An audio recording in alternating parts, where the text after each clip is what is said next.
up to the studio, and then we'll, of course, start making the calls. All right. Where is everybody? There we are. Okay, he's active. Let's press that call button. See if there's a response. There we are. Good man. Okay, let me bring on Aristides. We are live streaming. And I see you've emailed me something. I'll take a look at that in just a moment. And, all right. I'll buy that later, but... Sure. Yeah. Okay, so let's make certain we get the usual suspects here. And I figured something out because of a message I got from Marina SEREN. What I'll simply do is add her, and she can jump on the call whenever she wishes, and I'll just do that reflexively from this point. I don't expect her to come on, except at some point if she becomes aware of what we're doing, she has that option. So let's try to see if I can... I have something to say about her tonight as well. Oh, good. I mean, I hope it's positive. But It is what it is. It's not negative. Well, it's not negative. Cool. Okay, Heather Holman, Brendan Zoget. Let's do this. And you sound well. Holy shit! How did you get over what you were suffering from? I'm not well, Oh. but I'm a lot better. Okay. Now, let's see now. Bran, here we are. Okay, pressing that button, and okay, here we go.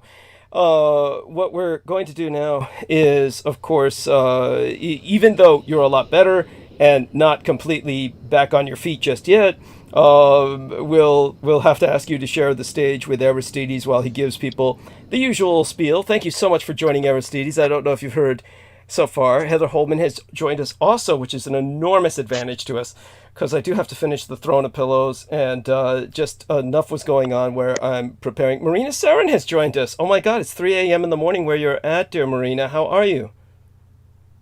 I'm good, thank you. I didn't expect to be invited, so... Oh, yes, I just want you to know my idea is that from this point forward, we can do this where we just give you a call on the Skype and you don't need to respond, but whenever you wake up, then you can just jump on the call whenever you wish. That's what I do with a number of people, and it works. So we can do that with you as well, and that way you have that Yes. option. Yes, because what happens is on Thursdays and Mondays, we're on for normally 12 hours. Certainly that was our normal schedule. So that would enable you to jump on anywhere, even if you wake up at noon, that would enable you to just jump on the call when you wish and still have time to speak with us.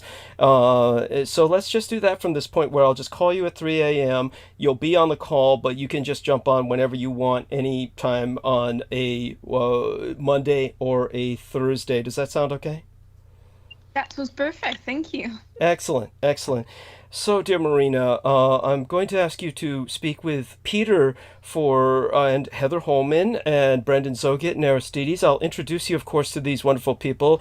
Aristides is essentially my co-producer, and Aristides, say hello to Marina SEREN. Hello, Marina. Thanks for joining. Yes. Hello. Hello. Thank you so much for responding to his messages, Marina.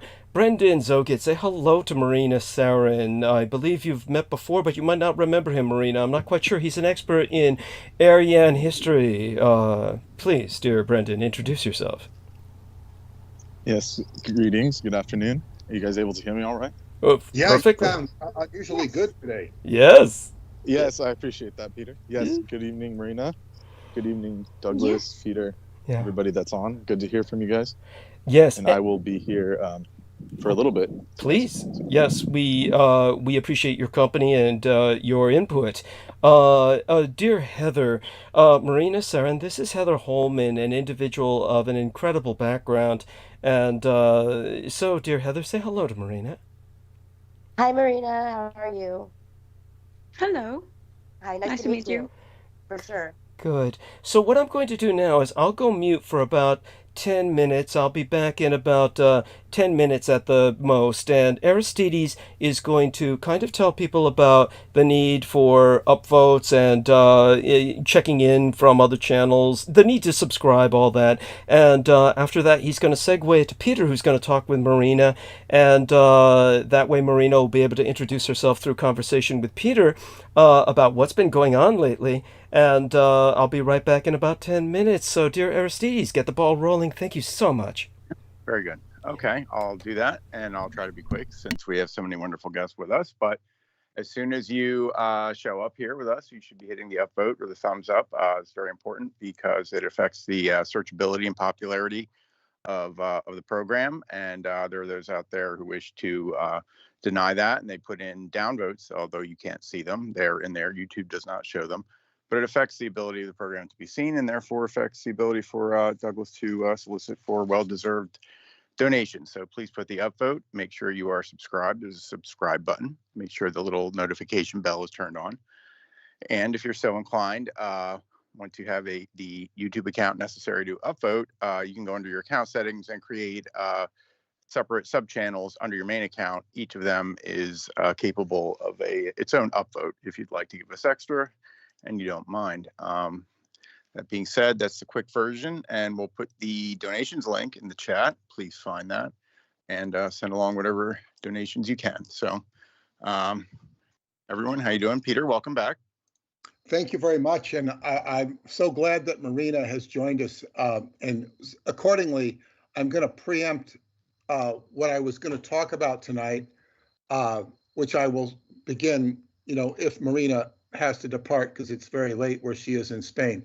Now, I was going to talk about, the connection between Jordan Peterson and Satanism, which is just a brief thing, and also go into my trip to Romania, which I've just returned from. But I almost wrote to you today, Marina, because you came up on my trip. And I will tell you the context and how you came up on my trip. Of course, Sure. I in Romania for a week at Atlanticron, which is near southeast Romania, about 40 minutes from the Black Sea. And then I spent a few days in Bucharest and went up to Transylvania. And when I was in Transylvania, I'm in a scout camp, which is near Choclavina Cave, but there's scouts there, and there was a group of my friends, and I was basically there to put up a ham radio antenna or oversee my new friend Cyprian doing it. But I will bring up Cyprian later, very interesting character. But where you came up, Marina, I was talking to this young man from Catalonia. And his name was David. He was high school age, very, very smart. And he spoke in sort of a halted English. His English was very halted. He knows Catalonian, he knows Spanish, he knows Romanian. And he also looked like he was, he said, yes, gypsy extraction, Romani. He knows the Romani language. And I was trying to zero in on the Catalonian language being related more to Romanian than it is to Spanish, but that's another story. So anyway, he was very, very sharp. He also spoke German. So his English was that's where it was halted. He kind of spoke in a very sort of Germanic way. But he was very opinionated about Catalonian not being independent, and he was very politically conscious. So I asked him offhandedly, I said, have you ever heard of Marina SEREN? He says, oh, yes. Oh. Yes. And he said, yes, he agrees with your platform. That's Now, great. what you have to understand from my perspective, Marina, I don't get Spanish news. I don't read Spanish news. It's not available. And frankly, most of it's going to be in Spanish, which I could translate, but it just doesn't come this way. Douglas is much more aware of it. So he has much more visceral sympathy to your cause than I do, you know, viscerally, because, and all I can do is have an intellectual appreciation of it because I'm not involved over there. I have some interest in Girona. I have interest in Catalonia, but nevertheless, when this young person who was very conscious of political, was very aware of you as a political figure. And that sort of rose you in my consciousness, if you see what I'm saying. As far as your political activism, I do see your Facebook posts, which for the most part, if I recall, are not very political, except for the recent one you did, which you were going to expose MK Ultra. Yes. And that's, so anyway, I just wanted to tell you that if this young man is very aware of you from your political angle and not your modeling angle, because it clearly wasn't about your modeling, it was about your political stuff, which just frankly doesn't get covered here. I'd have to, and is it covered very much? I think it is covered in Spain, is it not? Yes, of course it is. So see but see, if I see your stuff on Facebook, you know, it's really just about you looking pretty. Yes, that's true. And so mostly focus on UFOs and anything to do with conspiracy theories. But it's true that I'm not too political in Facebook for that matter, because most of my friends are not from Spain. And most people in the New Age communities that I have, ties with, even though I'm not a New Ager, are obviously very, they just do not like politics. And I don't do it because they are not going to like it. I don't feel like they are in power of what I should do or not. But I just feel like it's pointless, to share too much energy with people who are not going to receive it. So that's why I focus mostly on other platforms like Twitter. Well, that's good. You don't want to waste your energy. You want to focus on the right target. Now, so what this tells me, and what Douglas has already told me, but if I get it coming from different angles, it makes it more real.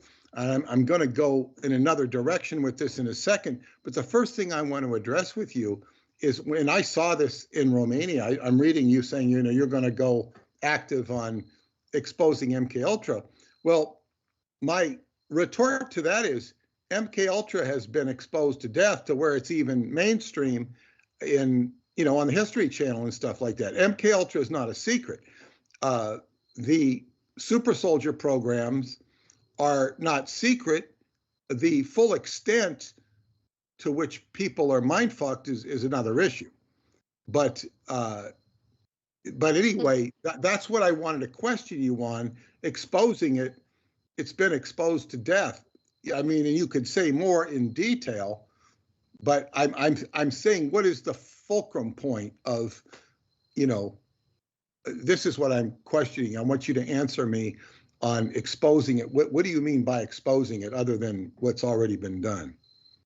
Sure. Well, I mean, with exposure and disclosure, I mean, for sure, the part of these programs that are not so mainstream in regards to people just like me being targeted and having been part of it, because it's true that they will always say that, all these documents, MK Ultra from the CIA and after the paperclip, operation, they obviously are going to say that, that once in the last century, the CIA and German scientists obviously started to experiment with humans in mind control techniques.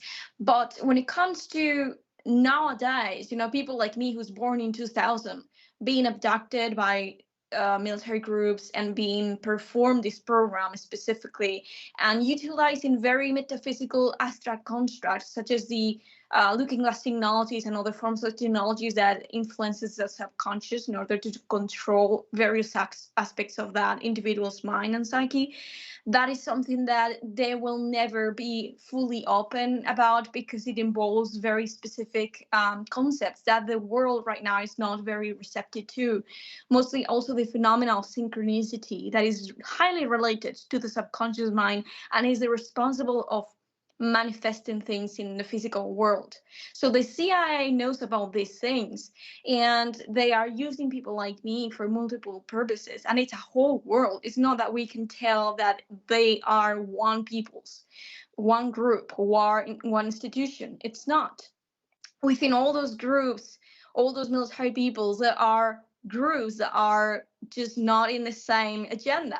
They have different interests. Some of them are more regressive, some of them are neutral or even positive oriented and are desiring to use it for positive purposes, even though that it doesn't come out like that, but it is true. So I am aware of the various different agendas and that they have their own war, inside those programs. And so because of that, I am highly aware of how they have been trying to take control of my consciousness because I became activated as a monarch.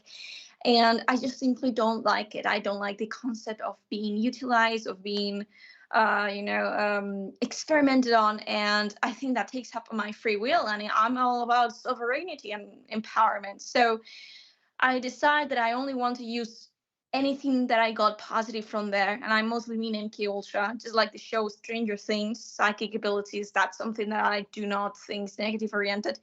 But the rest of it, how they utilize MK Ultra for, just basically selling people to other groups and experimenting on them and utilizing them, I'm just not okay with that. So if I ever expose it, is so that I also have a sort of like power over them, so that they cannot perform so much as people will be listening to what I have to say. I will be disclosing information that they don't want me to speak about, because it's very detailed. It's not like average and let's say something that you could read in the internet.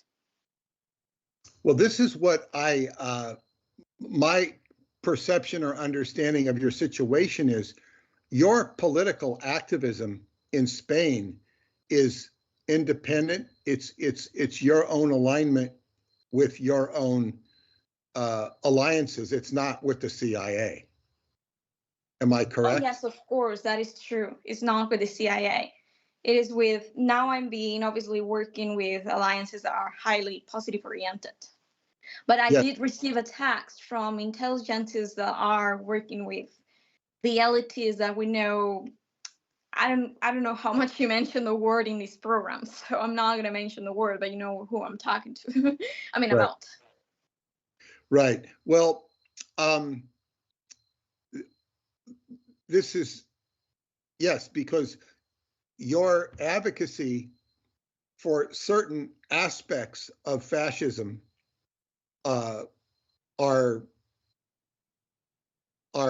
it's hard to explain to people, but there's a cleansing factor.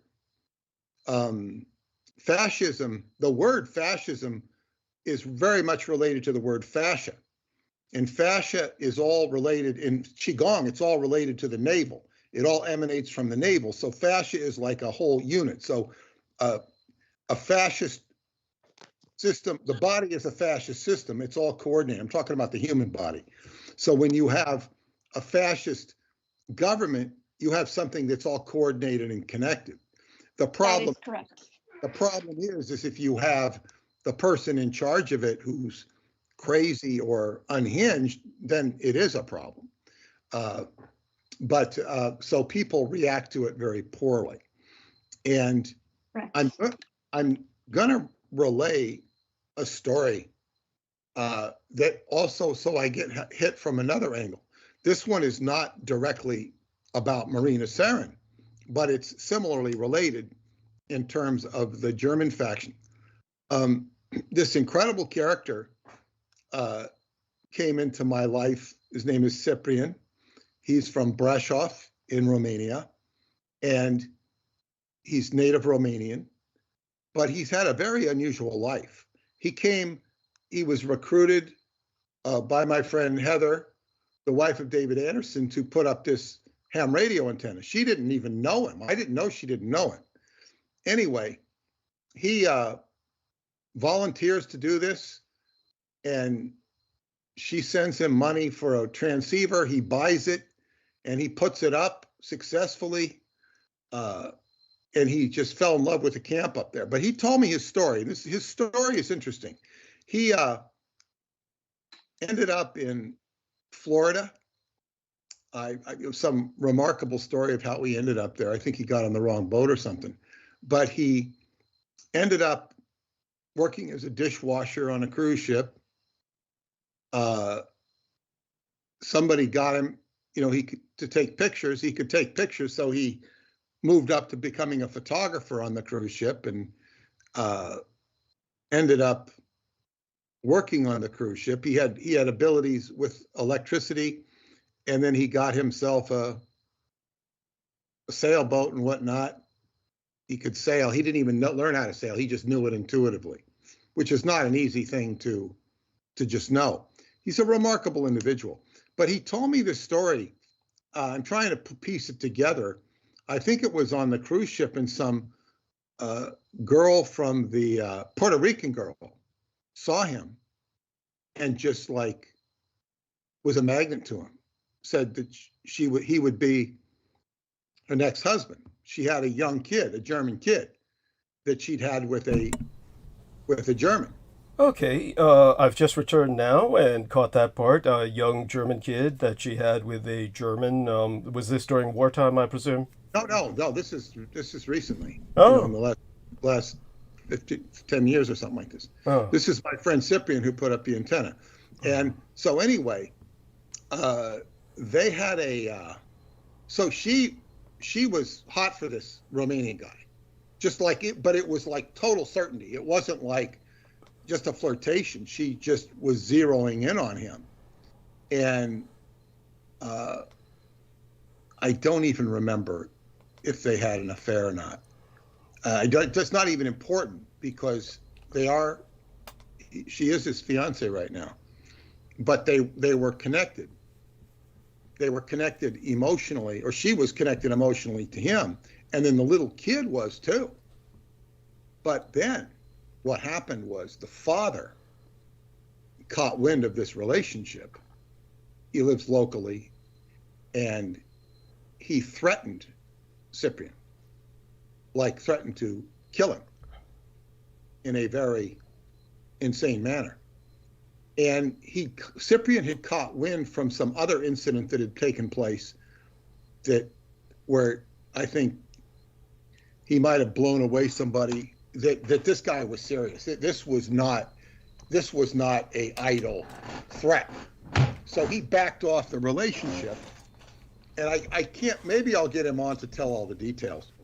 But the long and short of it, what scared the piss out of this Puerto Rican woman was that when she went to, this German's, home, he had a picture of Hitler. Huh. He was completely dedicated to Hitler, and it just freaked her out, as you can expect. It freaked her out, so she thought he was over the edge. Well, pity she was so indoctrinated.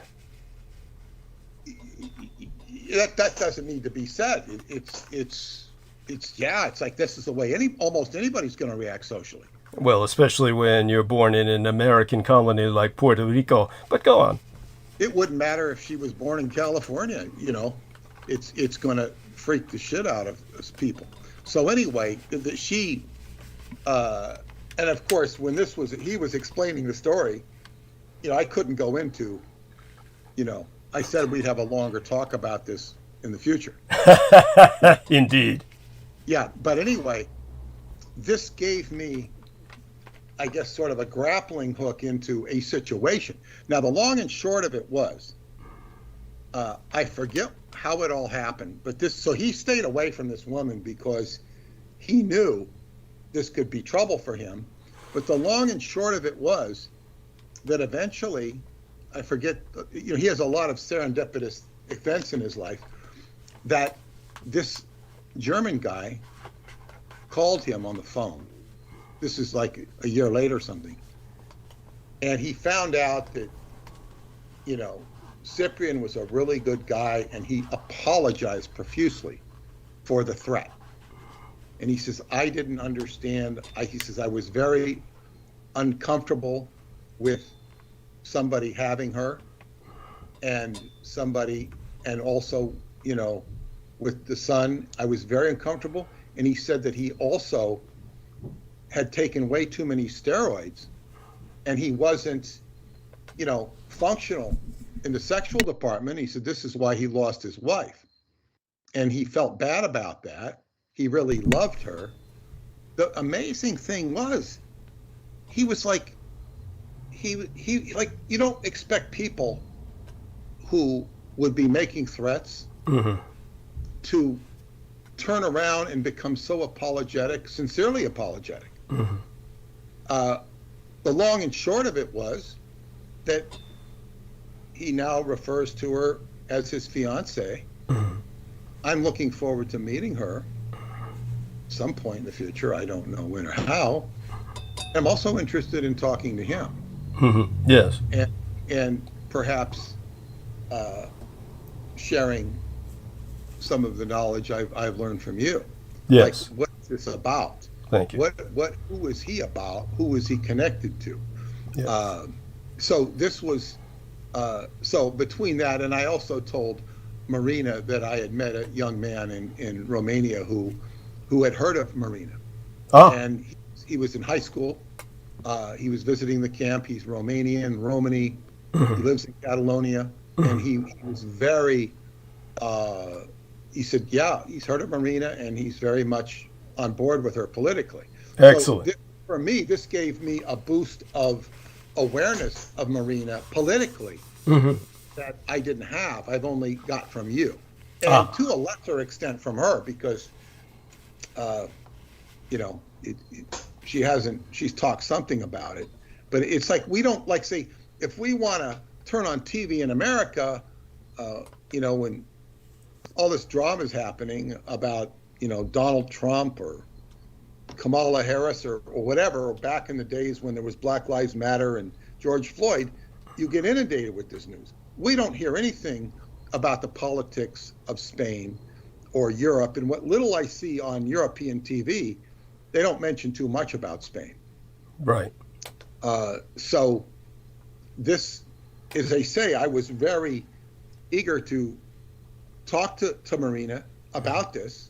Excellent. And so very serendipitous and fortuitous that she came on at this particular time. And, we discussed this. So that's what I had to say and share with Marina.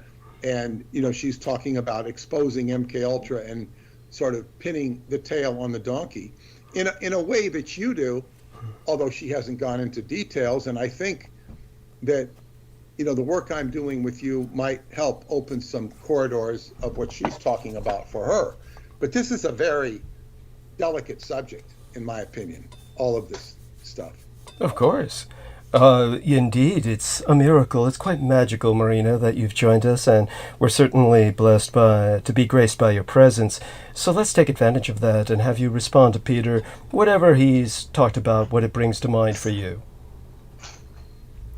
Let's see if we can get Marina. Well, I'm very glad to, I'm very glad to hear about that, Peter. Thank you so much, because this gives me perspective to be able to reach out to people regardless of if they're living currently in Spain or not.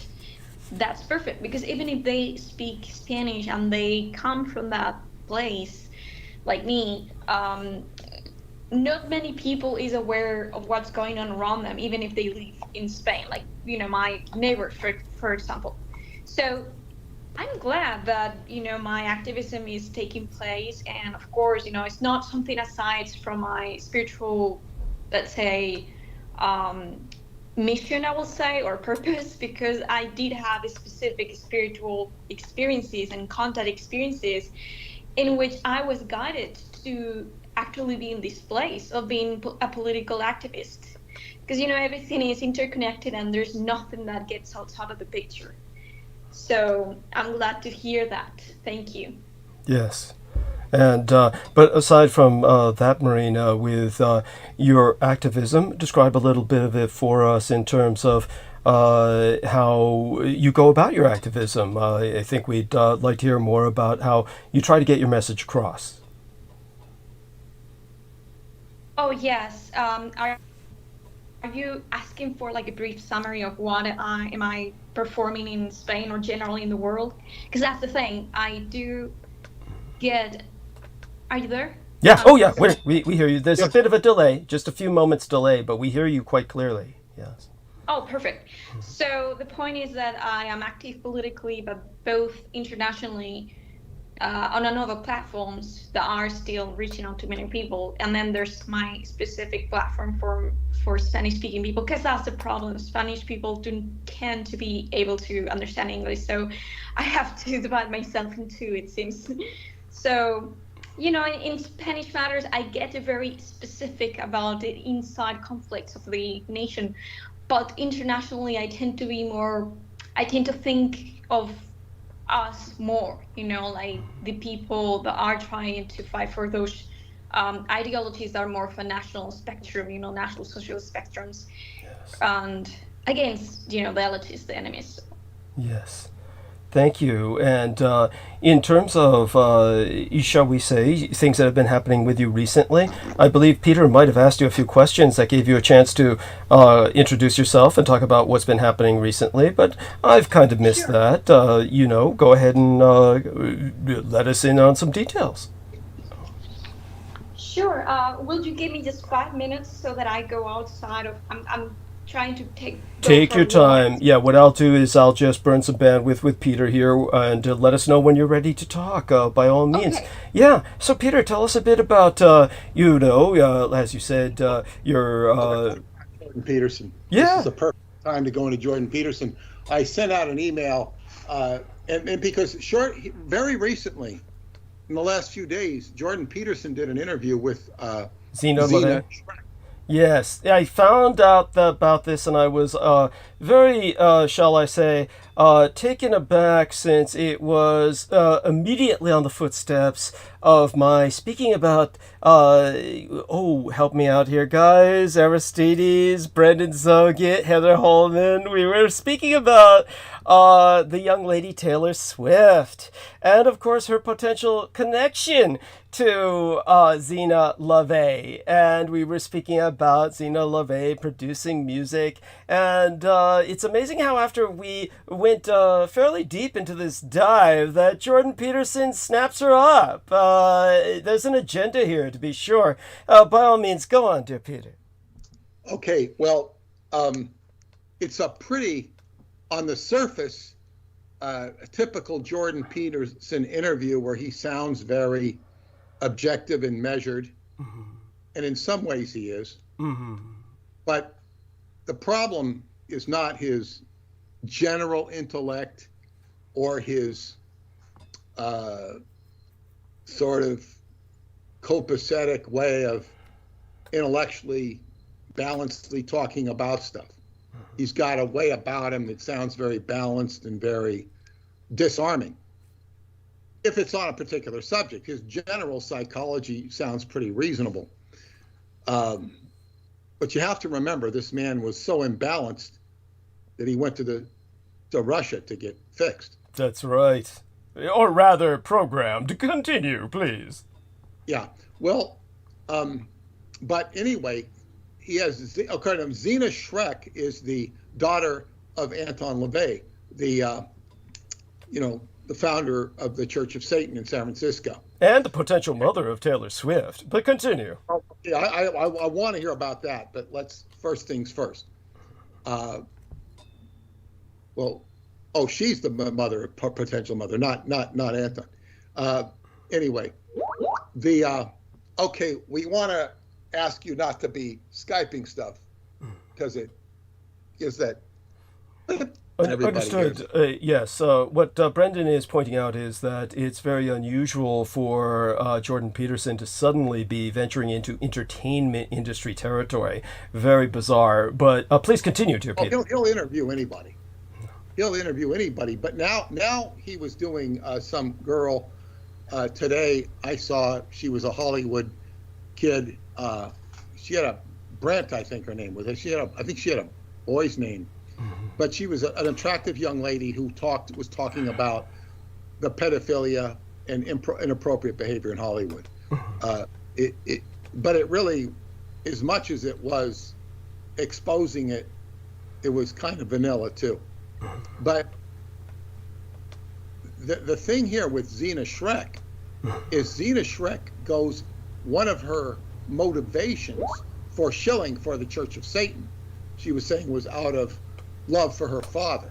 She didn't necessarily really believe in the church, but what really moved her, people can watch the link that I said, was that innocent people were being convicted, accused and convicted because of the satanic panic.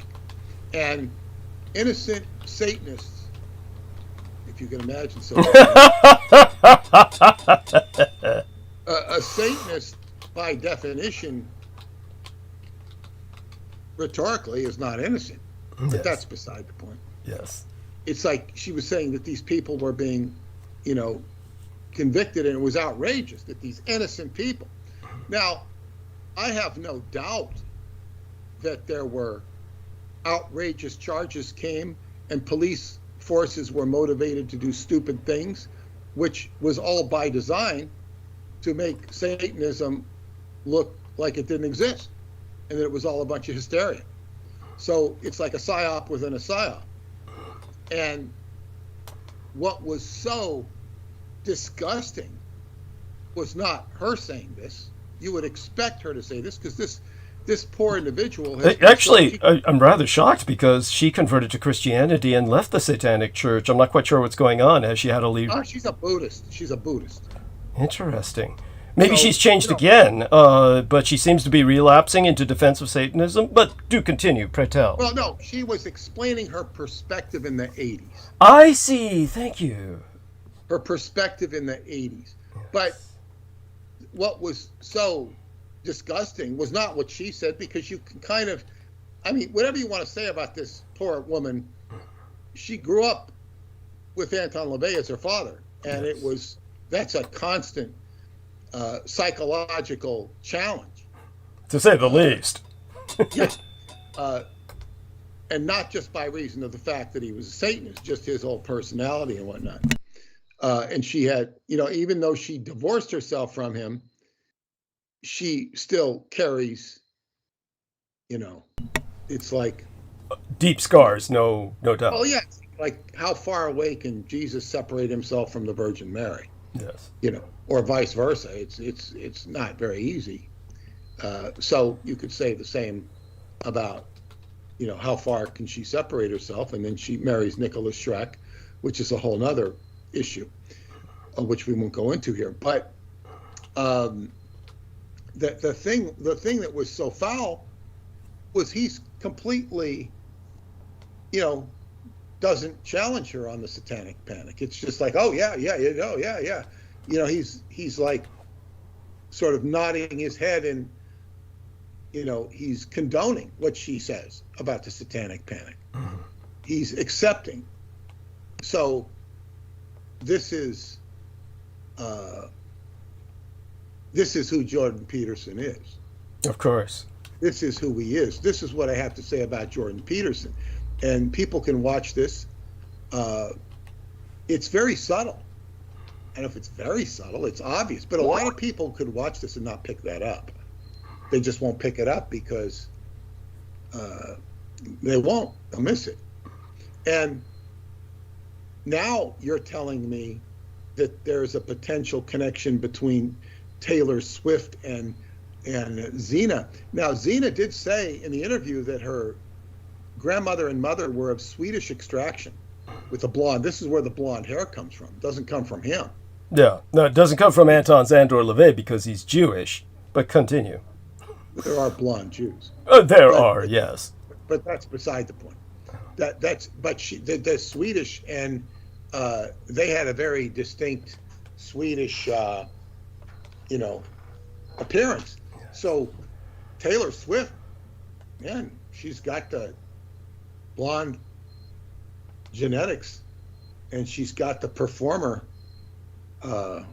ability of Anton LaVey. Not to mention, of course, that her mother is also producing music. I'll get to this I'll get to all of this in but a moment, but our dear Marina has rejoined us. So, Okay. Dear Marina, tell us a bit about anything you wish. There must be some things that you'd like to bring to our attention. If there's anything at all that you feel is the most important thing for us to be paying attention to right now in times like this, you know, of course, that America is heading towards a incredibly important, probably the most important election in American history. And at the same time, there's riots in England. Is the social situation in Spain more stable, or is it a bit different? What are the Spanish attitudes towards Europe? Please, whatever you feel like talking about, Marina. Okay, we'll give a few moments here. Sure, thank you so much. Thank you. Well, to respond to your question, what I personally have observed within the past months of being active within the political spectrum is that for sure there are differences depending on the country that you are residing in. And when it comes to the social situation here in Spain, I do perceive that there is a little bit of more resistance because we do have a past with leaders that were sympathizing with Adolf Hitler and our National Socialist leaders. So for that matter, it's true that that is more recent to us. It is still pretty much inside the consciousness of many of our older generations, and it is being taught and passed on the newer ones sometimes, very often. So I do perceive that for that matter, it's true that Spain do have a little bit more of that let's say resistance against the newer political ideologies, but still, you know, in the bigger cities it's inevitable that there's going to be more of that let's say wokeism that we perceive, and that is part of, you know, that is all Jews. Yes. And trying to take control of our sovereignty and destroy and degenerate our own political ideologies, philosophy, lifestyle, and the way that we perceive our racial identity, national identity, etc., even our gender identity. So yes, but you know what I have to understand more, let's say deeply within the spheres of political parties, is that I got to meet people that have been active within those groups, like the most famous here one, which is right wing, which is called Vox. Mm-hmm. That everybody must be aware of, I believe, you know.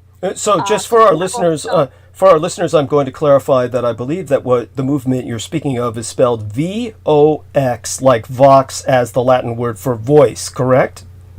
That is correct. Yes, please continue. Thank you. So, obviously, when you start to become aware of the whole, you know, leftist propaganda stuff, Marxism, globalism, you instinctively turn to support those who represent or supposed right-wing ideologies on your country. And that's going to be in Spain, Vox. This is a specific political party and this leader called Santiago Pascal.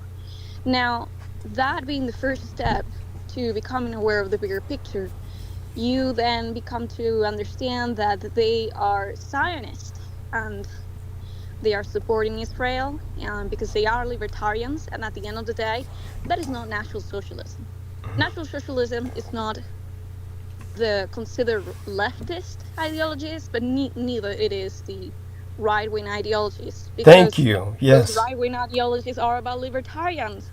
Yes. So it is all about the idea of economical freedom, individual economical freedom, but it is not about social justice.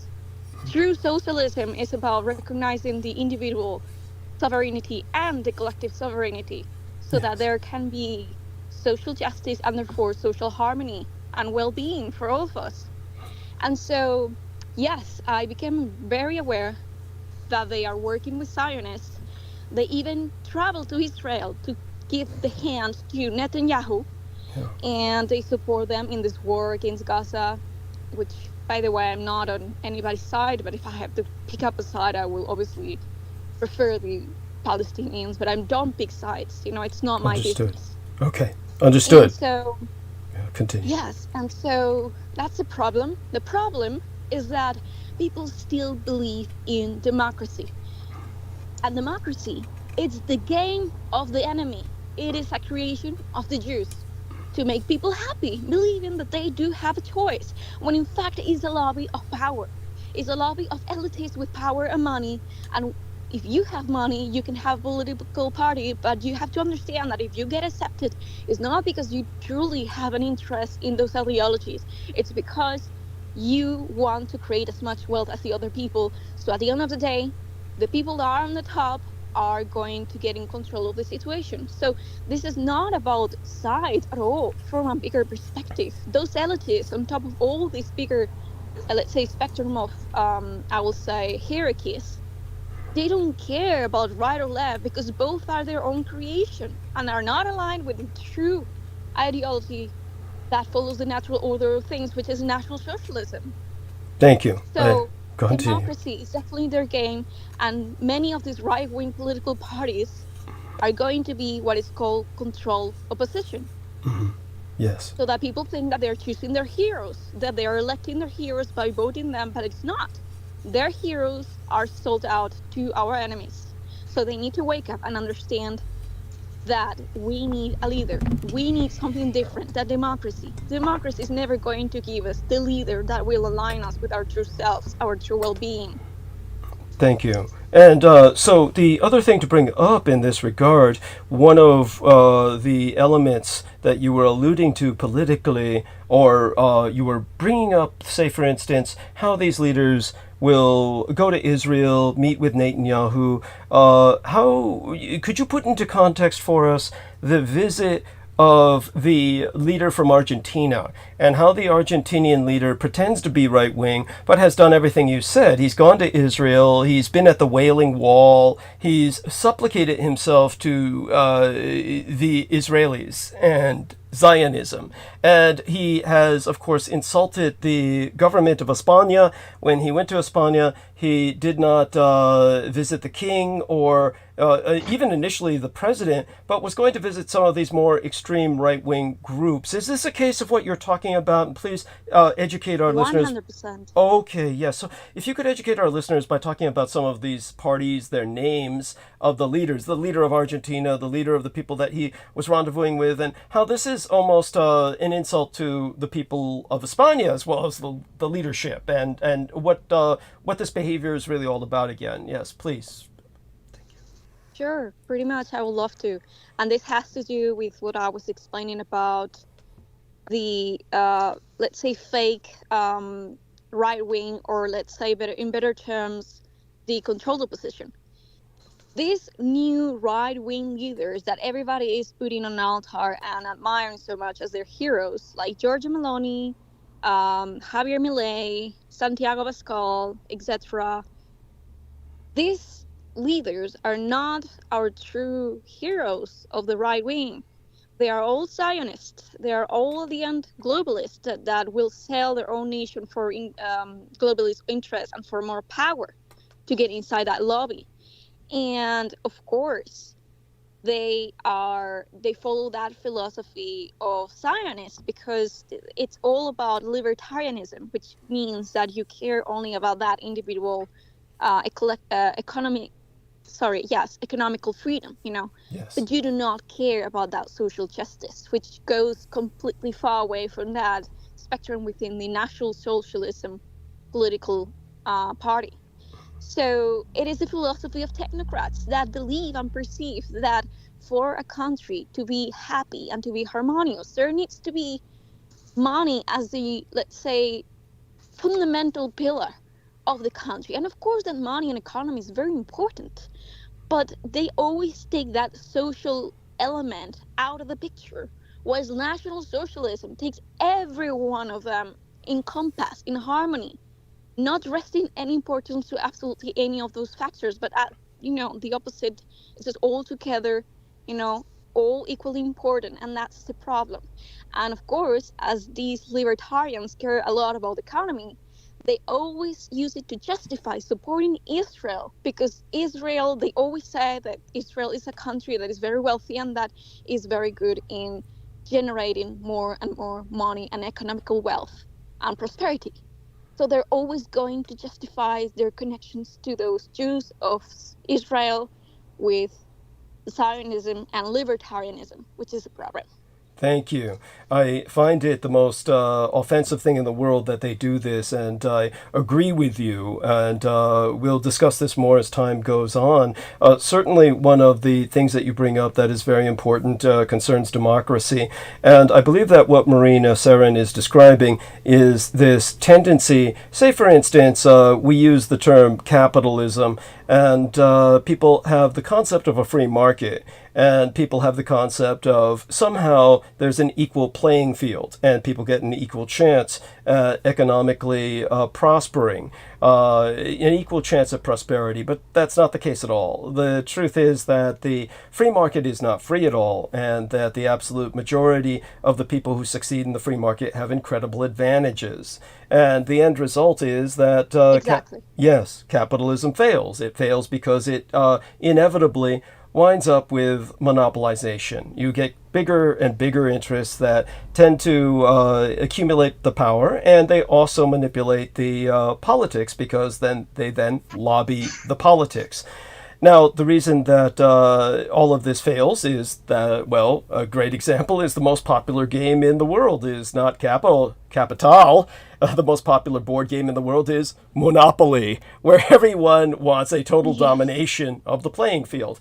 So when Marina SEREN speaks of the failure of democracy, she's really bringing up the equivalent, the parallel, in a democracy for a monopolization. You get greater and greater power lobbies or power action, political action committees that then take the democracy and they ultimately monopolize it. So, such being said, Marina is pointing out these flaws.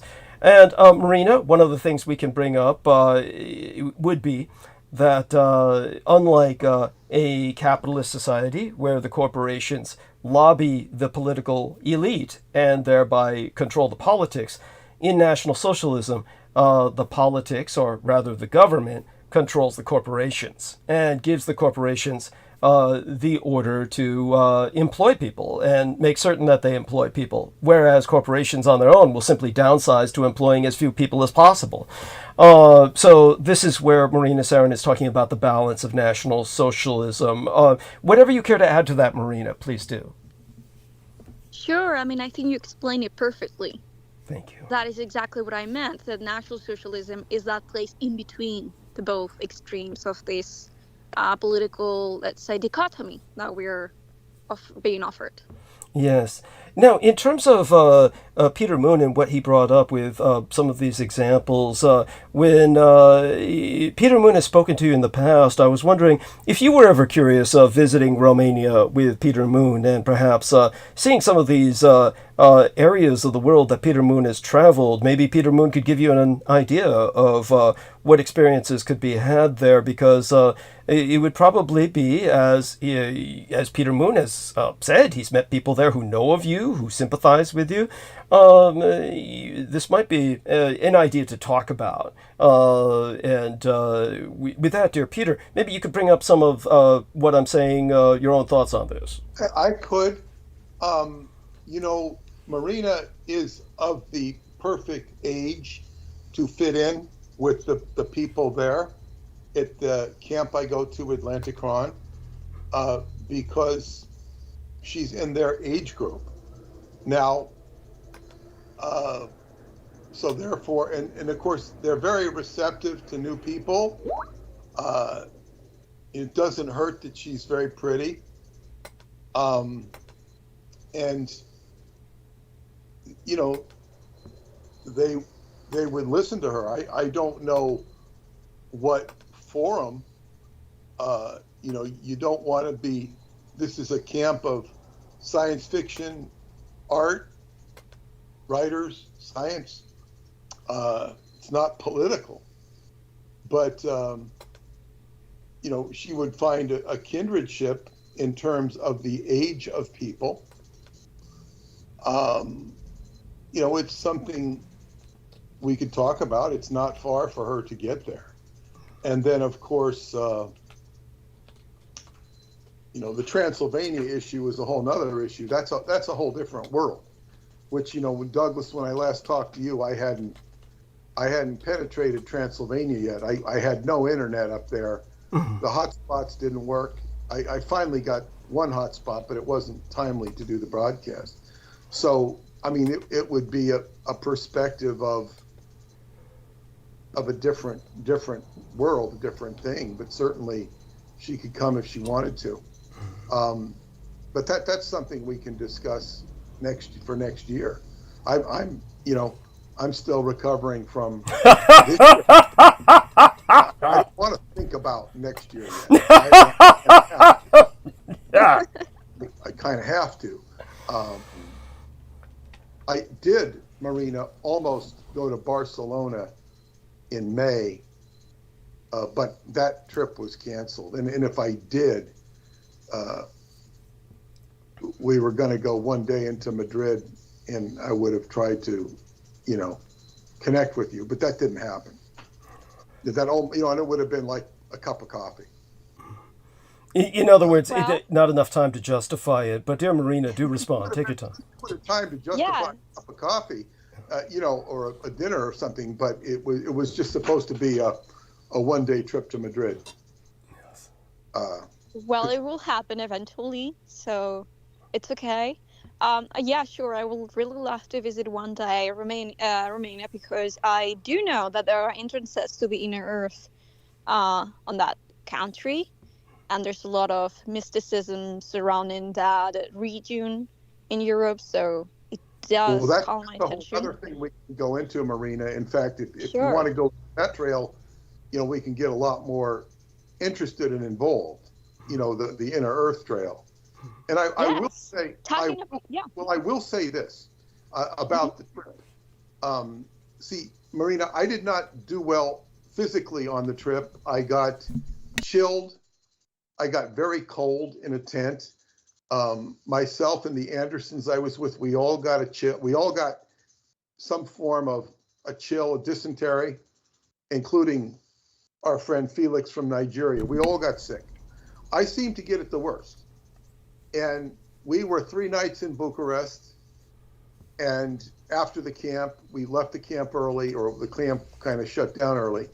And then I was up in Transylvania with always one hand or 1 foot close to the toilet, But the last 2 days, I still had a very good time. I produced a lot of things. I was fantastic interactions with people, even though I didn't feel good. But the thing was, second to the last day, my driver and my friend Krister, who was kind of spearheading this trip, I was sort of a tag along on this trip because I was supposed to go with somebody else. Didn't work out. So we went to a place called the Lost World in the Apuseni Mountains of Western Transylvania. I had never been there before. As we approached it, my driver told me this has a reputation. You can even see it on the internet. The Lost World, where lots of people are said to have disappeared into the inner earth. The long and short of this trip was me going with what was there. There was 5 of us. And we're going into this waterfall. We're going up this, and so somebody says, you can go this way or you can go through the water. So I take off my socks, put them in my pocket, and just use my tennis shoes and walk through the water. And then the next thing you know, I'm grabbing onto cleats sticking out of the wall, or cables sticking the wall, the cliff. And you're scaling your way up this cliff. And pretty soon somebody says, don't look down, because you're way up. And so I'm scaling this cliff, which is nothing what I planned to do. And it was, I'd say they were all very impressed with my stick-to-itiveness with it. Because, look, I'm 71 and a half. These guys are 40s, and I guess my driver's mother was 58. But they were all very spry and ready to go. So I had this incredible physical ordeal going up this mountain, or this waterfall, which was in the Lost World.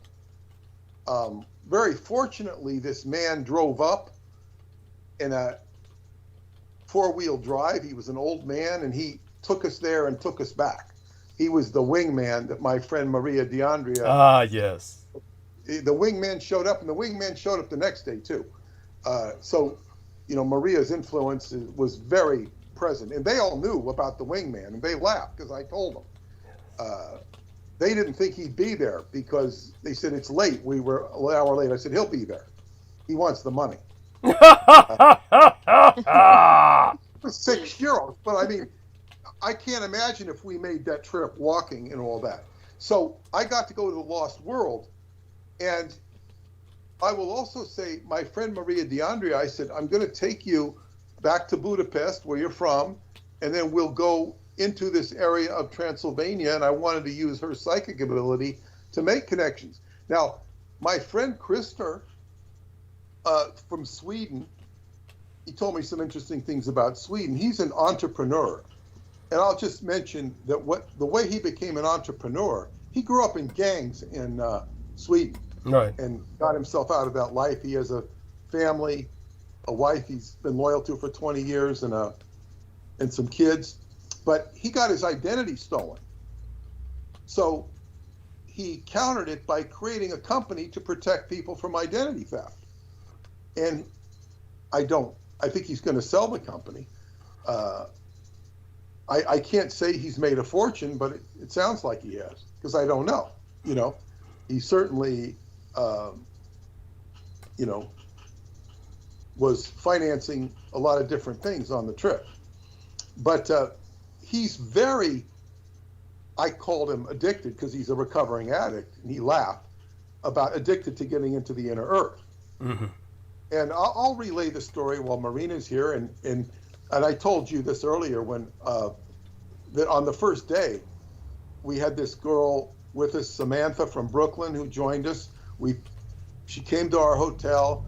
We took off to the Bucej Mountains where the Sphinx is. But before we got there, we stopped in Sinaia, which is on the way, this beautiful mountain town. And there's a monastery there that the famous Saint Arseny Boca was said to have hung out there and had an entrance to the inner earth through the monastery. So when we went into the monastery, this is a Sunday, and it's huge. And all these people are outside because they can't get in the church. And the loudspeakers, talking in Romanian this sermon. And we're just negotiating our way. And this guy came up and said something to me, and I said to Samantha, yeah, he's a beggar. I gave him some money. And then a couple minutes later, I asked this young girl, I said, do you speak English? She says, yes, I do. I said, can you tell us where Arseny Boca used to be? She says, I don't know. She says she asked her mother, who's next to her. The mother speaks limited English, but then Samantha pointed out how the money I gave this beggar was enabling this woman. We were just like pulling information out of her. She didn't speak English, but then she kept coming forth with data and saying, you want to go to the inner old monastery, the old chapel. This is where Arseny Boca would have been, the old chapel. So we go into a courtyard where the old chapel is. We go into the chapel, and these old chapels in Romania are incredibly ornately detailed with just pictures of saints and whatnot. It's just, they're so elaborately, artistically rendered. And we sit in I guess you'd call it the altar room, and Christer is sitting there next to me, and he puts this crystal over his third eye, and he's shaking, like he's just shaking. I didn't even know he did this sort of thing. He was on my trip last year. He was very physical, hiking. He was very sincere guy, but he was just one of the people. Now he's was this shaking something like some kind of religious experience, like he's a holy roller in a church or something? It was more like a third eye stimulation, I'd call it. I wouldn't, like his third eye was cooked. Third eye stimulation. I get a lot of rather obscene graphic visualization with that. Maybe we should... The pineal gland, I believe. You're equating the clitoris to the third eye. And that's a whole different subject. But, you had to insert that. It was unnecessary. But I accept it. But anyway, he was just like, like I said, I didn't know this aspect of him. I didn't know it at all. So I put my hand on his shoulder, and Samantha puts her hand on his foot. We kind of ground him. And then we kind of point to this room behind the altar, and he tries to open the door. He can't open the door. It looks like a room where the priest might do something, prepare something, but it's very, I don't think this is the old chapel. So anyway, we make our way out of there, and it's just me and Samantha talking in the courtyard, and we start talking about astrology. She pulls out her cell phone and shows me her chart, and we kind of like discuss her chart and find out where we match up. And then as soon as we do that, my eyes just move like automatic, and I see this huge, well, not huge, it's a storm cellar with the doors wide open. And I point to her and I go, oh, there's our entrance to the underground. This is what, and so Samantha and I walked over there, and now Krister's over there with Sebastian, who's doing the camera work. He hired him to do the camera work. And they're coming forward towards us, and we just gesture to the underground. He opens the grate, goes in, and starts taking pictures and makes his connections. He's getting communications from inner earth beings. This is not the time. This is the area. You can move these rocks. I mean, this was a whole grotto down there. And I got concerned because the big priest came into the courtyard. He'd finished his sermon, and he's dressed up like these Orthodox priests are. He's, what you'd say in Spanish is muy importante. In Romanian, they say fuerte important. Yes. So I see it, and I'm ready to go to Krister and say, don't come up yet, don't come up yet. As soon as he gets this warning, and this bell goes off. It's at the bell, they sound this bell, and he comes right up out of the grate. The priest does not see him. Nobody sees him except me and Samantha. He escapes exactly. And then the priest comes over and goes into a room above. So we found, this was the beginning of our journey. We found what we believe was the way to the underground of this particular area. And we had both been informed of it independently. That was on the way up. We both had been told about this monastery in Sanaya, as I already had my sights on it. And then when it came up again, organically, it was, now this is one of many sites. That's just a story I'm relaying about.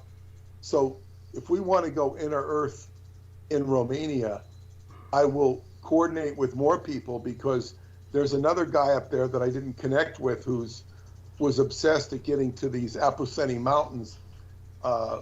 He's a friend of mine that I haven't met in person. He was coming the day after we left. So that's a whole, in fact, I'm going to be engaging my friend Maria D'Andrea, my psychic friend who's been on the show many times. I said I would take her with me on this trip. So I will engage her, and I will ask her about you, Marina. And maybe we will do something together in a group format. It could be very interesting. Just when I'm trying to, put Romania out of my mind, it's coming, give it some breath. Yes. I just got back. I'm so worn out physically. I was completely worn out physically. Started to recover, and then sort of had a drawback today. Well, you definitely sound good. You definitely sound good.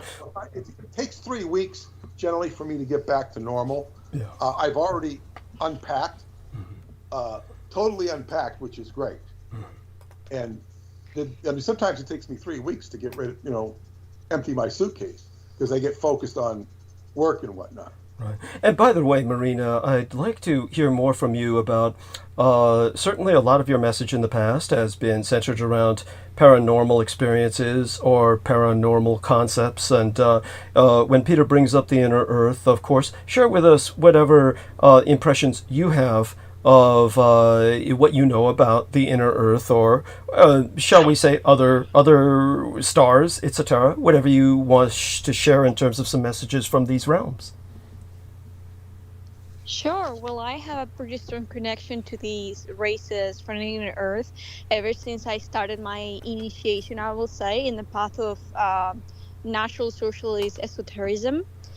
That, of course, is directly connected to all these occult societies back from the 90s, 20s, and so on, the past century in Germany, like the Vril Society that I was part of, the Thule Society, the Annenerve.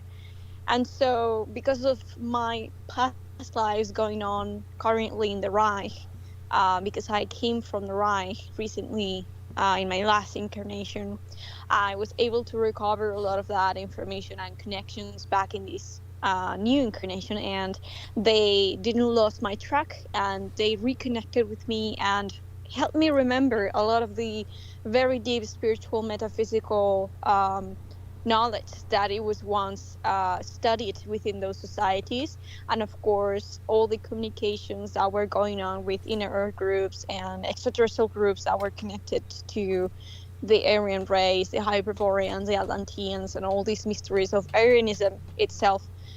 They reached out to me in this lifetime, the Aryan contact. I came in contact to the Garthians not so long ago, and they were guiding me alongside with my guides in my most recent trip around Europe to Germany.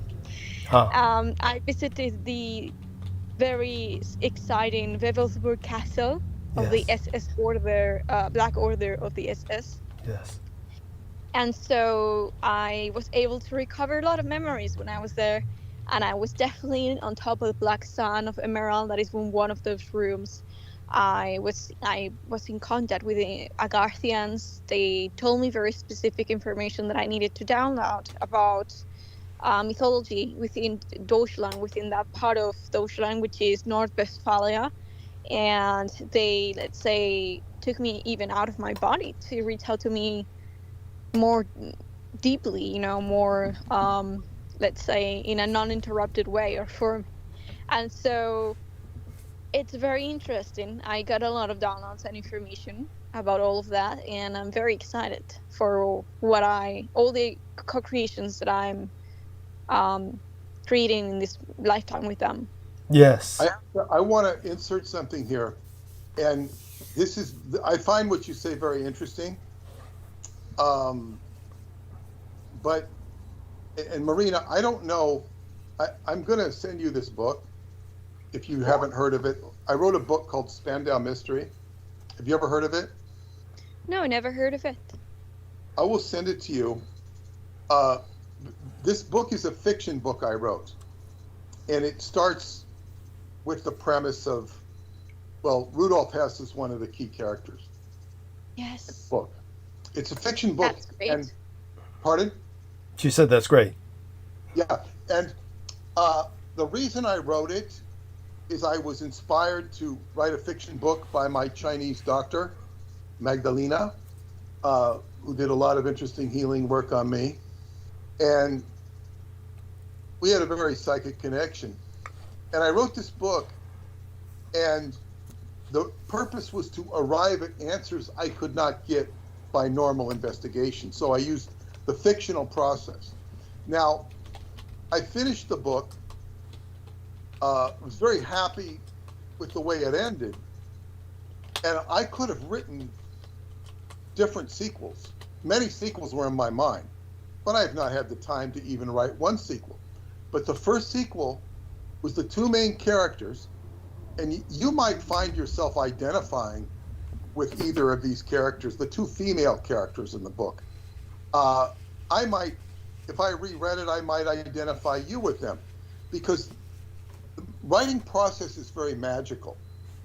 And I once wrote a story before I became a published writer, And then I found myself in a room with people who all reflected the characters in this story that I'd written. There's a very strong link between creativity and what you gate in with reality.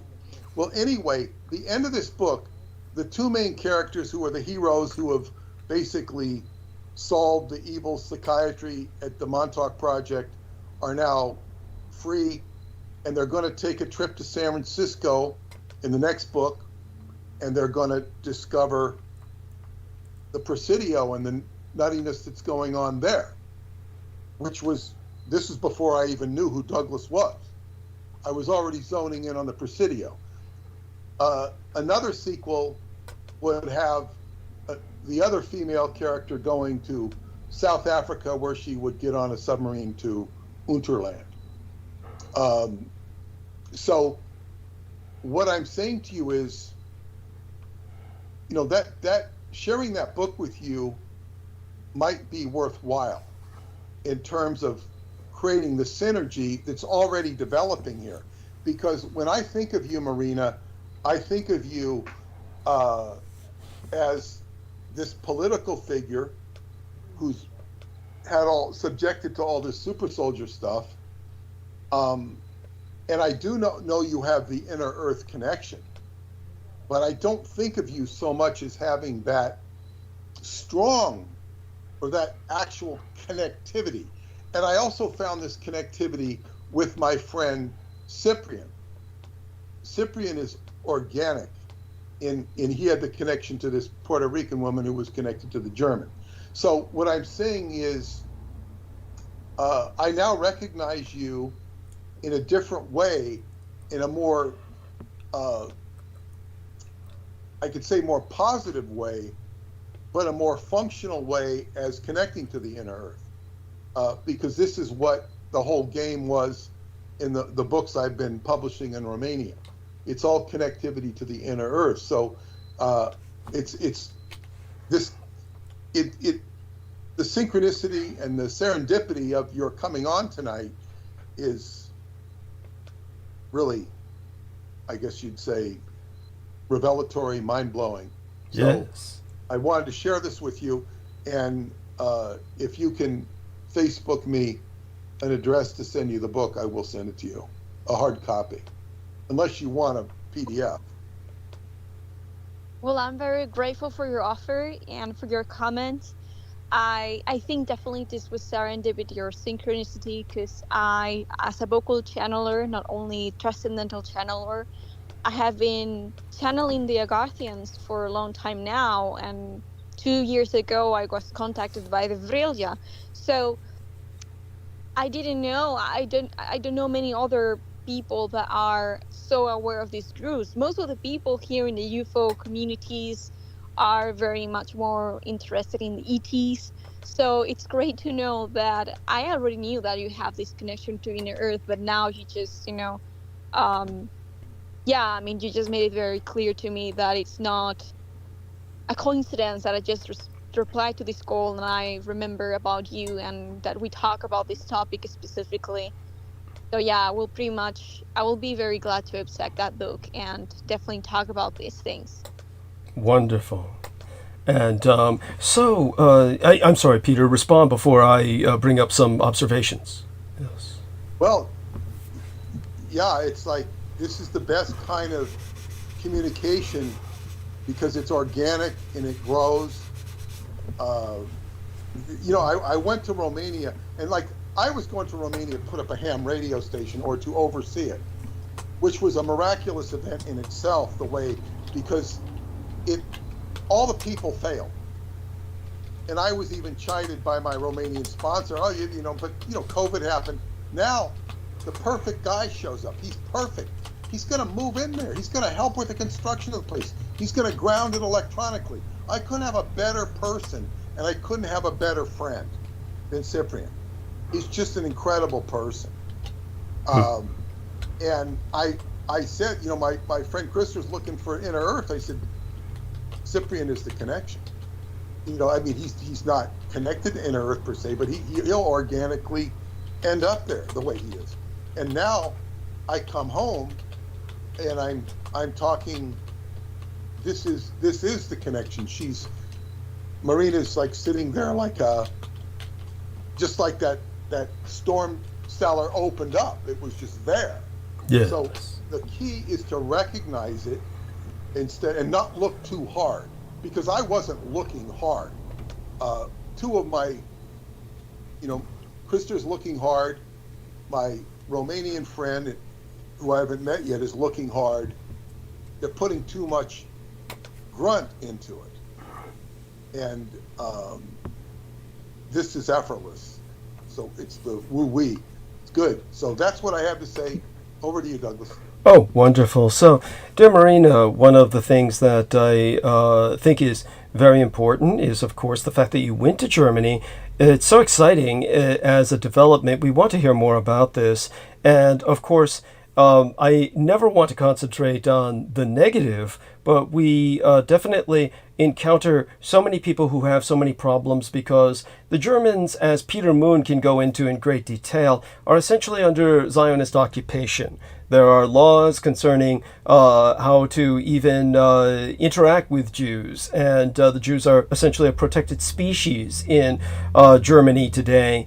Germany as it is today, of course, is not the legitimate government. The legitimate government was democratically elected at the time of 1933 when Adolf Hitler ascended to power, and at that time, of course, he was forced to establish a Reich. He was the Reichskanzler, the Reichschancellor of the Weimar Republic, and then he was forced to declare a realm from Republic to Reich because of the unlimited state of emergency when the Jewish diaspora, the population in the Western world, the Jewish cartels and lobbies, they declared a boycott internationally against Germany, and which was already in deep depression at that point. When he declared an unlimited state of emergency, he could no longer simply be the Kanzler or the Chancellor. He had to become the Führer or the leader.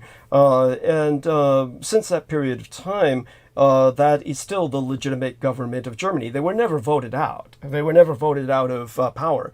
Instead, the Allies, of course, occupied the surface world. The government of the Third Reich went in exile to Unterland, the inner world. And what happened is that when it comes to Germany today, it's very hostile to people like you and I. We hear of so many people. Another young Spanish lady. She was from España, and she went to Germany, and then they asked her to leave. They're very afraid of people like you and I because of their fear of the past. Were you treated well, or did they ever bother you or harass you? Let us know what you feel safe sharing, whatever you feel comfortable sharing. Sure. So, pretty interestingly, when I first arrived to Deutschland, the first thing that my consciousness did, it was to try to find the North Star, Polaris in the sky. And this has to do, obviously, with all the, let's say, spirituality of the Reich and of the Aryan people, because we understand that that is the way that we always can guide ourselves home, to the north. That is my Hyperborean blood that was awakening. So it was very spiritual since the minute zero that I just put my feet on there.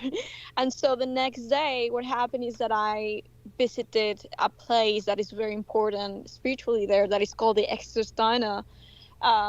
It is the monument in which it's natural, where Odin supposedly sacrificed himself. And you can pretty much see it in these formations within the rocks, and people climb them, and there is Irminsul, sculpture in it, and I took pictures. And so that place altogether reconnected me with the gods, and specifically the Norse gods, and I had a pretty strong connections and presence with Odin and Wotan, Thor, all this, and with the Annenerve energy, because at the end of the day, that's what the Annenerve emblem is about. It's the Irminsul, it's the Othal rune, represented blood memory, blood Unbuten. So it was very positive, and the people surrounding that place, not just that specific monument, but in general, the city, I will say, the small city, it was very positive. They treat me very good, very positively. They were very friendly, and that is something that really surprised me, because people all the time are trying to create this stigma around, Germans, and how they are not so friendly, and they're more like cool, in their personality, meaning colder, sorry, not cool. And so it's definitely not true. I found that they are even more social and friendly than other countries. So it was very surprising and very beautiful, because the way that they say hi, um, it was not like hello and that's it, like trying to be cordial. It was trying to say, I see you, you know. Yes. I felt it energetically, and it's really how they operate, but still, when I will initiate a conversation, or where somebody will come towards me and try to talk to me and learn from me, when we were discussing things, and I brought I answered to this question about why I was visiting Deutschland. I obviously did not mention politics, because I didn't want to scare them off, but I did mention the spiritual aspects, a little bit, like overall, in a summary. And so what surprised me is that they are not aware of their own history. When I talk about the statue of Arminius, that was the man that unified all these Germanic tribes into one, and betrayed the Romans, they just have no idea. It was such an important figure within the history, and they're not aware. When they talk about these different things about their spiritual roots, pagan roots, they're just not aware neither. So it surprised me that I knew far much more, and I'm talking about basic knowledge, not very specific, than they do. They just talk about how positive it was, that it was sunny and all of that. So I was like, okay. And then when I traveled to the city that I was staying for one night, it was the champions, it was these soccer matches and everything going on. And so I observed how people were wearing the flags, and I was excited, like, oh, so there's people that are proud of their flag here. And then when I learned that it was because of the soccer match, I was like, okay. So yeah, hmm reality check. And so yes, that made me question something. I see now why these Jews are pretty much forcing the German people to care so much about soccer, because it's the only way that they can feel proud about their own flag and nationality with Yes. sports. Yes. So they relieve that natural need for the human consciousness to feel that sense of pride about their own national identity, racial identity, cultural identity. So they give that, to them, so that they can relieve that and maintain them happy. And so the most shocking part of all this trip was obviously when I had to visit the Wewelsburg Castle, and then when I chose my second place to stay in, because that was a surprise of the universe. I will elaborate briefly. But I went to the Wewelsburg Castle, which is located in Buren, one small village there, and it was magical, of course. I saw many ravens, which are obviously symbols of the animals that were surrounding Odin, the Yes. two ravens of Odin, Yes. Mulnen and Hulnen. And so it was very magical. And when I first got into the museum, I was with two friends, and one of my friends has tattoos of runes. It was nothing about politics. It's nothing that somebody will just get scared of, or will try to assume, nobody can assume his political ideology out of that. It's just runic alphabet. So there were two females at the entrance of the museum that told us that he was not allowed to come in, and neither both, like the rest of us, if he was not using any other thing to cover up his leg. They were pretty strict with any symbology. And it's not like swastikas or anything, or any eagle that was there. It was runic alphabet, that simple. So they were very, very strict, very uncomfortable, very unfriendly. And we said, okay, he will change his, trousers, and that's it, and we did that. We get in. And the first thing that I got to visit was a museum with all the um, all the objects from the SLs, the Sustaffel, I saw many books, the uniforms, many of the even the swords, many different things that remind me of my past life incarnation as an SS general. And I started going into a little bit of a, let's say, psychic activation or channeling state. I started to pronunciate the letter S like a lot, and I started saying things like Sichheil, Sichheil, and I recognized immediately that that was one of my it's one of my fractal consciousness that operates with me, that is connected to inner earth. And I'm not going to elaborate that because that obviously will take me a lot, so I'm just going to leave it there. But I did have many memories coming from when I was in the SS, and obviously I was very excited, but at the same time very conflicted, because the energy right there, right now, it is under control. Yes. And I noticed that not only energetically, but practically with social interactions, because when I made my first entrance to the room in which we can observe the big black emerald sun on the floor, where the SS perform the rituals, um, I remember that there was a group of scholars and there was one teacher that he looked at me and he was not very happy that we were there.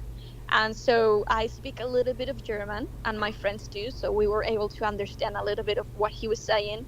And so what disappointed me, the first thing, is that place is now surrounded by mini, let's say, puffs, like mini puffs to sit on, and try to cover the whole symbology on the floor, which is obviously an insult. Yes. And so they sit around, they try to cover up, and the person that is trying to teach the scholars is not obviously teaching them about the real story of the castle and everything with regards to that. He tells them that the reason why they place those puffs is because it forces them to look towards the, let's say, the ceiling and observe the great architecture, while we all know that the main attraction in that room is not the architecture of the ceiling, it is the symbol on the floor that is made out of emerald, and it's a black sun. It's so important. So then he looked aggressively towards me, and he said in German, well, we are aware too that there are many neo-Nazis that come here. And he looked at me with a very furious, angry face. And everybody was staring at me. Wow. And I didn't do anything or said anything, but he just did that, And I'm not even a neo-Nazi. I'm a National Socialist, which is very different. So yes. I don't know. I felt that aggressiveness, and I felt obviously very uncomfortable that such a sacred place is occupied by people that are trying to remove that part of history and remove those spiritual forces and energies and try to, let's say, program children into lies, Yes. and Zionist propaganda, whatnot.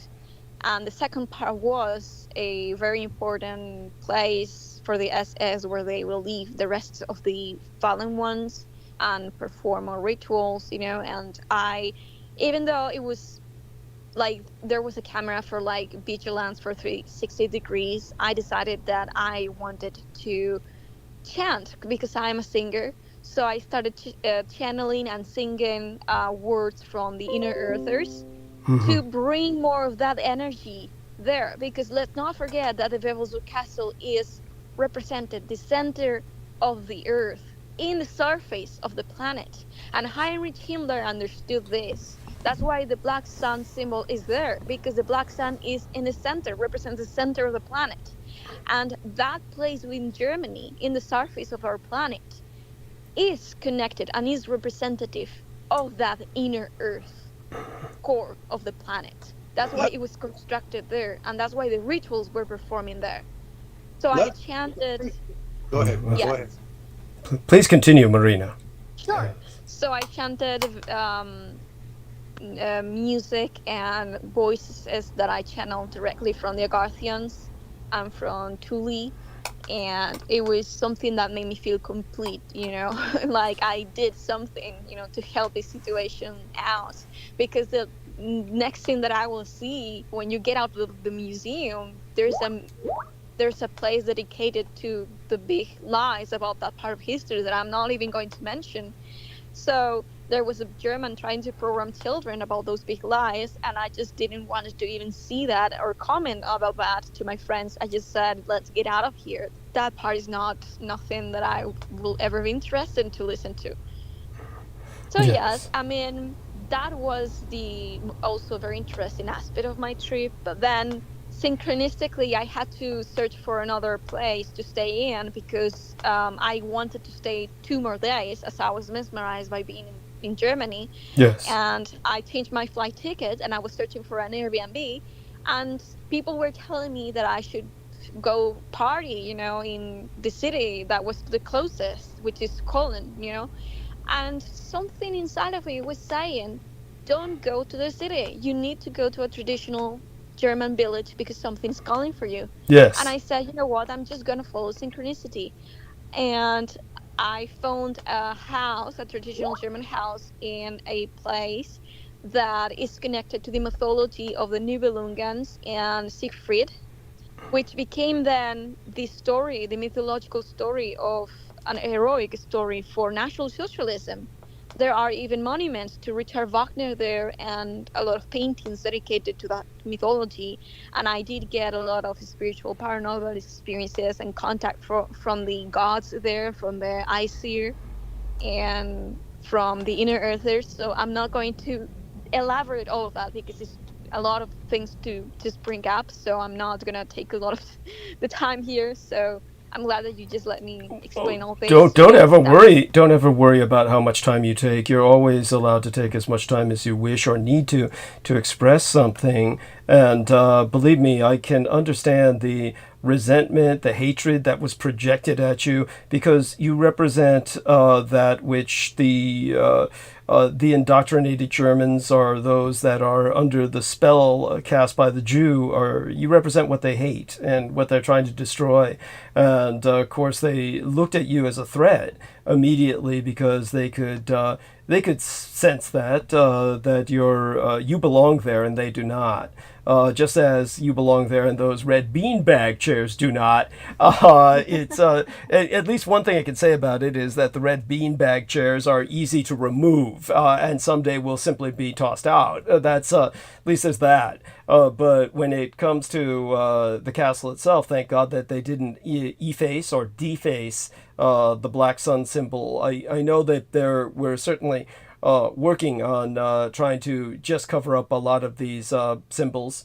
But fortunately, you were able to go there, and that's very important. Before I turn it back to Peter, what I'm wondering is that, again, there's this so much suppression. The repression and suppression in Germany, as you say, everyone is even limited to that. They don't know anything about their own history. They're limited in what they talk about. They stay very safe to let's talk about the weather, and it's just very sad. And but I'm glad you were able to enjoy your time there. Pardon please. Please. Yeah, the only mean person was the one in the castle. The rest of the people were extremely friendly. And of course, he was a pseudo-intellectual academic, of course, a spokesperson for the Jewish ideology. Yes. Brendan, by all means. Yes, naturally. Marina, I had a question. Do they maintain the Hakenkreuz on the ceiling? Or is that something that is... there. It is there, okay. Because I was meaning to ask you because it's been a while since I've known someone that has visited, and I was just curious if it was still there. Yes. Well, fortunately it is. I took a picture even. Thank God. Okay. Yeah. So to me it seems like it's a very, it's like an energy vortex. Of course it's there for a reason. All those ancient structures that were even built before the times that we were told they were built, these ancient castles and stuff, there are many all over Europe. So they know better, the people that are running the place, the country, beyond the normal governance, they know that they can't destroy these things because they hold certain energetics in place. So it makes sense why they will not remove that kind of stuff. They're told from higher ups that you cannot make those adjustments, per se. So thanks for the confirmation. Agree with that. Yeah. Very important point. Thank you so much, Brendan. Very deeply appreciated. Peter? Yes, Marina, I just sent you a newsletter from 2007 after I visited Germany. I might have sent this to you a long time ago, but it bears reviewing. And I'm going to mention this and get your comment on it. Now, when I went there to speak, they invited me over there to speak at a conspiracy conference, I guess you could call it. And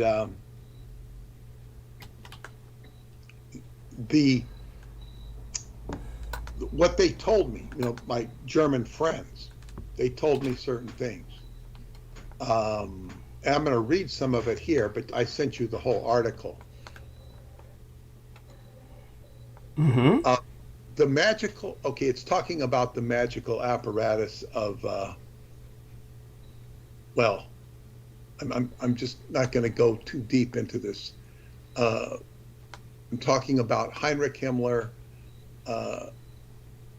According to my friend Oliver in Germany, Himmler did not die of self-induced cyanide poisoning, as is proclaimed by history.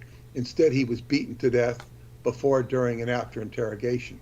The Allied command saw Himmler as a potential liability and virtual powder keg in the post-war trials because he was not only privy to the esoteric matters mentioned herein, but many other sensitive issues that included his sponsoring of the flying disc program. Himmler, who was well aware of Hitler's medical problems, had his own agenda to take over the Third Reich, blah, blah, blah. Okay, I'm talking here.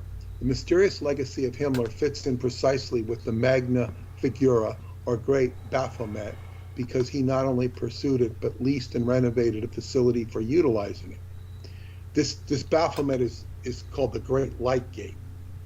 It was a project directed by the inspiration of Isaiah. I don't know if I misspelled. Oh, Isaiah.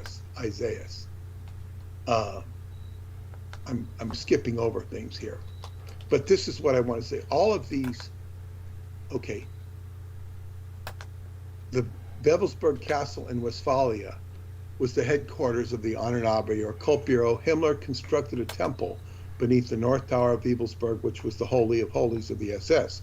All of these machinations and the construction of Wewelsburg itself were to facilitate the activation of the Magna Figura in the year 2012. The Great Baphomet was to be set in the middle of a circle where 12 repositories were designed for 12 crystal skulls to be placed. These skulls were the inspiration of the skulls or death's head that you see on the caps of the SS officers. These 12 crystal skulls are supposed to be from Atlantis, and they have not surfaced to this day. There is currently a woman in Holland who claims to have these skulls, but she is a fake. The most curious fact about Wewelsburg is that the SS tried to destroy it and its secret as the Allies closed in on this area in the waning days of the war. The Nazis, however, ran out of dynamite, and Himmler's Holy of Holies remained intact. Is it not interesting that Hitler's home and Hesse's prison, along with many other Nazi sites, have been purposely and zealously destroyed in order to prevent them from being worshipped as shrines? Wewelsburg, on the other hand, was not only reconstructed in its entirety, but Himmler's temple for 2012 remains unmolested and ready for use. There's more I can go into here, which I sort of skipped over, but I wanted to mention this whole idea of the crystal skulls being gathered in Wewelsburg. I don't know if anything happened in 2012 because I never got any report or if they got the skulls or whatever, but I just wanted to share that with you and see if you had any feedback on it. Well, you just shared with me very relevant information because that is exactly where I'm heading to or towards in my spiritual path and co-creations with the, let's say, continuation of these groups like the Anunnaki, the Thule societies, the National Socialists that are, that escaped to Antarctica regions, and the inner earth is, of course, of Agatha. So all these downloads that I'm getting from them, and even information from contact experiences, direct contact experiences, are all related to these mysteries or spiritual relics of the Nerve, of the Aryan races, of Atlanteans, Hyperboreans, Aryans, whatnot. And so it's very interesting that you brought that up, because I did many years ago. I was contacted by an Atlantean, and I was told that the Earth has 12 principal vortex energies. And I didn't know what was that for, because I was still not an initiated in all of this. But that information was brought up to me in a contact experience. He went away, disappeared, and it was left as a mystery in my life. And then, little by little, I was activated on this, all this journey of National Socialist esotericism, and the black sun was one of the most important symbols for me, as well as the Hankenkreuz, of course, and the Sigrun. And so, what I got to understand when I went into the Wewelsburg Castle, I remember how I was part of the Black Order within the SS, and I was assigned to one of the 12 runes of the Black Sun, and we performed rituals. Each rune was assigned to one of us, and we started to chant, very specific sounds and words in rituals, trying to, let's say, manifest or I don't know this is a specific word, but I guess that you understand me. Yes. Call for these, energies Summon, in summoning. form. Yes, summon. Yeah. Exactly. You understand me. Thank you. And so obviously, it's a green is the color of the black sun of the inner earth, because the center and the core of any human being, it's gonna be the heart space, which is the green color, right? The chakra of the heart space is green, and so it is then the representative color of the core of the earth, the emerald color. That's what it is about, but it holds many other, let's say, aspects to it. But yes, it's very important that you brought that out about the schools, because I was getting to channel many things about the emerald tablets, about those schools, about the Ark of Covenant. So yeah, thank you so much, Peter, again, for bringing up information that is helping me to discover more about. Yes, and read this newsletter, because it will guide you further. It will guide you further. In fact, I'll read a little bit from it here.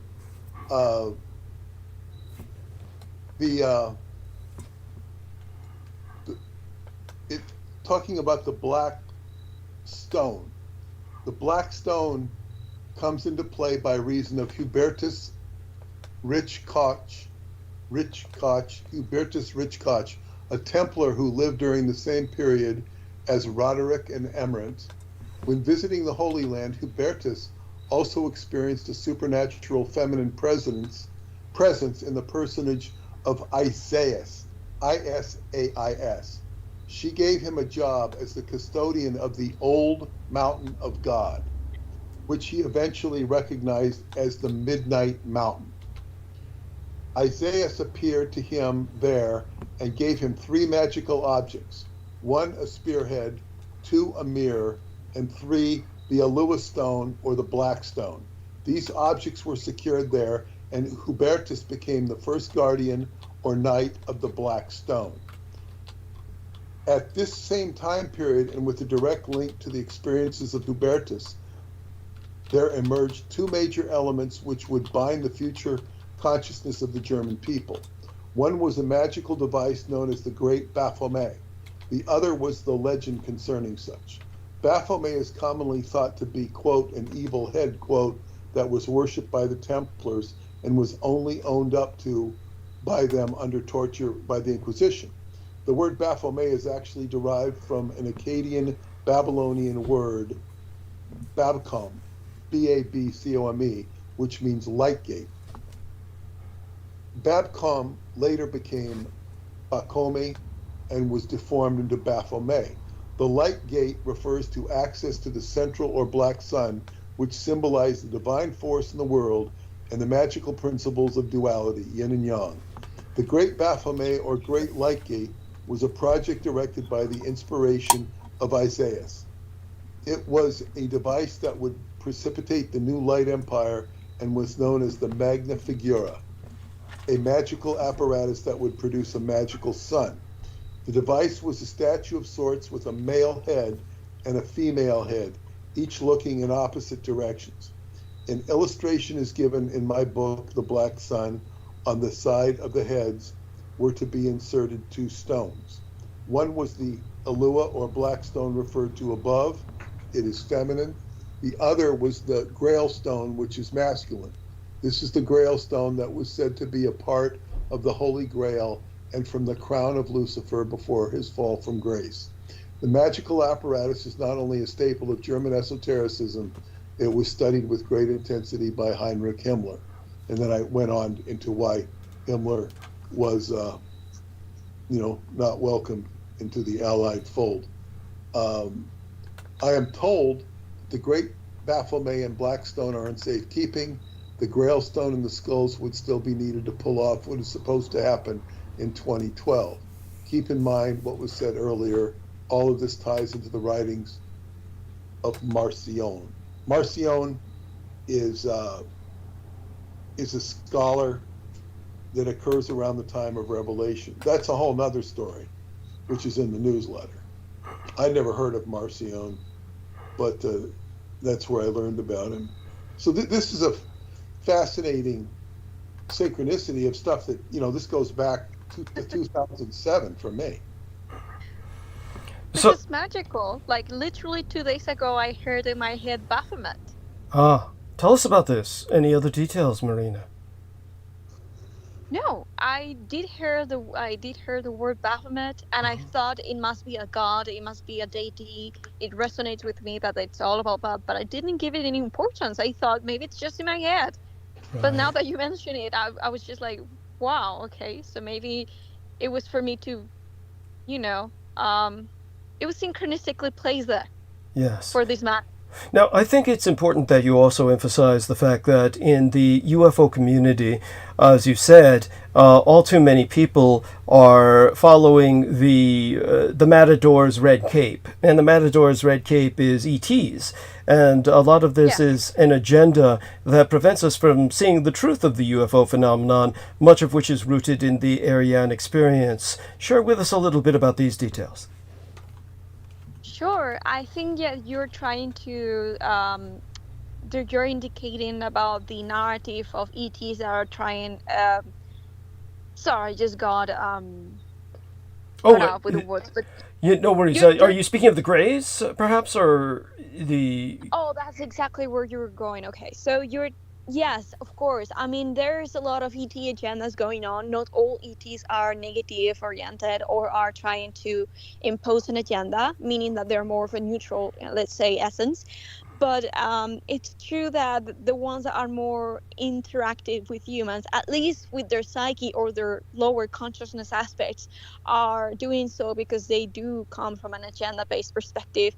And many of them, if not all of them, are trying to, let's say, experiment and degenerate human DNA for their own agenda interests, and because they want to be part of a passive invasion, and so by doing this, they are obviously, it's a dysgenic phenomena, because when they insert their own genetic information on us, Yes.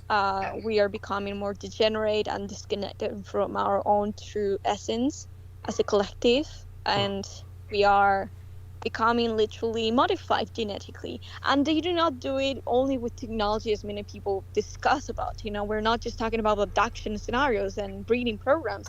They can even try to perform this with what is called morphogenesis. Morphogenesis is a phenomenon that explains that how consciousness is that fundamental pillar that is the one and only one that truly morphs the DNA, and kind of like it's the factor that makes it either evolve or devolve, become better and empowered and progress towards evolutive perspectives, or degenerate, to dysgenic aspects. So that's why it's a consciousness war these days. It's a psychic war, because they know that if they make people go backwards in consciousness, and they stay in a very low vibration and in unconscious shadow aspects of themselves, they are degenerating the DNA and they're not making it progress. And they are helping disconnect more and more codons within our DNA that were disconnected on purpose by those that we call the Anunnakis. And of course, there are many Anunnakis.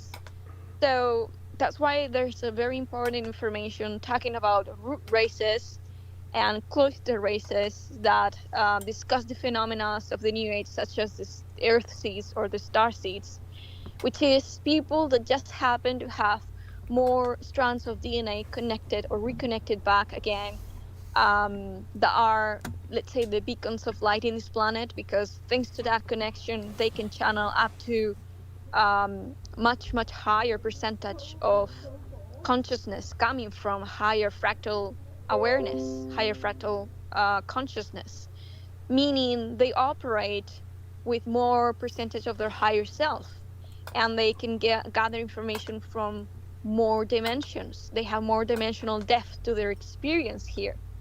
So yes, these extraterrestrials are trying to damage that, and they're doing it not only with these unique breeding agendas or manipulations, but also through the war of consciousness that we are seeing unfolding, right now in this scenario of Earth in exopolitics. Yes, excellent. And thank you for sharing that. It's important. Now, are you aware at all, Marina, of my own background? Do you know much about me, or know any important points about me? There was something about myself that I never really brought up with you yet, because simply I never felt there was a need to, or there wasn't time. But I was just curious, what do you know about myself? I know very little about you, so I will be very excited if you could share what you were excited to do so with me. Well, you're very kind. You're very gracious. I don't know if the word excited is justified, but my situation was that my mother worked with. She was born in 1923, on December 5th, and she was a member of the Asian aristocracy. I use the term Asian rather than Japanese or Chinese because she was actually half Chinese, half Japanese. Her father was actually Chinese, but it took a Japanese wife in Tokyo. Now, this is considered a very big deal in Asia in terms of somebody doing that. When I share this with Chinese people in particular, they're shocked and usually extraordinarily impressed, especially men, because it was the equivalent of, say, for instance, a black man marrying a white woman in the days when slavery was still legal in the United States. It's something that just never happened. But the reason that her husband was allowed to take a Japanese bride in Tokyo, the capital of the Japanese Empire, was because he himself had a very important noble lineage, which ultimately traced back to Japan. And this went back from the days of the Yellow Emperor of China, Emperor Qin, whom the nation of China is named after. China is named after Emperor Qin, the legendary Yellow Emperor, the father of the Chinese people, the builder of the Great Wall. And when it came to his seeking immortality, Emperor Qin asked his great alchemist Fu Zhu to find him the secret, and gave him 3,000 children to work with, meaning to ultimately kill, because it was believed that by taking the essence of children, the secret to immortality could ultimately be acquired. And Fu Zhu, the alchemist, was given 1,500 very young girls and 1,500 very young boys. Some of these were literally infants, and some of these were, at the oldest, were still prepubescent. They had to be for what was intended, because once a person undergoes puberty of any sort, the entire biochemistry of the body changes. This was already well known by physiologists at that time. Now, Fu Zhu told the emperor he would need to go to the land of Wa, or Wa Kokugoya, meaning the land of equilibrium and balance, to find the right herbs to blend with the essence of the children to give the emperor elixir, the elixir of immortality, the formula. And what he did was he was granted this expeditionary force by the emperor, an army of men to guard him, and of course, all of the children. He took all of them with him along with his fleet, and he sailed to Japan, and they never returned. He basically established what became known as the Kyushu dynasty. This was separate from the Japanese imperial family of today, which is known as the Yamato dynasty. So the Kyushu dynasty was the dynasty of the south, the Yamato dynasty was that of the north, and ultimately the Kyushu dynasty, which was born of the Chinese alchemist Fu Zhu, the great scientist of his day, ultimately after hundreds of years and hundreds of battles, relocated to China. So the Emperor of Japan during World War II wanted a reunification of these bloodlines, and that's why my father's mother was allowed to marry a Chinese man because of his connection to the Kyushu dynasty. He was the heir to that lineage. So in a very real sense, I'm related to one of the emperors of Japan, but of the old dynasty that for hundreds, actually maybe over 1,000 years, was hidden from Japanese history. It's only very recently, in the past few decades, the Japanese have begun to acknowledge historically the existence of the Kyushu dynasty in the open, in a public sense. In a public sense by popularizing the history by publishing books. So that's my background, but because my mother was very young, but still very talented, her specialty was linguistics. She had a talent for languages. She was allowed to basically translate at a diplomatic level, because this is how the royal families worked in those days. Of course, you yourself live in a culture which still has a king and still acknowledges a monarchy, so you understand that the monarchs are educated from a very young age to handle affairs of state. And so my mother was of that privilege and position, and she, I don't know if you're aware of this, Marina, but I would like your response. Do you understand, did you know that Emperor Hirohito, the Emperor of Japan, was a marine biologist? Did you know he was a scientist in biology? I was not aware, no. Okay, so this is important because what happened was that when my mother served as a translator with the Germans, rather the Japanese and the Germans, when they were communicating, she, of course, was introduced to Hitler by Otto Dietrich and Sepp Dietrich. My legal father is obviously named Dietrich. That's the German name, comes from my legal father. And he was related to both Otto Dietrich, who was Hitler's press chief, and Sepp Dietrich, who was Hitler's bodyguard, the man who was put in charge of the Leibstandarte division, the most important division of the SS in terms of weaponized or mechanized warfare. And both these gentlemen would each time that they met my young mother, who was about, shall we say, literally, I think approaching 16 years of age at that time. She was introduced to Hitler both times. At one time, she might have been close to borderline 14 years of age. The other time, borderline 16, 17. But she met Hitler twice. But Emperor Hirohito gave her the orders that he wanted to collect Adolf Hitler's sperm. As a scientist, he was working on what Dr. Josef Mengele in Germany would call twinning. And Dr. Josef Mengele in Germany, of course, worked with genetics. He was one of the pioneers of modern genetics as we understand it.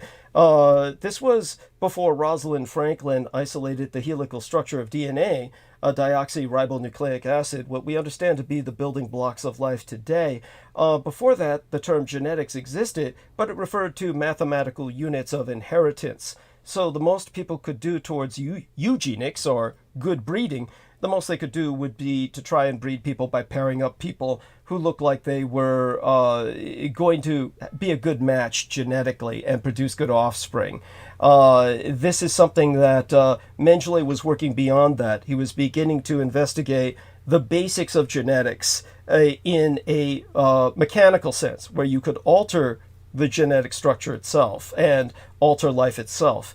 And the way to do that was to begin work with twins, who are clones, but they're natural clones. And so the process that Dr. Josef Mengele called twinning is what became known as cloning. Emperor Hirohito was trying to work with cloning. He felt that Hitler was important enough where he wanted Hitler's sperm to work with in terms of cloning. And my mother was ordered to collect it. Of course, as a young lady, she had a better opportunity to do this than anyone else.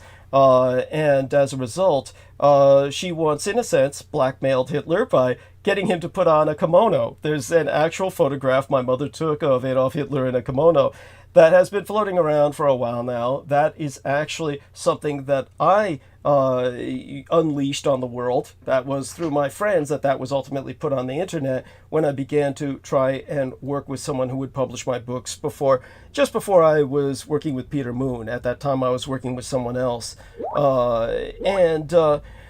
So both of these members, Sepp Dietrich and Otto Dietrich, could get close to Hitler because they were both members of the SS. They were both Schutzstaffel.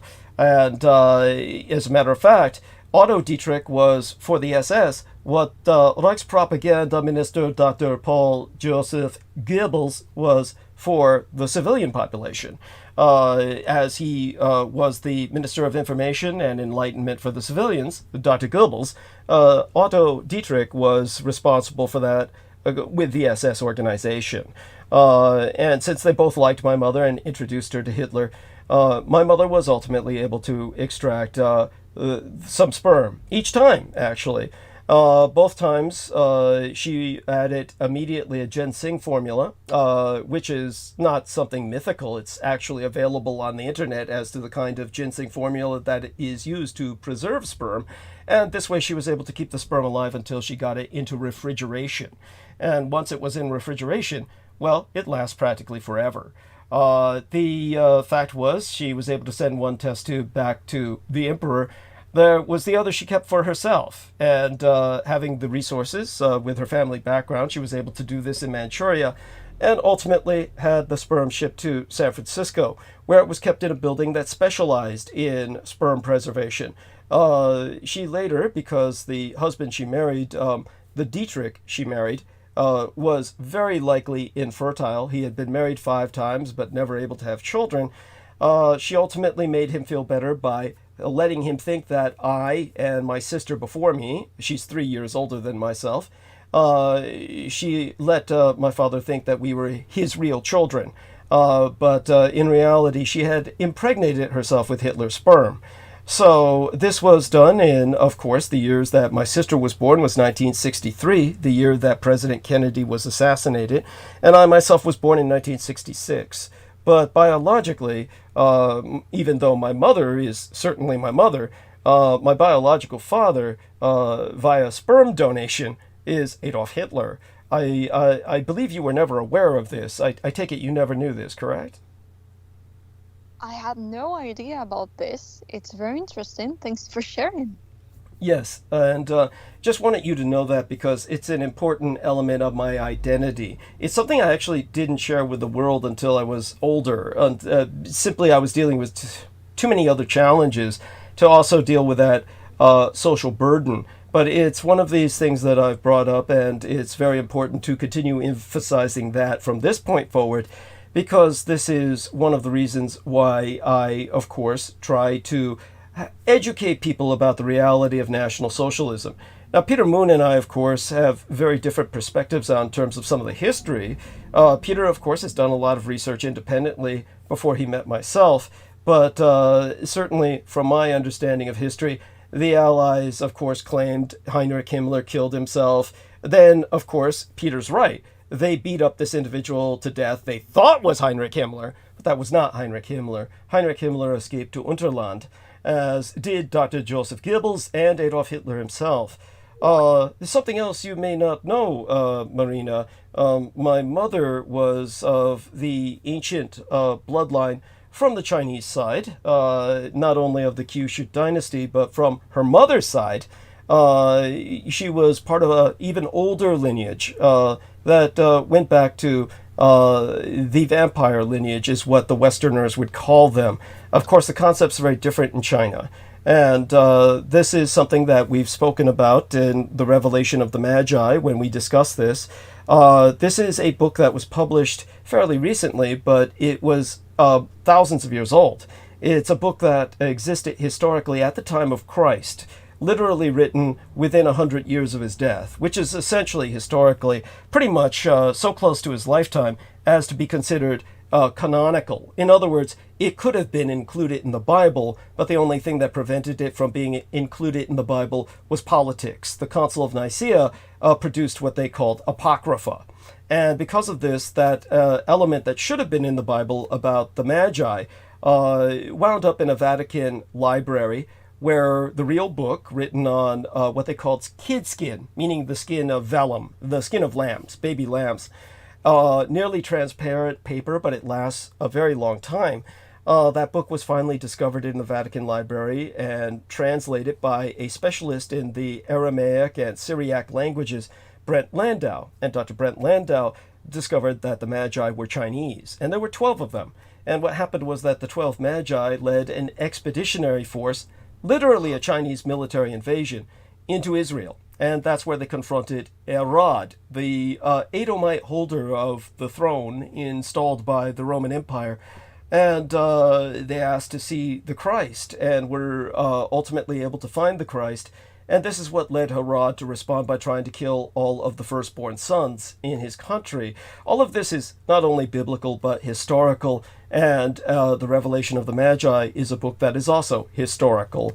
It's from that lineage of those Chinese priest kings, the mage kings, the sorcerer kings, that my mother's matrilineal bloodline descended from.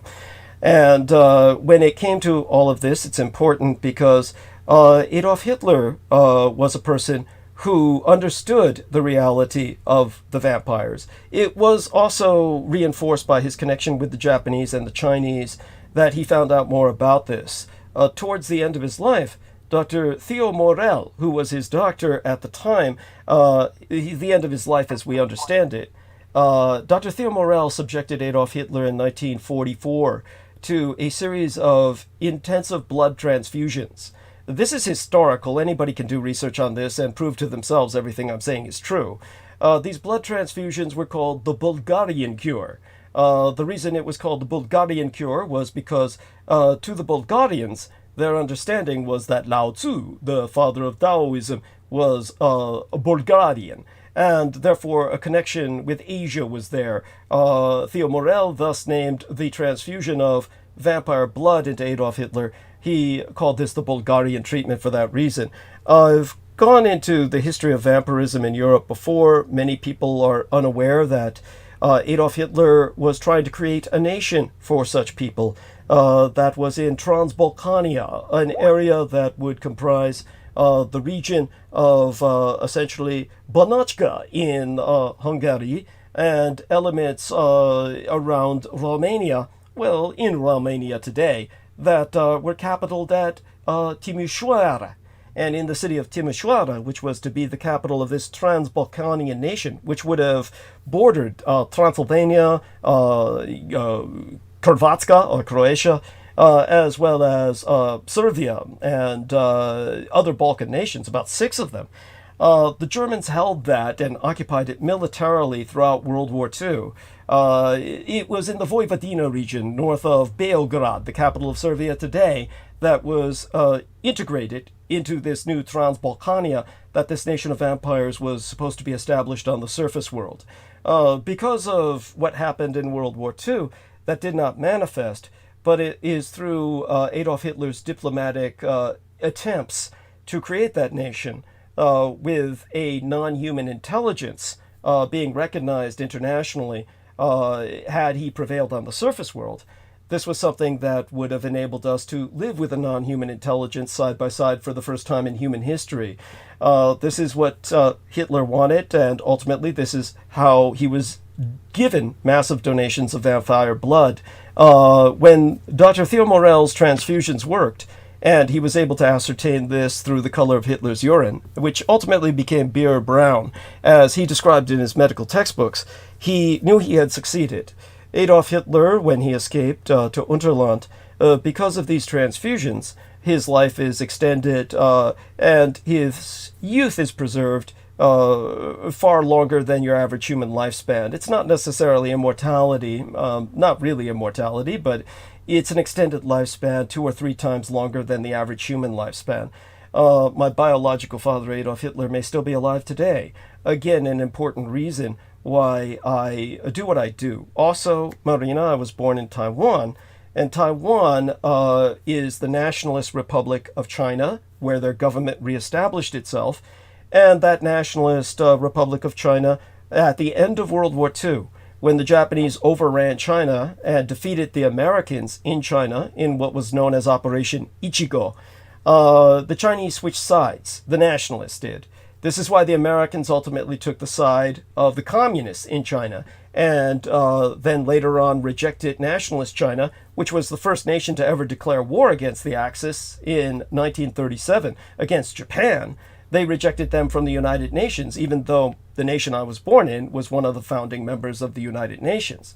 Well, today, Taiwan is the most technologically advanced nation on Earth. It produces almost 98%, 99%, effectively 100%, for all practical purposes, of the advanced microchips that keep our technology running the world today.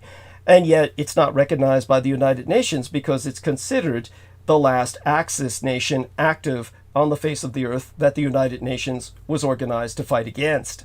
So this is the situation of my connections to Taiwan, which is considered a Nazi state.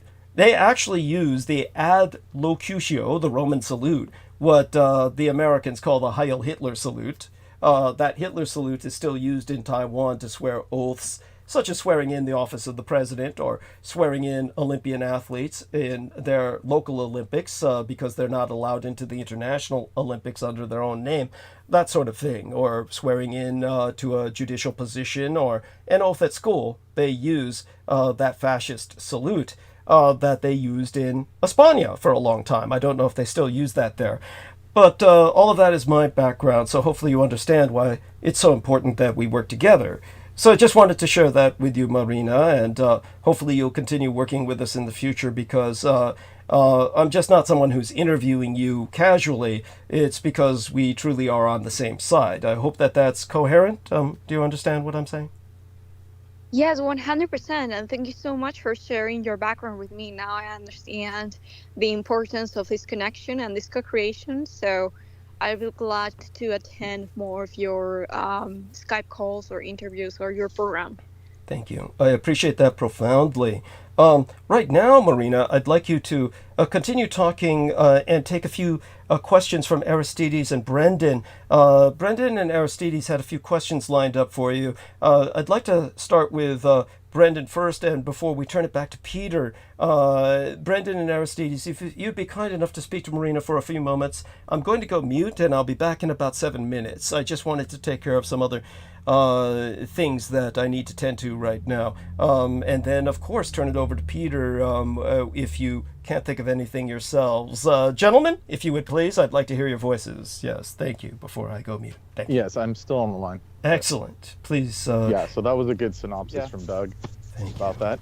Appreciate that. But, okay. I'll leave you gentlemen to take it from here. I'll be right back. Thank you. Okay, I just have one brief question. Marina, are you aware of the connection of the Nordic mythology to all of this, like the way our world is run, who's actually in charge, and the fact that the Svartalfar, the dark elves from the lower realms, are actually interfering with our surface world to the point where most of our technology comes from there.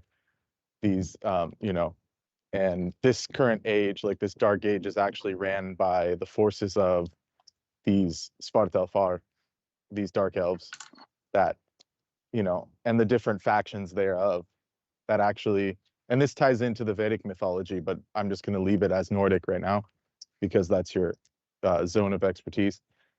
Have you explored that aspect of it, where so not only are the Vanar and the Aesir involved on our planet, what would be called the Devas, but also these factions from below, so not necessarily like under the earth itself or even Agartha, but there are planes even below that Jormungandr and these different planes on the Yes. Yggdrasil.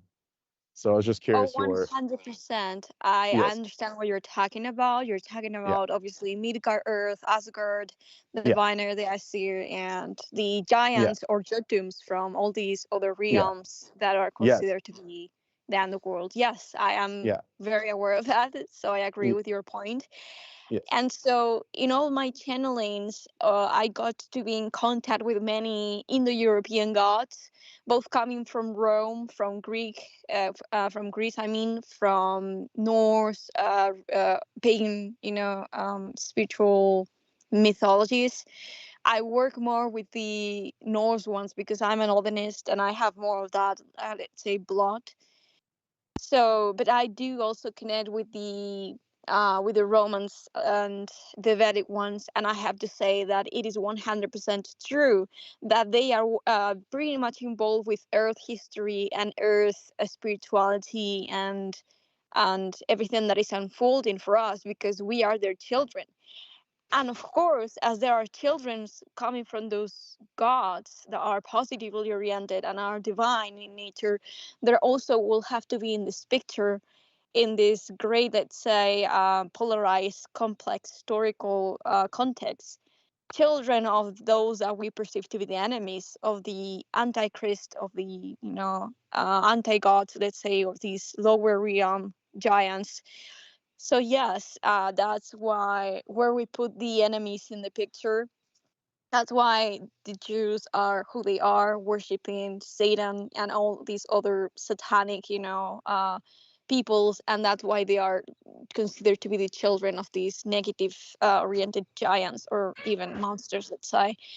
And yes, I mean, what I pretty much got to observe is that when I was heavily attacked by these forces, negative forces, when I became very active in the political spheres and spiritual spheres, I recognized that the Aryan gods will get to contact me because I was getting, let's say, very conductive of electromagnetic energies from Earth that directly ties into the historical and political questions or let's say context going on.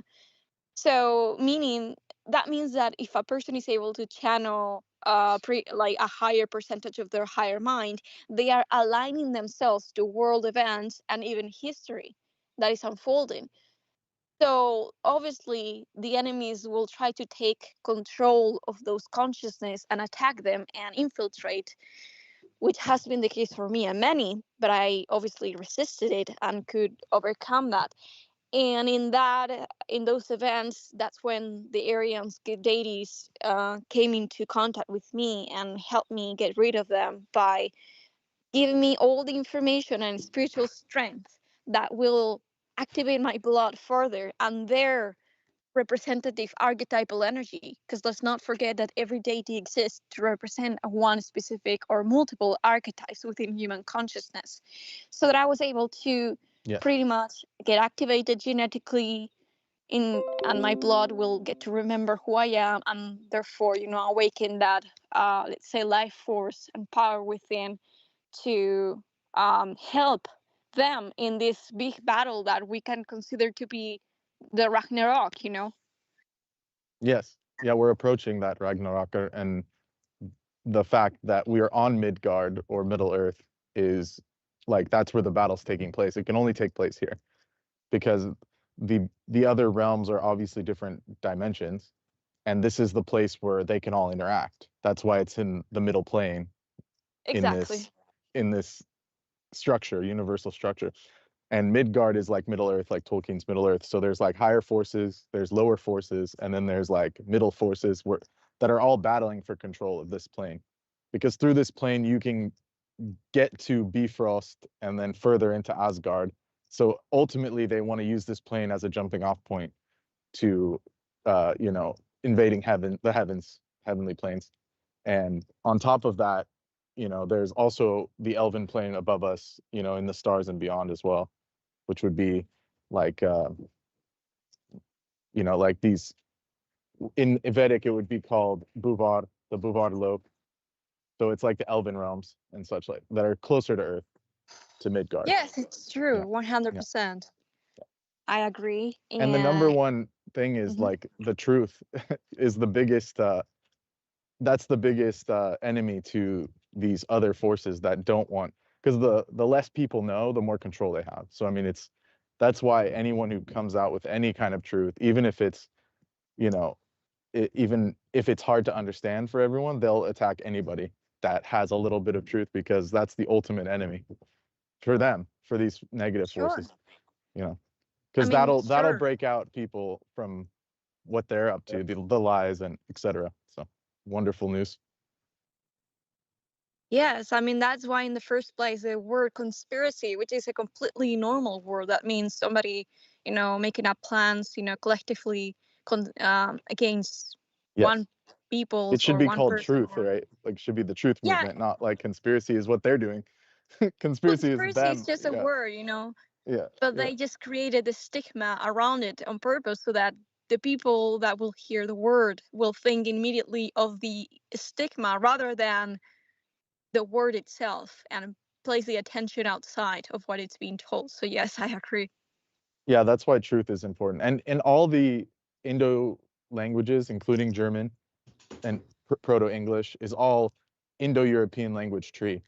So in that proto-language, the truth is called sat.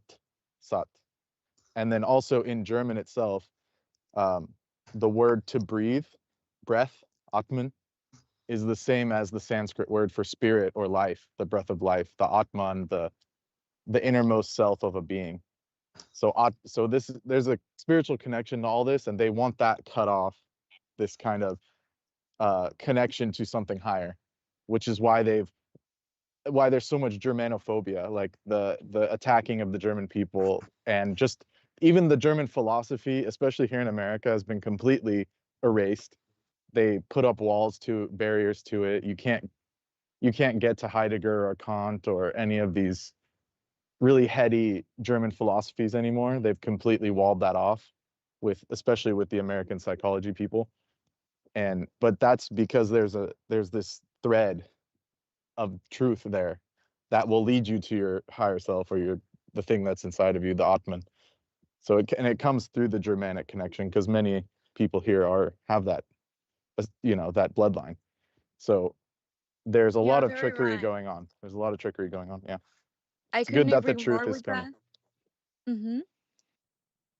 I couldn't agree more with that, because personally, as a channeler, when I am getting downloads specifically from my past life, in regards to the Aninnerve, in regards to who I was as a high rank SS general, and very, very connected to that pure German bloodline of the Teutonics, of the I immediately get attacked psychically by these lower beings, and it is terrible. I do describe in my YouTube channels how these psychic attacks are perpetrated in me, but many times it leads me to get into the hospital, into the ER.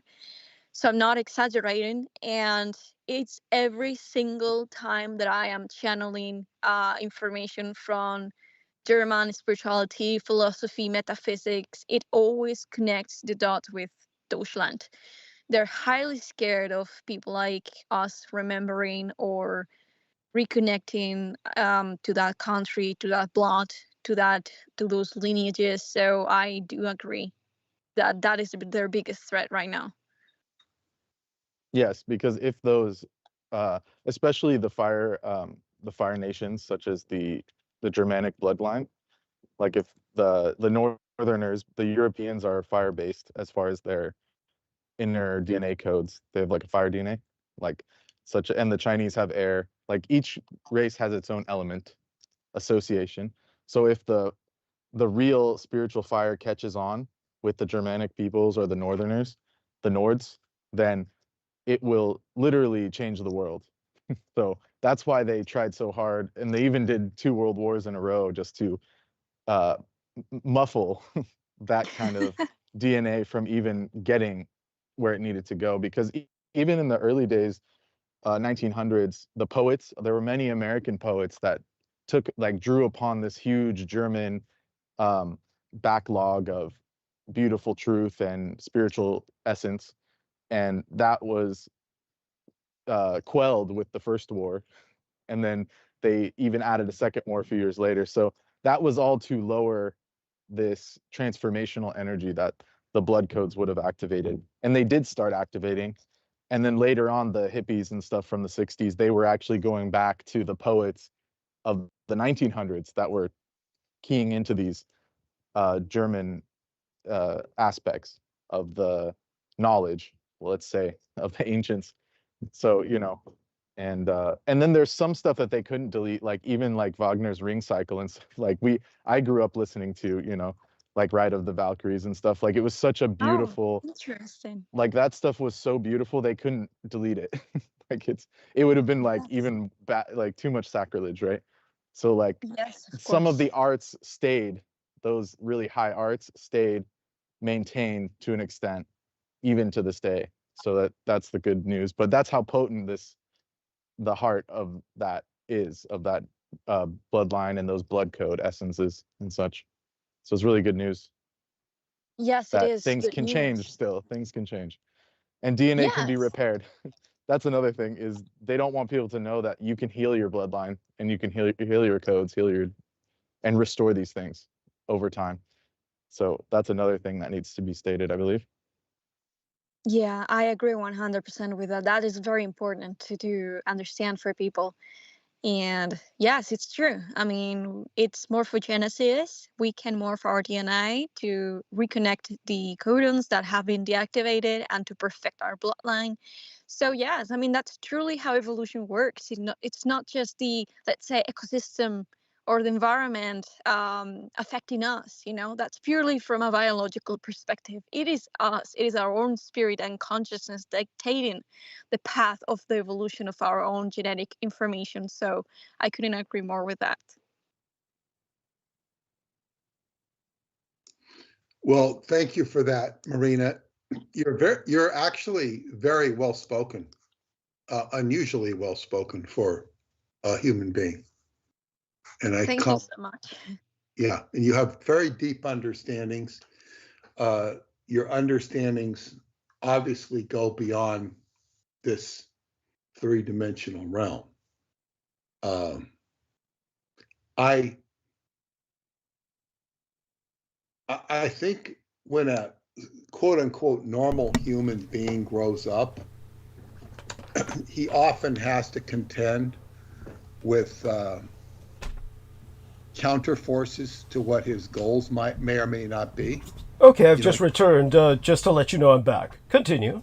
Thank you. I'm just giving a little profile of my interpretation of Marina. I was saying an ordinary person growing up has to contend with different things that are going to oppose them in their life mission, whether it's to become a doctor, an attorney, or an athlete, or whatever it is.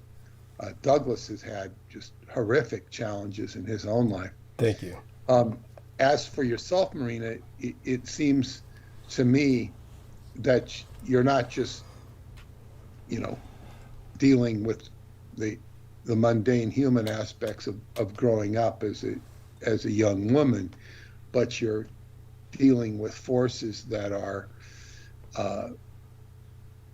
territorial in the non-physical realms, that are territorial and that are basically fighting for your soul, and that you've been in a battle with these things, and that this battle that you're involved with on a metaphysical level is also reflective or sympathetic with battles that are going on in the physical plane. Just giving this, I guess what you'd say, off-the-cuff analysis helps me understand you better. If you don't have to agree with what I said, but that's just my perspective. Well, I agree with it. What were some of the worst things that happened to you, Marina, that you're comfortable sharing? Is there anything that you're comfortable sharing that might have been some kind of trauma? Peter Moon brought up MK Ultra earlier. Do you feel that you were subject to any such programming, or it's simply you were working with people who were, or tell us a little bit about this? Yes, I think that MK Ultra, which is involving obviously satanic ritual abuse, was obviously my most traumatic experience as a human being. And of course, when that happens to a human that is functional within the matrix, 3D matrix, on an ordinary basis, day-to-day life, it's not going to be like you remember, obviously, because the purpose of that program is that you do not remember, so that they can still control those, let's say, fractal alter personality egos. But when I started my own spiritual awakening, I did have strong memory recoveries of the project. And I'm talking mostly about the traumatic experiences or practices, better said, when I was meant to be fractalized into multiple pieces to then be reprogrammed into alter egos. So, yes, I saw myself being experimented on in a laboratory and mostly being harassed sexually as a child. So, these things pretty much it is the description of mind control practices and projects like the monarchs project. Yes. And I'm aware of many different alter egos so far. The advantage that I have is that as I am a conscious channeler, I have the ability to tap into fractal consciousness of myself, but not being able to, for them to take over. I am not vulnerable for them to take over my frontal personality in a way that I'm not possessed by them. Whilst people that have a very high open, let's say, highly open chakras, like crown chakras, they could do that, but because they don't have worked so much into their lower chakras or their connection to the ground, let's say, grounding, they can completely get possessed by them and lose control. And that's why there are certain diseases that are created within our society that we perceive to be as the multiple personality alters or the personality alters disorder. That is what it is about from a generic point of view. Unfortunately, that doesn't happen for me because I have this strong connection and grounding ability, which obviously is what at the same time paradoxically makes us a better channeler. It's not just about opening your crown chakra, it's about being able to also ground yourself, because otherwise you will not be able to maintain yourself in higher dimensions while being conscious. So Yes. you will not bring down back that information. In other words, I'm not going to go off the the topic that we're discussing, but yes, to sum it up, I will say that mind control has been the hardest thing for me. But at the same time, I will say that this past months that I was highly targeted, even since I was active politically and spiritually, I will say that I also experienced the worst times in my life, because as I said, as I said previously, these attacks were not just the typical psychic attacks in which you just get intrusive thoughts or a little bit of fear or nightmares. I am talking about the fact that they were trying to change the directions, the natural orientations of my Merkaba into the unnatural orientations, and they are vortex energies that need to spin in different opposite directions on purpose, so that you can materialize but also project yourself into the higher astral consciousness. It is the natural balance of consciousness, of any consciousness that is incarnated within the physical plane. So if you change that, forcefully, unnaturally, you're just going to cause, I know it sounds harsh, but it is the truth. You're going to cause physical changes and responses that result into probably death, which is an aneurysm. So, in other words, my heart was beating at a very high speed without anything physical going on. I have a very low tension naturally, so it is nothing to do with medical backgrounds. It is not genetical. It was, eventual. It was eventual. It was not chronic. It is nothing that has to do with my body. It was only when I will be channeling and they will get to attack me and they will get to threaten me to tell me that they were going to kill me if I will continue forward in the path of channeling and getting all these downloads about these specific people's communications races, species, groups. So I understood what they were doing because I was able to channel my guides and I stopped the attacks by balancing it back again. And my heart rate went back to normal, and all my other, I will say, physical vital values went back to normal again. But I was highly scared and I thought in many occasions that I was going to die, to be honest. But I made it, I guess. Thank you. I'm so glad you did. We're all glad you did. This is profoundly important that you share this with us, and we are impressed by your courage in doing so. It's always takes an enormous amount of courage to share vulnerability. Now, I want you to know there was a comment that was entered in our episode of maybe a few weeks ago, 3 weeks ago, and it was dated on Wednesday, July 31st. And what the young lady who contributed some money to me when I was basically overstretched that month and needed to make my rent. Her name was Melissa Meow, and or Maio, Maio, Melissa Meow. And Melissa Mayo, she basically said, "Thank you, Peter, for taking the time to address my issues. I will try your suggestions. Bless you all with the prayer hands." Now, this is because Peter responded to some of what she was contending with, some very demonic pressures and influences. Now, with the kind of background that you have, Peter, it's kind of an obvious question. What would Scientology training say to basically respond to the situation of our lovely Marina SEREN with? Well, this is a very, I guess what you'd say, complex issue. One thing I will say is Marina, you just, complimented her very well. Thank you.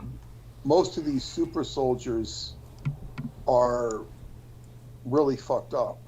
Yes. And she's not like that. She's able to distinguish, she's able to discern. She has discernment. She has intelligence and discernment. Her key faculty seems to be discernment, which is really astounding.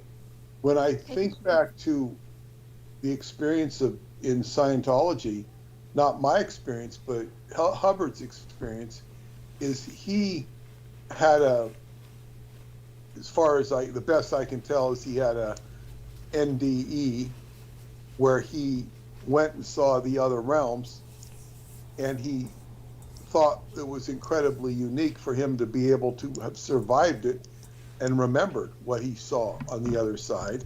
And from this grew a whole modality of therapy to go back and uncover your, what he originally called impediments. In other words, to engage in self-corrective action of the mind. Marina is already doing this to a certain extent. She's able to self-correct and battle and fight. And I think when the key thing, and what we're all engaged here, not just, but just all of us, and I noticed the way Marina responded to your own story, is we're what Hubbard called the highest of human virtues, granting beingness the ability to be what you are. Now, this can get very jaded when you get around people that are mentally off. Yes.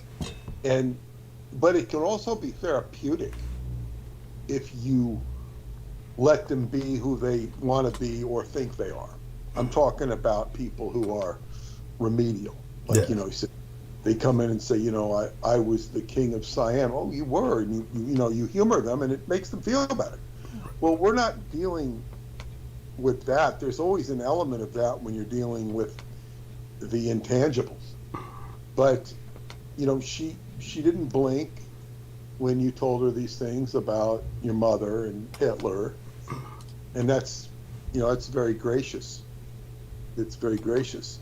And in turn, we accept what she says about inner earth. I feel that because I've been tangling with the inner earth.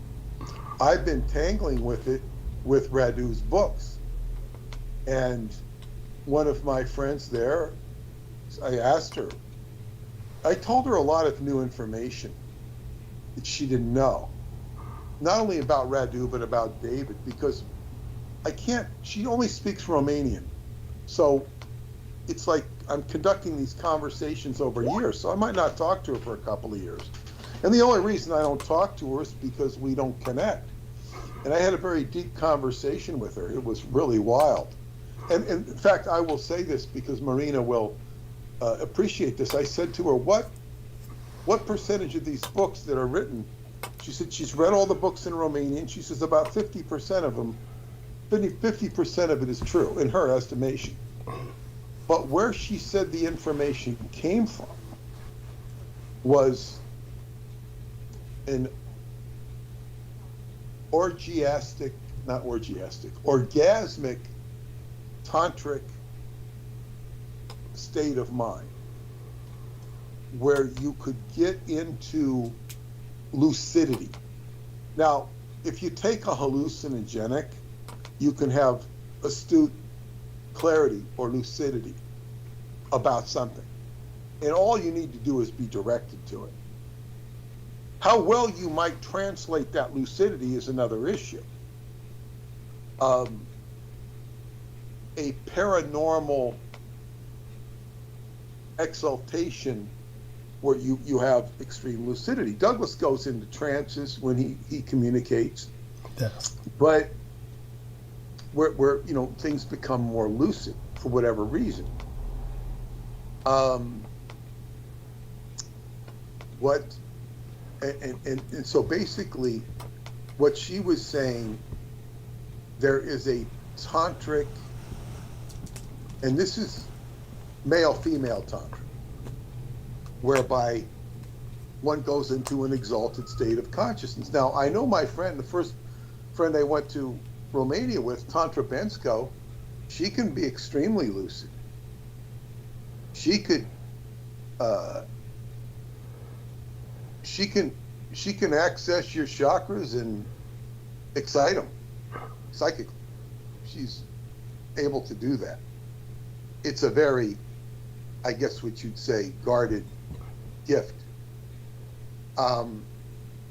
So she has extreme lucidity. She suffers from being a human being, though, Yes. as many people do. Now, I was sharing with my Romanian friend that this is what they did at Montauk. It was orgasmic lucidity, but it was not heterosexual tantra. It was male on male tantra. Yes. Which Preston had expressed was the work that Mengele had done with male twins. They were the best subjects to induce tantric. And this was the focus of the research they did at Montauk. They weren't, I don't mean to imply that Mengele was there. I know my control victims love to refer to him as Dr. Green. He's like a ubiquitous archetype. It's like an archetype that they use. Dr. Green, yeah. Right. So anyway, it's this orgasmic, I keep saying orgiastic, and pardon me, orgasmic trance where one becomes very lucid. Now, we do know that Marina is hypersexual as well. So that contributes to a consciousness that can be quite lucid. So, she's very lucid on these issues. She's talking from a reference point that's not quote unquote normal. And what I thought was interesting about the tantric lucidity that is ascribed to Radu in the Romanian books, I always thought it was a step up from Montauk because Montauk is so grueling. It's so horrific. There's really nothing too good about the story, except that it's penetrating the consciousness of time. In the Romanian books, we're going into Shambhala, and it's certainly a pretty colors. You know, it's more like a yellow brick road being laid out. It's pretty. So what I would say, the important thing in dealing with Marina is to just be there for her and acknowledge her and accept her on these deeper psychic levels that I know she's always felt that, you know, she's had a friend in us, that she's made that very clear without even having to say it, you know, because when she gets into, she gets too much stuff backed up, she'll write or something. So I just say it's just being friendly and communicating and but what's important in tonight's interaction is that we've gotten traction. I've gotten particular traction with her vis-a-vis the inner earth, Yes. which is something we were going to be developing when we get to the, you know, the Black Sun Revisited book. Yes. Which I project will be after the vampire book. Yes. After Thank we you. do that right. But Bless you. and by the way, Douglas, we need to schedule a meeting to read the chapters. Oh, of course, that goes without saying. Yes. Yeah, well, because I'm going to conk out pretty soon here. But, Yeah, understood. yeah. But yeah, so I mean, you know, Marina, I think we've made great headway tonight, don't you? I agree, and I couldn't be happier about this co-creation. It was purely synchronistic. I never got a call any of these days from you, and today for some reason Skype was, you know, telling me that there was somebody calling. So I don't know what happened. I was even surprised or even scared. I didn't know. I do not use this app at all. So I will say that it's the universe working things out. So thank you so much for having me here tonight and having shared this information with me, because you have given me traction towards these spiritual purposes that I was working with, and you have given me more information to work with, and I appreciate it. So Yeah. I will be looking forward for more.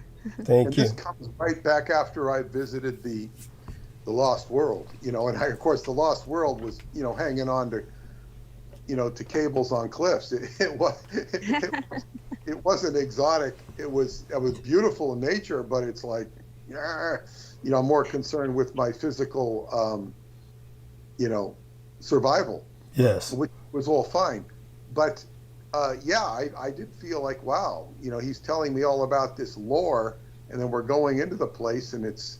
I don't get a chance to enjoy too much of the nature other than to experience it, but sometimes that's what it is. And I also knew that I was in the area. And my friend who was so obsessed with the inner earth, you know, I was pointing to this warehouse, you know, because it talks about warehouses that go into the, and he wasn't paying. I said, you weren't paying attention. I'm pointing to this warehouse. There's a warehouse. He says, I'm sorry. You know, in other words, he's so busy trying so hard to find these things. I just like, look at it now. I don't know that warehouse went to the inner earth, but it just like my intuition was like, boom. It's like one of my psychic friends told me over 30 years ago. You know, she said to me, she looked at the Montauk book when I gave. She says, "Oh, this is going to make a lot of money." She says she could tell. I mean, she was just like, boom. She was a very good psychic, and she said to me, "I feel when I'm the most psychic, I feel like I'm making it up. I feel like I'm making it up," and that's something she always. always impinged on me. So this is kind of true. It's like when you feel you're making it up. And this is what I was doing with my friend. I'd say, okay, I saw the storm cellar. I saw this. It's just, I'm not trying too hard. I'm not trying too hard. And here, I saw my friend Cyprian as being so organically able to connect to things. He's so connective. And then I see this with Marina. I get back from Romania, and I feel like now I see this whole dimension to her, which I wasn't unaware of, but now I appreciate it. And I appreciate what it is and where it can go. It's like Marina, Douglas is a gift. He's a gift to me because where certain censorship stops, he has an open door to tell us things that we wouldn't know otherwise. There's no way we could learn the things we've learned from him. And I agree. I realized with the book I send you, I'm going to have to enclose the book, his book on the Roswell deception we did together, because that will explain some of this stuff about Hirohito in Japan, which you should know because of your understanding of the Axis powers. But yeah, so this dimensional aspect of yourself is very, very good, because here we're getting a direct conduit into the psyche of the inner earth. And I know there are a lot of issues there that impede the free flow of information. But if we can work on the astral level or the non-physical level, this is the key thing. If we can work there, because when we work into the physical realm will follow the etheric realm. Of course. Yeah, it's of course, but when we bang our heads sometimes working in the physical realm, it's not so easy. This is why we get, like, somebody wanted to buy one of my books, and I referred her on Facebook, but they cut off they won't do my website. I just say, go to the Time Travel Education Center. Boom, nope, message not sent. Interesting. They banned my websites on Facebook. Yes. So it's not that easy. It's not that hard, because I have to write out and say, go to the website and spell out .com rather than a real .com. Right. So on and so forth. So good. This is good. If you want to join us, what's today? Well, what I'll do is, Marina, Peter Moon and I will schedule some work time for the book we're working on right now. But what I want you to know is that what I'll do from this point forward is I'll simply call you when we start the show at 6 p.m. my time here in California of the United States, but it will be exactly 3 a.m. Your time in España. But you don't need to pick up. You don't need to answer. You'll simply be on the call, which means you can jump on anytime you want.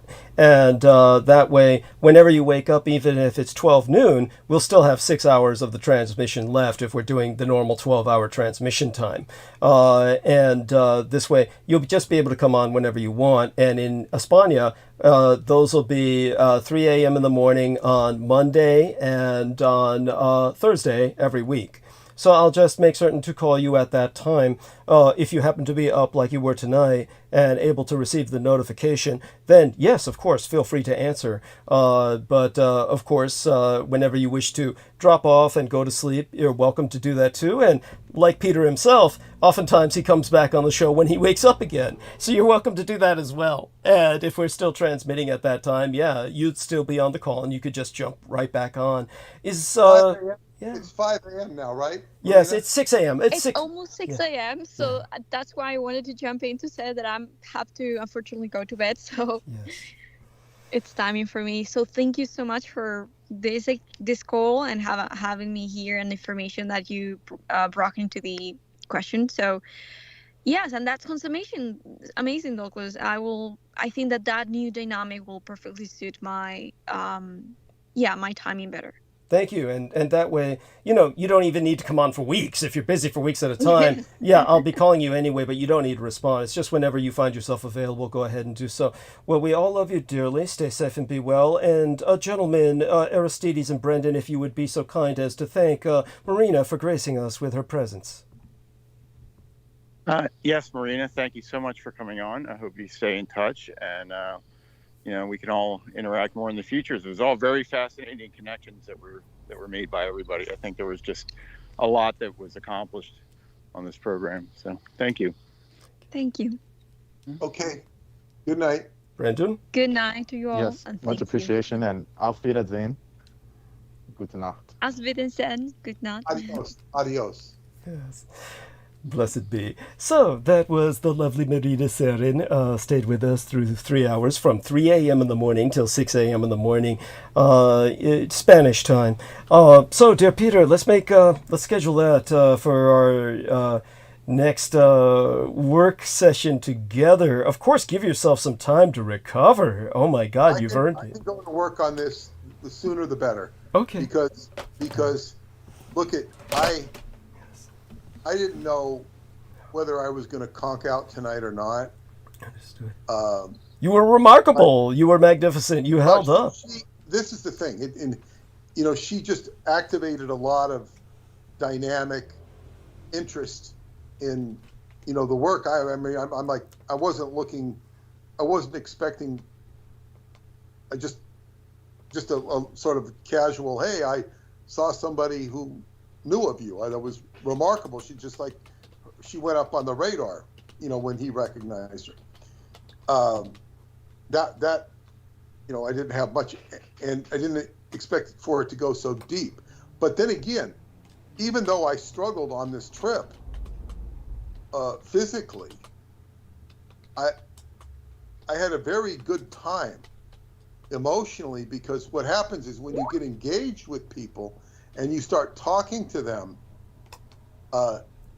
your mind goes off of your discomfort. It's still there, but the mind goes way off of it. And so this is what happened tonight. You get the mind engaged with human interaction. Indeed. I will say one thing, though. It was like there was so much picture taking going on when we were in Bucharest that I didn't say anything. I didn't protest it. And I told my friends when I got with my new group, I said, I had so much picture taking going on, obsessive compulsive picture taking. I said, if anybody brings out a cell phone, kick a camera, I'm going to grab it and throw it. Because it's like picture. I took 3 pictures the whole time I was there, and they were all of the ham radio antenna because Heather wanted pictures. Mm-hmm. Now, in actual fact, I didn't need to take any because Cyprian took the full load. I didn't take 1 picture. Yeah. I believe it. I mean, I'd be like you. I'd be in the same. Yeah. What do I need a picture for? Now, there was a few shots when I said, take a picture of me with so-and-so. I don't even remember who so-and-so was. But, yeah, I do remember who so-and-so was. Yeah. That was just to, show a friend of mine. But, it's like, what are you going to do with all these pictures? Now, I might have a reason to take pictures because I might want to chronicle and put this, in a book or a newsletter, but I fill up most of my newsletters with information.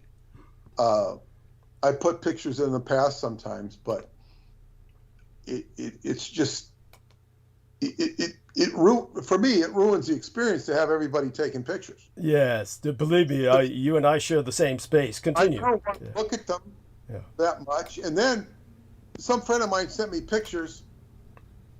Oh, how'd you like the pictures? I said, look, I get them on a cell phone. I can't. The cell phone's too small to even see the picture. Thank you. oh, don't you get those? Don't they convert into your email? Well, in actual fact, they did send them in the email, but I was looking on them on the computer. So I dismissed them. I didn't delete them. And yeah, they show up big. But pictures are, sometimes they're nice. I really enjoyed the one picture my friend Susie sent me of her swimming with an elephant in Thailand. I just really loved that. Mm-hmm. That was remarkable. It was a video, it wasn't a picture. Mm-hmm. I mean, there are exceptions, but picture. It's one of the neurosis of our times. Well, it's people desperately trying to capture time. It's what they're ultimately. Well, yeah, and I didn't throw anybody's cell phone. But I certainly, felt like it. But yeah, so I will, I just, Marina's appearance, especially on the heels of me recognizing or seeing her influence, was serendipitous and sort of preempted everything I might say. But I did get in quite a few things about the trip. But this tells me the trip's still continuing. That's and right. That's the best thing of all, because what I will say, and I've explained this to some of my friends that want to talk to me, I'm mentally, emotionally, and physically exhausted from 16 days of travel and dysentery. Yes. And it was a very good trip. I don't regret taking it, but I'm thinking like, God, I never want to do this again.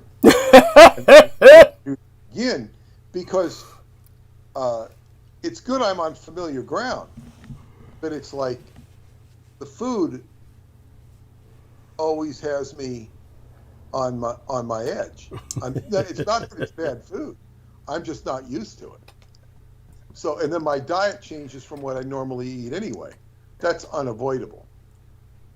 One of my doctor friends say, "Oh, take Chinese herbs. That'll solve all your problems." I'm not confident that it will. I was taking probiotics, prebiotics, postbiotics, and that probably helped. But and of course, what I will say about the trip, I went during Mercury retrograde, and this is a no-no. Yes. But I did it. If you have to travel, you travel. Now, normally during a Mercury retrograde, I've had it where, okay, big deal. It's my plane's a little late. Well, okay, it's no big deal, or something doesn't work out. On this particular trip, every day, with maybe one exception, had a Mercury retrograde issue. Yeah. Where the plane was late,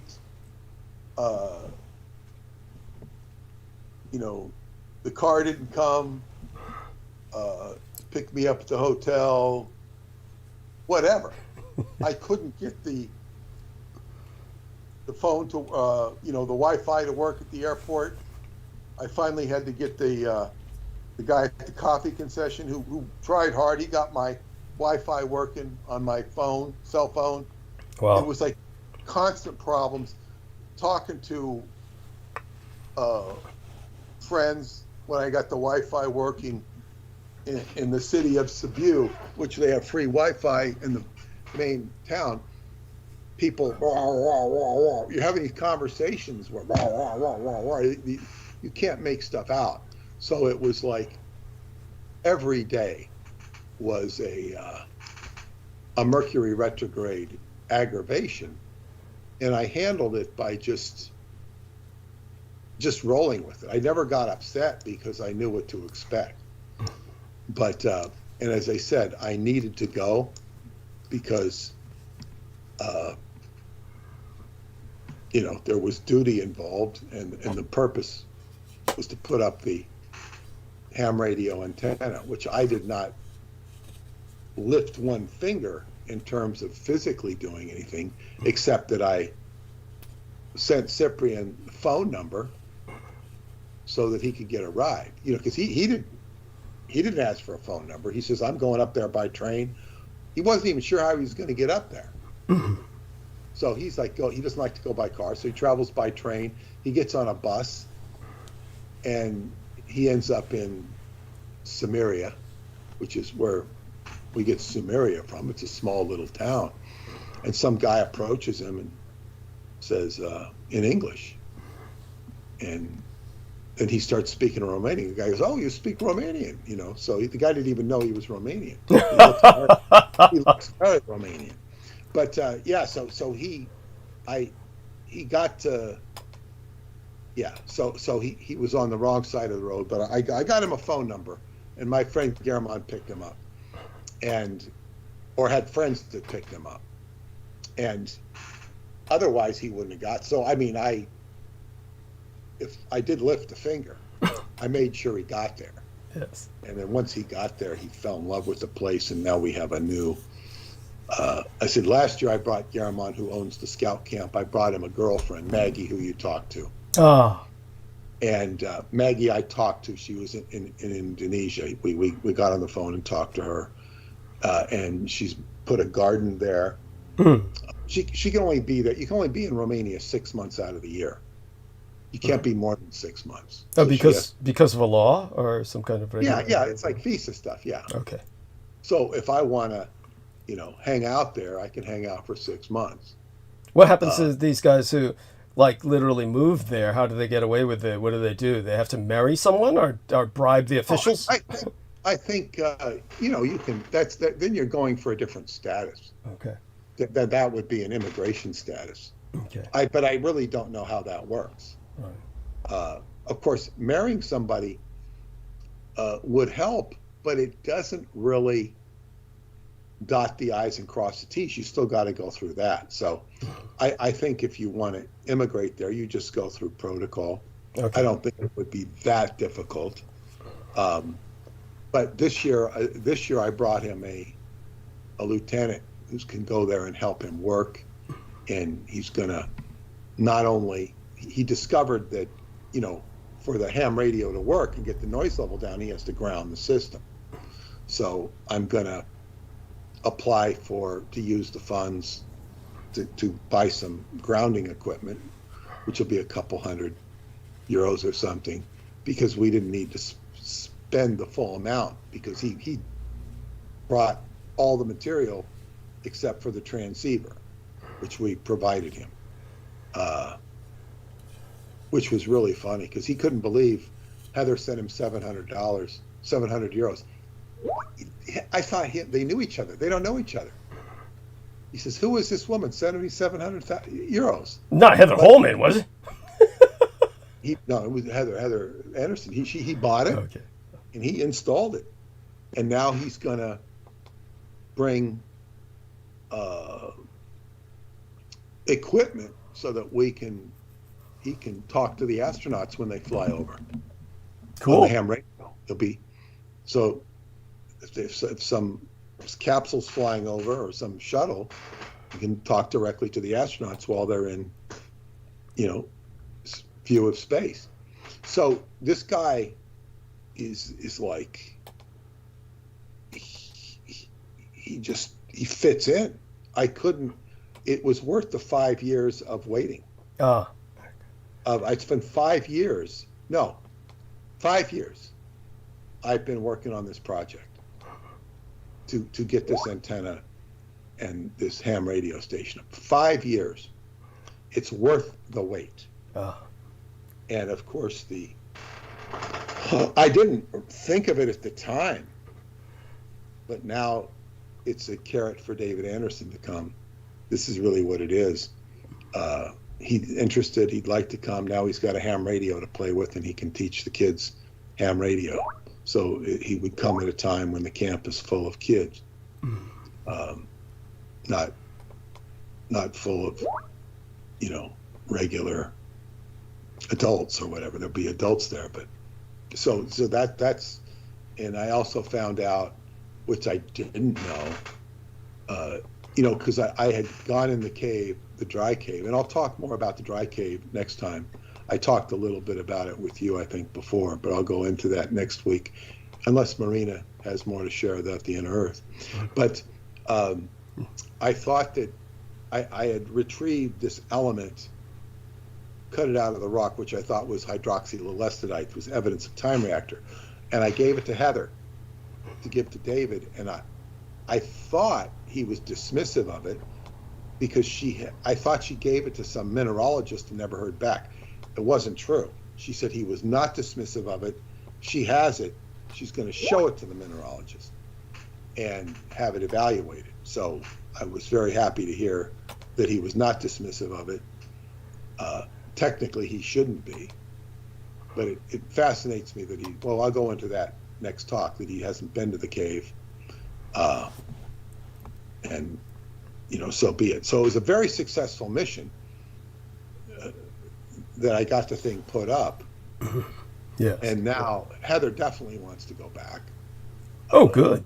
Yeah, she wants to go back. That's easy.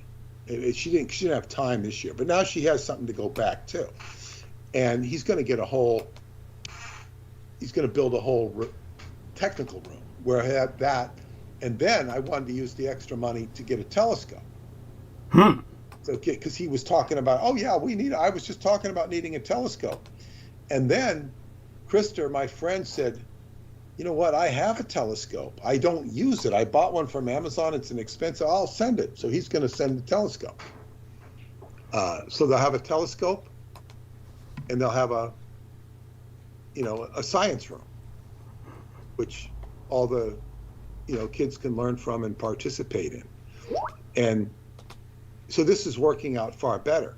Of course, when I originally got the message from the cave to put up the ham radio antenna, it was not with the intention of drawing David there, but it seems to be doing it. But my point is, he stated how important this area is.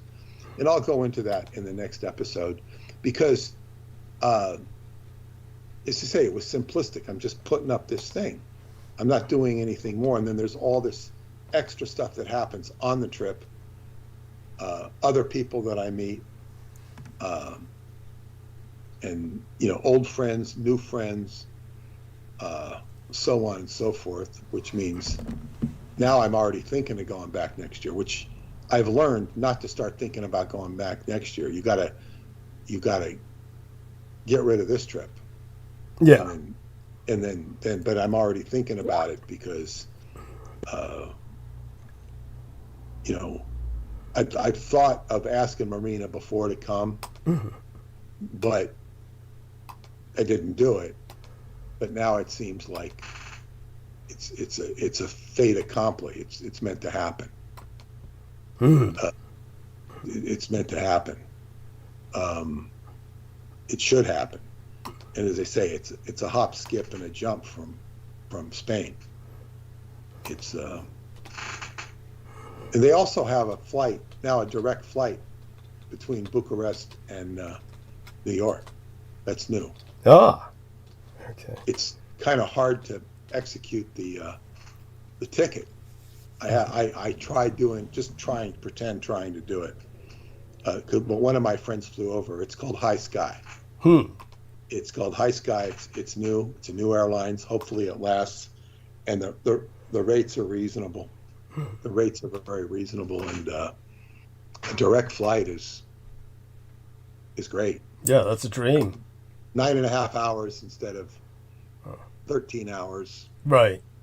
Or 14 hours struggling in airports.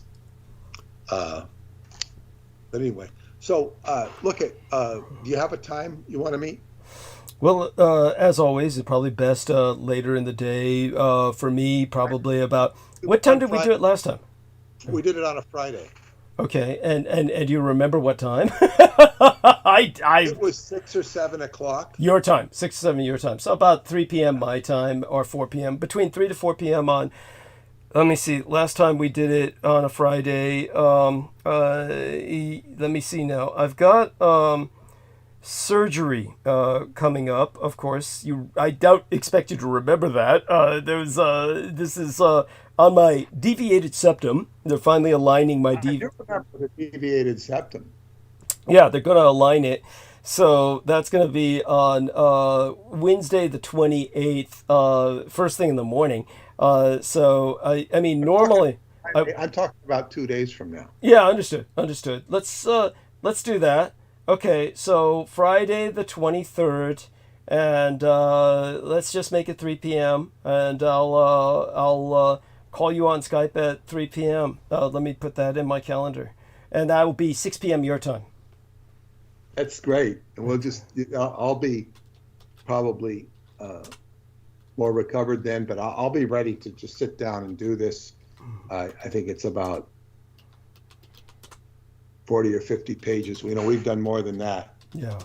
We can just knock it off and then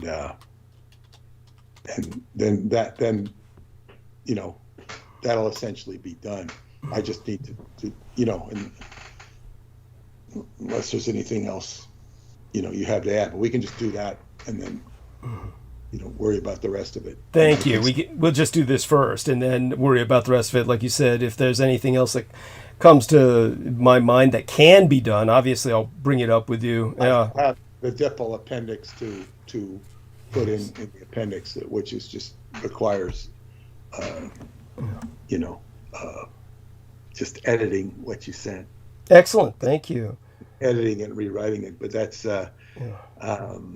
I'll take a look at that and see if there's anything else I can add to that too. Though there, obviously, if I do, it wouldn't be much. What you have in there, What you have in there is, I think, fine. Yeah, it's pretty extensive. Yeah, thank you. Okay, good. So we'll see you on Friday. That's correct. Yes. Stay safe and be well, and we love you dearly. Everybody say good night to dearest Peter. I want to remind people to donate to Douglas, douglasdietrich.com. Upper right-hand corner, yellow button. Very important that you donate to Douglas. And we'll get some more truth out of the inner earth. Yes. Because whatever you think, whatever anybody thinks of Marina SEREN, and I think most people think she's very pretty, which can be a distraction because she is very pretty, but she is connected. She is connected to the inner earth, and it's like that's. What can I say? That's a connection. That's a connection. It's just that the inner earth is not necessarily as fuzzy and warm, as you might like. Indeed. Yes. And I don't mean to disparage the paradigm, but it's not a wrong way to think of it, very much like Oz. Where you have the munchkins, these magical little creatures. They're a lot of fun. They're cute. There's something a little off about them. Something missing. It's not their size. It's just something, it's sort of a saccharine world, sort of a phony world, with plenty of emotions in it. And then you have the people of Oz, who are very good at singing and dancing about the merry old land of Oz, but there's something missing there too. And I think and then of course then there's all the evil that has to be combated. But the lesson in that movie is it's all about home. Yeah. It's about home, and that's where just be happy at home. If you can, you don't need to go out and conquer the world. If you can be happy at home, that's an art in itself. That's the fourth house in astrology, the heart, the home. In fact, in astrology, not astrology, in Greek mythology,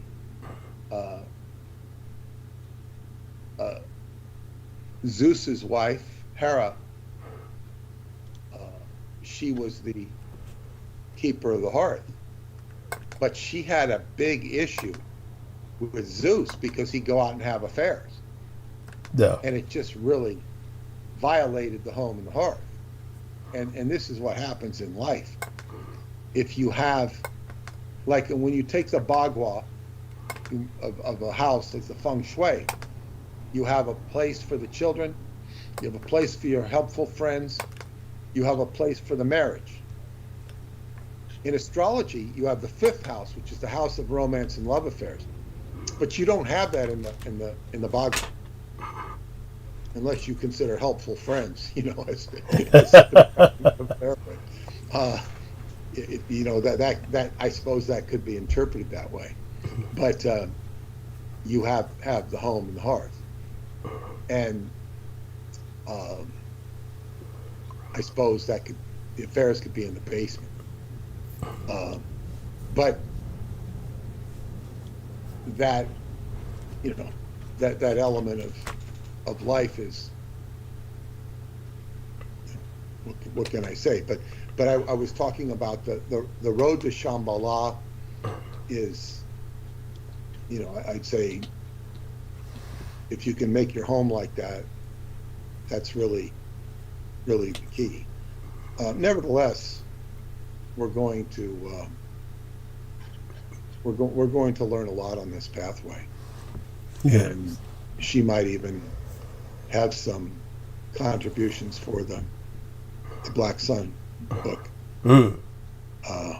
It all depends, and I want her to read that Spandau Mystery, because I you know, go into the Vril channeling, and it seems like so many of the things that I offer her triggers memories in her, or triggers, you know, eventualities. So I would get a real kick out of her response to that book, because it's like, you know, it includes Vril mediums. So, and she is a Vril medium. Yes. You know, for better or worse, you know, she is. So, wow, this is like, just like when I wrote my book, Synchronicity and the Seventh Seal, I didn't expect real Moors to contact me. I was making a tribute to the heritage of the Moors.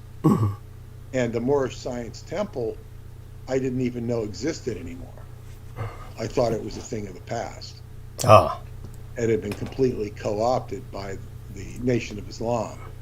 And then, you know, I get contacted not only by the Moorish Science Temple, but by people who were true Moors who disavowed the Moorish Science Temple. So that's who I worked with. And I mean, it's not that they were totally divorced from the Moorish Science Temple, but they said this is not where it's happening. You know, we're free Moors. But yeah, I mean, and that was a whole education process, which helped lead me to Qigong. But so, you know, this is a real Vril medium with very real Vril energy. And I've been thinking of Vril lately, because there's been certain situations where I thought it'd be a lot easier to just lift this with the power of Vril.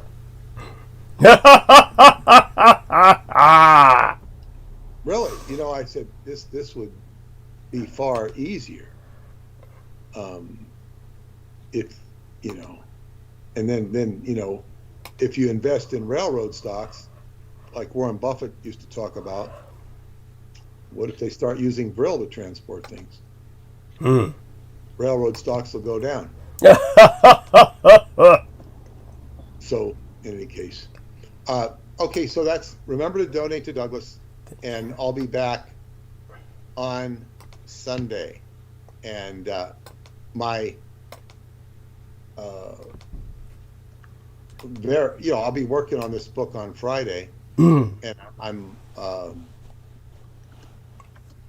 you know, already going to get into the production of it.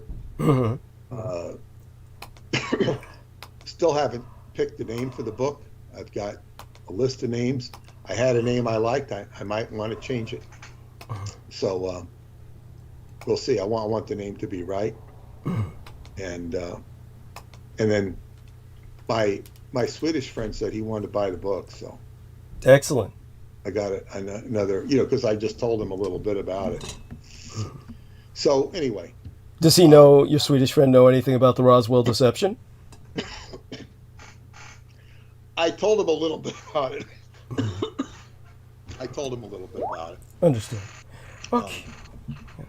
Because, the people, and in some of the Romanians, I mean, in Europe in general, they have a very different viewpoint than Americans. Yeah, they do. And they study YouTube, they study the internet, and they acquire a lot of deep knowledge. At the same time, they get the polluted knowledge of, what's out there. Yeah. It's not all polluted knowledge, but much of it is. So yes, you just, somebody's done such and such and so, and I mean, if you listen to the Democratic convention tonight, the things they say are so outrageous. They just get up and lie. Just lie their asses off, and everybody claps with enthusiasm. I don't mean to suggest that the Republicans told the truth, but I just happen to be, saying this and saying how great the economy is and how inflation's under control, and we all have to think Biden. It's just utterly ridiculous what politicians can get away with. It's not about speaking the truth. What if a sports team got up and said, we really kicked their butt. We've got this person, he can throw touchdowns better than anybody. And the guy can't do crap, This is kind of what it is. It's they're allowed to play to an unreal world, an unreal audience. Like if you're on Broadway, you can make up all sorts of stuff. You can sing about magic bells and magic flutes. Nobody cares. It's Broadway. But this is what you have. You have these people performing. I want to get one of those. They have these faces of Kamala. Like they have up on a stick, and they're just Kamala faces. I think they had them with the vice presidential candidate too, the Democratic guy. I forget his name, but Waltz. Yeah, but you know what's good about Waltz? Democrats will have their own Dick Cheney. Jeez, is he that bad? He's not exactly. He's the closest thing I've ever seen to a Dick Cheney from the Democrats. Okay. He's just got this Dick Cheneyism. He's not. He's. He likes totalitarian stuff. It's like. Yeah, he's a Democratic Dick Cheney. He's not exactly like him, but he's the closest thing the Democrats have produced to Dick Cheney. I don't mean to suggest that the Democrats are better than Dick Cheney, but just the characteristics of somebody who's just a conniving jerk. By the way, here's a photograph of him in the text box. Can you see that in the text box, Peter? Yeah, but doesn't he kind of have a Cheneyism just to his looks? And I was thinking more when I saw his policies. I don't know much about the guy other than I thought he looks like a Klansman. I thought they got the closest thing they could to a Klansman to balance out Kamala being a black female married to a Jew. That way, you know what?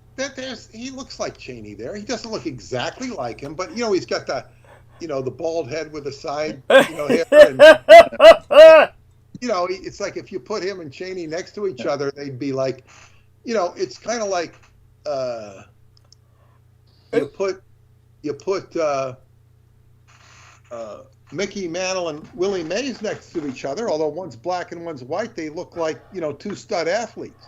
What I can't understand is why did they surround him exclusively with young girls? Why the gender specificity that these were only young girls surrounding him? What's to make him look virile, like Bill. That's a good one though, Pierre. I'll give you that one. That's what I'm going to start calling him now. The Democrats, Dick Cheney. You like that? You like that I analogy? like that.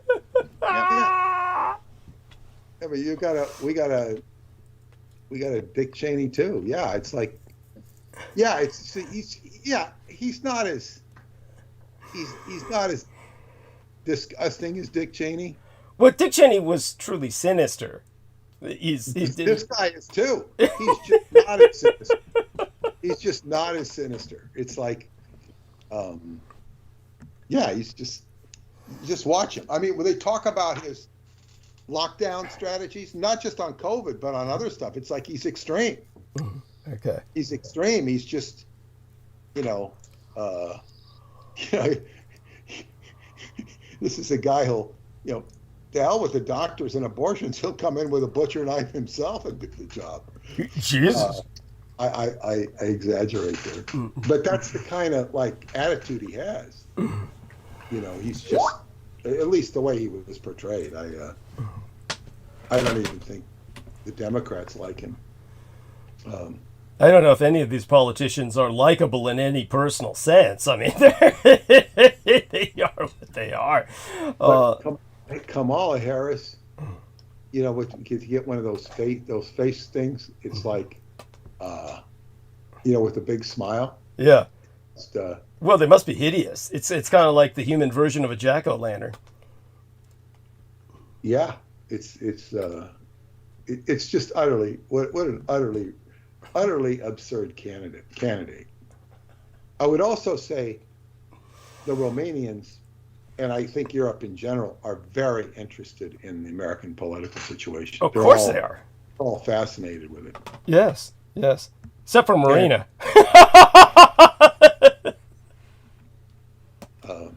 We didn't really discuss that with her, but anyway. So I'll say goodnight, and I'll see you on Friday, Douglas, and then I'll see the rest of you on Sunday night. All right.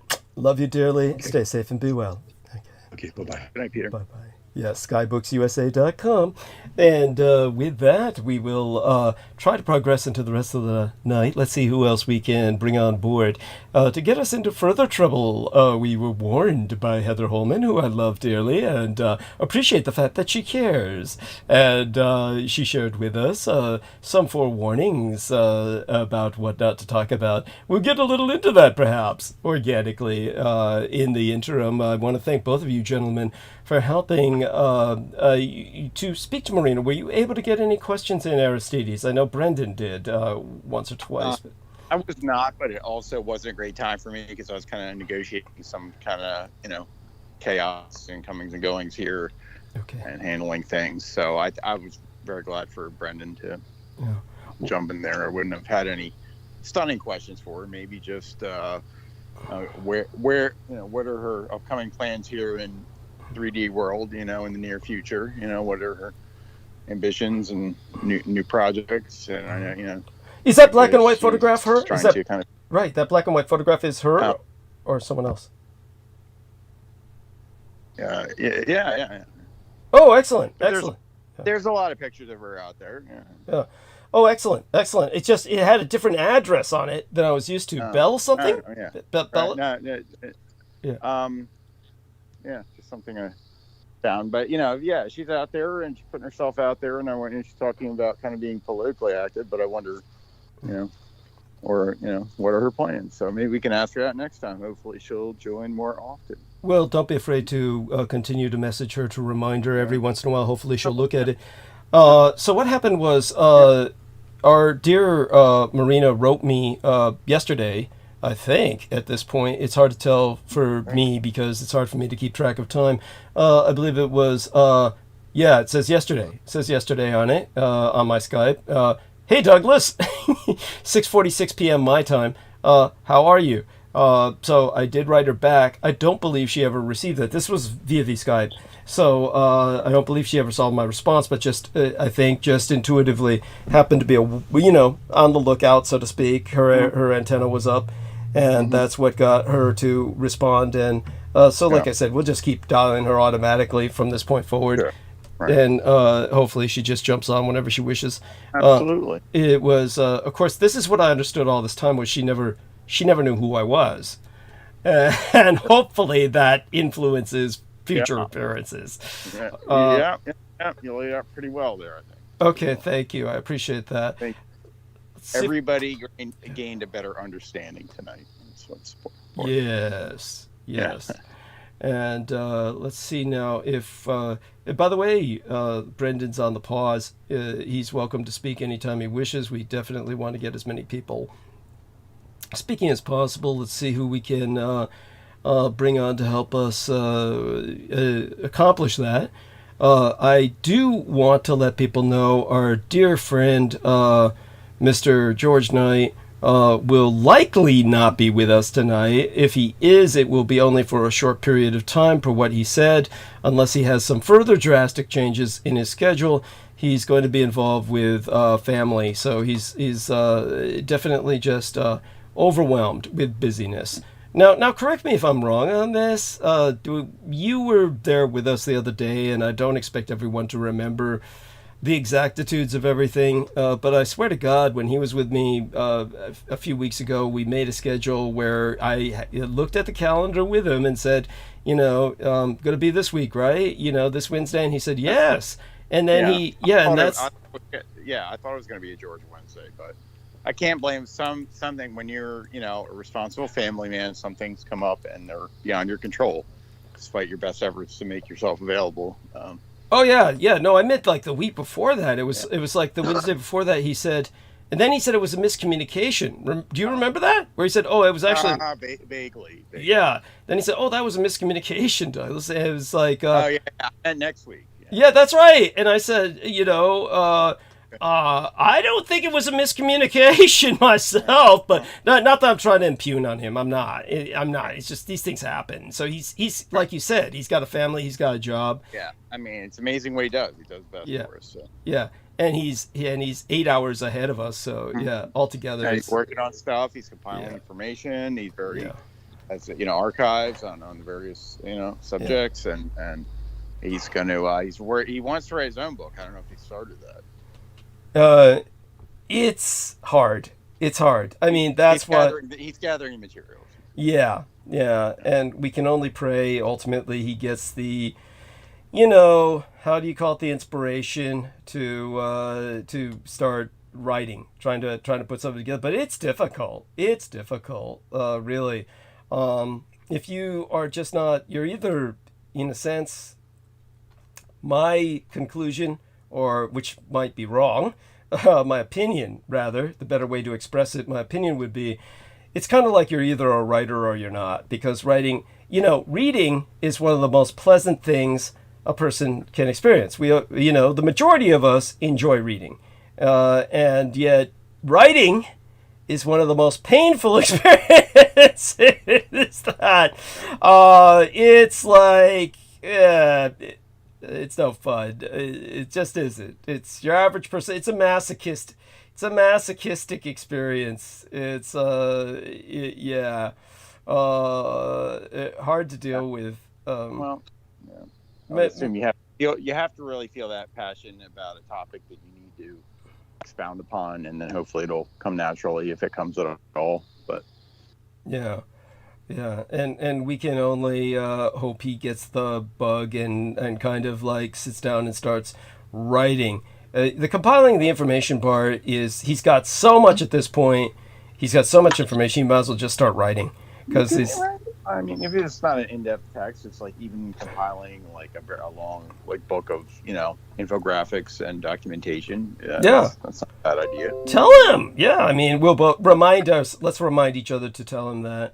I'm still trying to look for everybody, see if I got the normal amount of people that I usually call here. And let's see now. Oh yes, remind me. Brendan, are you there? I'm pressing the button. I've been here. Okay. I'm still here. Thank goodness. I'm just working, so. Oh my goodness, thank you. And wait, you're not at work, are you? Yeah, You're at work. Back to my normal schedule, yeah. Which is all night. What's your normal schedule? Is like through the majority of the night, or what? What time does it end, California time? Till 11. Till 11. Holy shit! Jeez, what's the building like? What's this building like? Well, this one is under construction. It's brand new. Holy shit! No wonder I'm not hearing weird noise. I'm not hearing any weird moans or screams of trapped ghosts chained to the wall and shit. Yeah, it's like after they demolished the old building, like I think the ghosts got the memo. There's like, it's much better now. I think it actually freed a lot of trapped spirits. It must have. Yes. Holy shit. Students and teachers who overdosed and it's like, oh my fucking God. Now, I want you to know something. There's a woman whom Brendan Zogit would remember. Aristides does not know this woman. But she was on during the old days, Revolution Radio days. She came on a few times. She does not want people to know her name anymore. Welcome back, Heather. So glad you're with us. So Heather would I say her name or? I don't think you need some more info before you remember who she is, but don't say her name. No, she. I've insisted she come back on the show under an assumed name, and that way she'll feel safer. But she's seen what happens to people on this show, and she is scared to fucking death, and I don't blame her. Yeah, rightly so. Yeah, a hint that I will give you that this probably won't give you any clues really, but just so you know. She was a lady. I'm like intuiting. I'm intuiting already. Right. I think I know who it is, but anyway. It is Michelle Carmela Saldana spent time with this woman, actually moved in with this woman for a period of time, and it took a lot to get her to leave. That's scarier than coming on the show. Yeah. You're killing me. I shouldn't have said that out loud. Holy shit! You're fucking killing me. Wait, am I on mute? Wait, I'll be back.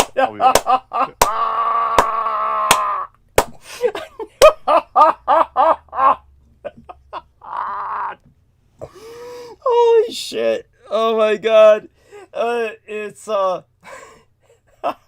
could go on about that for hours. Oh my God.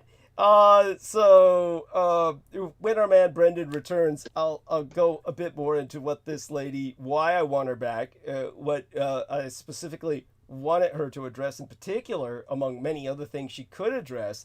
Dear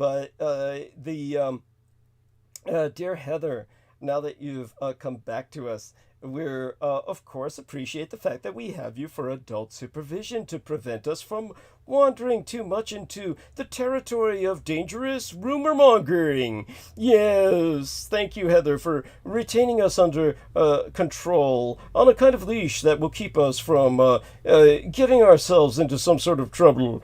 And such being said, dear Heather, bring us... You don't want to have Satanists against you. I'm sorry, what's that? You don't want to have the Satanists against you. I think we've already got that. Yeah, Douglas, don't get mixed up with those people. Yes, of all people. Imagine that. Yes. Don't get, right. You don't want to cross their path. Yeah, thank you. Yes. The guy literally worked for like, one of the worst Satanists ever, but. Okay. One would wonder what more they could really do. Yes, yeah. That's. Although we don't invite them to try. No, that's something Samuel Romero said when I was telling him about the guy upstairs, and I said, "Now I'm actually afraid for my physical safety." I checked into the basement, and oh my God, he has all this shit piled up from the flood that had happened upstairs. It's a miracle that I did not have like drip water coming down from upstairs into my level with the kind of flood he had upstairs. He had taken a bunch of shit out of waterlogged crap out of his upstairs abode, and he had put it in the basement in these big stinking piles at this point. And then when I'm talking to my other neighbor, he's like saying, "How do you stand the smell?" I said, "What smell?" He said, "Every time they open the window in the morning, all this acrid chemical stench." And I said, "That's the drugs they're cooking." And I said, he's making meth, dude. And he's like, how do you know? I'm like thinking, oh, dude, really? And I'm telling him, look, I've been dealing with drugs for years, okay? I think I know when I'm dealing with speed freaks and shit. So when I started describing it to him, some of the stuff, it finally sunk in with him. But now I'm really worried about them starting a fire at some point. It's honestly, when I was talking about it with my gang brother, he vocalized what I had only been thinking.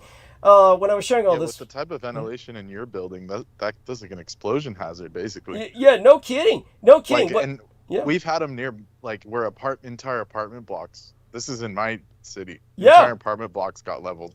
Thank you. Because someone was cooking in there.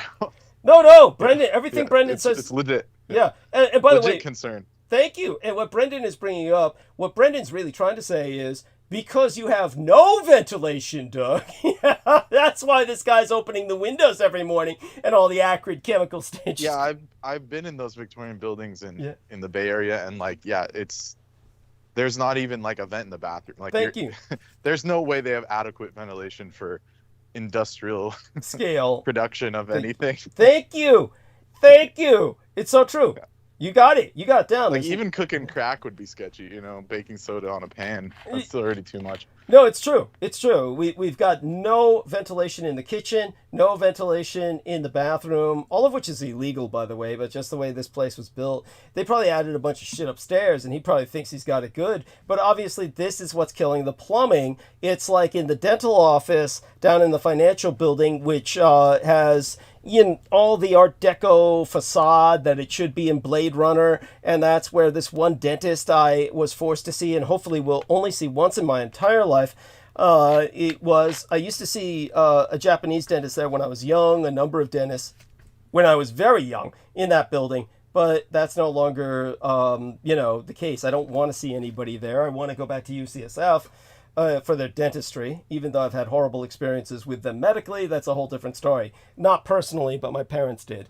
But such being said about that, one of the problems they have is dentists in that building, because it's a building full of dentists, among other things, is the plumbing. And the plumbing is like such that the plumbers become part of the dental staff. They're literally there every day. And that's because the dentists are working with tooth resin and various other bindings to keep the tooth stuck to the roots of your teeth, and the false caps and all that. And so that fucks the plumbing, just plugs up the plumbing like in a day. So what this guy is doing, this is why the plumbing is so fucked up, is what this guy is pouring down the plumbing every day. And at some point, what's going to happen is, kaboom. And I can only hope I get out of the burning building in time to be alive. But all that being said, these explosions, you hear them throughout San Francisco, Oakland, and the greater Bay Area.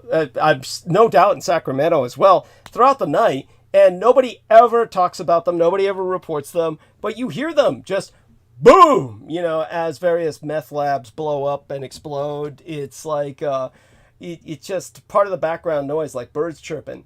I'm not shitting you. That's what it's like here. But I don't want to be one of those booms that goes off in the night, or I'd like not to be. Of course, this guy's scared of the dark, so he's only working in the daytime. So at least I don't have that to worry about. If I die, I'll be asleep in the daytime if I'm home.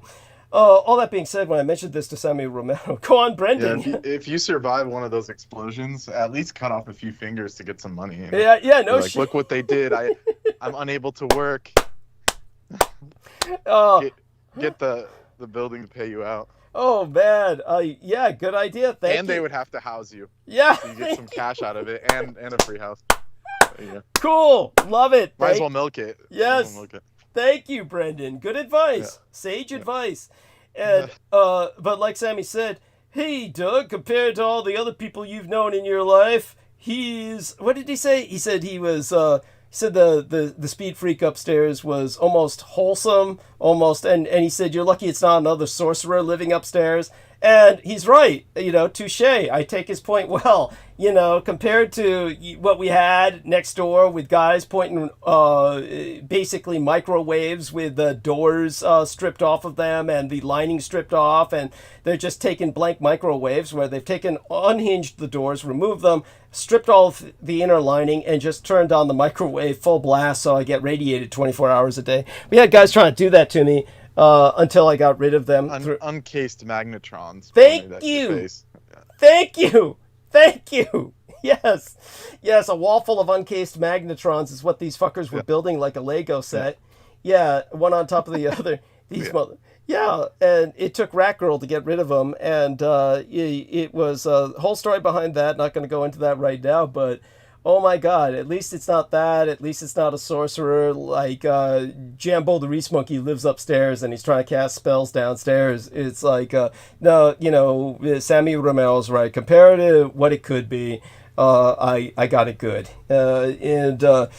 Yeah, all such being said, so I tried to call everybody as, do me a favor, look up and down the list of people I called, Aristide, see if there's anyone I missed. Okay.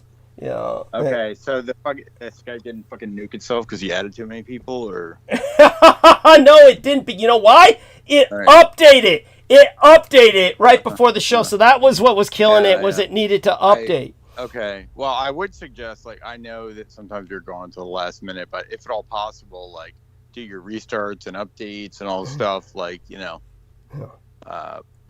preemptively. No, you're right. No, it's true. As often as you can. That way you don't turn on, you get this fucking surprise, like, oh, I have to update. You know? Thank God. No, especially so glad it happened last episode rather than this episode when Marina came on. So, you know, it all does work out eventually. And there we have that. In terms of Brendan, what were you? It's like you could tell it's what would be premeditated, because that stuff only happens when you plan an event with someone, like, for example, Hawkins, Miss Hawkins, or someone.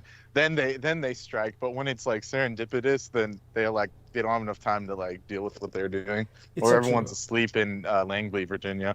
Yeah. You know. No, you're right. No, Brendan, he knows. Because they work government hours, even though they're super secret covert agents. They only work government hours, like 9 to 5 on the weekdays. It's true. No, it's absolutely true. Lazy motherfuckers. And every once in a while they have some newbie who's like an intern that they'll put up throughout the night. But it's like Brendan says, when I plan things ahead of time and they get the forward message, they just set everything up so that it automatically shuts down. And like he said, like it did with Jennifer Hawkins and shit. But other than that, you're right. Because this was completely spontaneous, we beat them. And it was important that we did so. Such being said, you're gonna ask me something about. Yeah, what did you get a chance to talk to Marina about? What did you get a chance to ask her about? Oh, it was. And how long did it last before Peter grabbed it back? How long did it last before? No, Pete was gracious. He let me speak, and he just waited until there was a gap, and then he jumped in. Yes, he did really well. Okay, but no, good. It was good. Like good. I'll give him credit. Like, okay, good. I don't know if the sickness like fixed his brain wiring or something, but he did really well.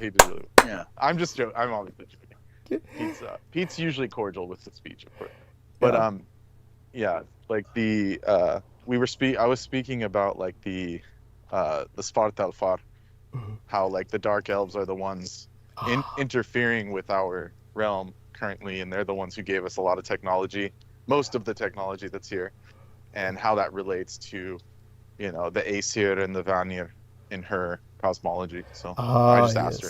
And she gave a little bit of detail, but it was off the cuff, so she just kind of went along with it. Yeah. Okay. And were you able to understand through her accent that she was bringing up Odin and the Ark of the Covenant? Were you able to cut through her accent to understand that? Yeah. Okay. Yeah, no, she speaks really good English as far as I'm concerned. Well, but also I have, like, for an American, I can understand like pretty much any accent. Most people can't. Yeah. Yeah, no, most people cannot. What was the other? But also, I've dealt with a lot more international people, so. That's true. Well, like, I grew up with foreigners. Yeah, you seek out other cultures. Most Americans do not, and they expect everyone to accommodate their linguistic comprehension skills. And most Americans. And it's so ignorant. Some of these people, they're like, oh, all I hear is some curry tongue. I can't even understand. Like, if I'm listening to something Indian, they're like, oh, I can't understand that freaking curry shit. It's like, you're so fucking. Americans sometimes can be really ignorant. Oh, it's beyond that. It's like they don't even appreciate the sound of other languages. It's like, it's offensive to them. They're Yeah. It's like either they'll think that certain languages like German or Russian, they'll think, oh, it sounds scary. Or They're angry. Yeah. Or if they're young and they're male and they're into aggression, they'll say, oh, I like it. It sounds cool because it sounds aggressive. Right. But I noticed that they're listening to Rammstein and shit. Right. But then when yeah. But I remember, here's this one dude was on, get this shit. This one dude on YouTube was saying, oh, I heard the major of the Millennium Group in the Helsing anime series, the Helsing franchise, says, I heard the major of the Millennium Group speaking in that Jap crap, and it just sounds like shit. I'm like thinking, it's a Japanese anime, you dumb fuck. You know, like, what? Yeah, but then again, in all fairness, then they have translated it into German, and of course all the whites love that, but it's like they're like totally rejecting the source. It's kind of like, oh yeah, it sounds so neat when it's in German, it sounds ominous as hell and shit. But you know, but dude, the Japanese wrote it. It's like the Germans can't and write it's so it. And these fuckers are so like scum when they're like, you know, oh, why are you watching cartoons? Like, you know what? Fuck you. Yeah. Oh no. Oh, those are the worst. Those are the worst because you know that they all do, and yet they're watching Adult Swim and shit. Then they'll just warp on you. They grew up watching The Simpsons, which is literally like brain rot. Yeah. Thank you. And then they're like, why are you watching cartoons? Aren't you too old to watch cartoons? It's like, aren't you too old to be retarded? Yeah. These are the people. These are the people who give the ratings to Family Guy and American Dad. They'll watch that all day. Yeah. Of course. Yeah, dumb motherfuckers. They're so fucking stupid. You know why they can't stand it? Because it's sophisticated cartoons that they are intellectually unable to grasp, and so all they can do is piss on you because they don't get it. They're like, oh, I don't get it. It's not funny. It's not. And the person that said this to me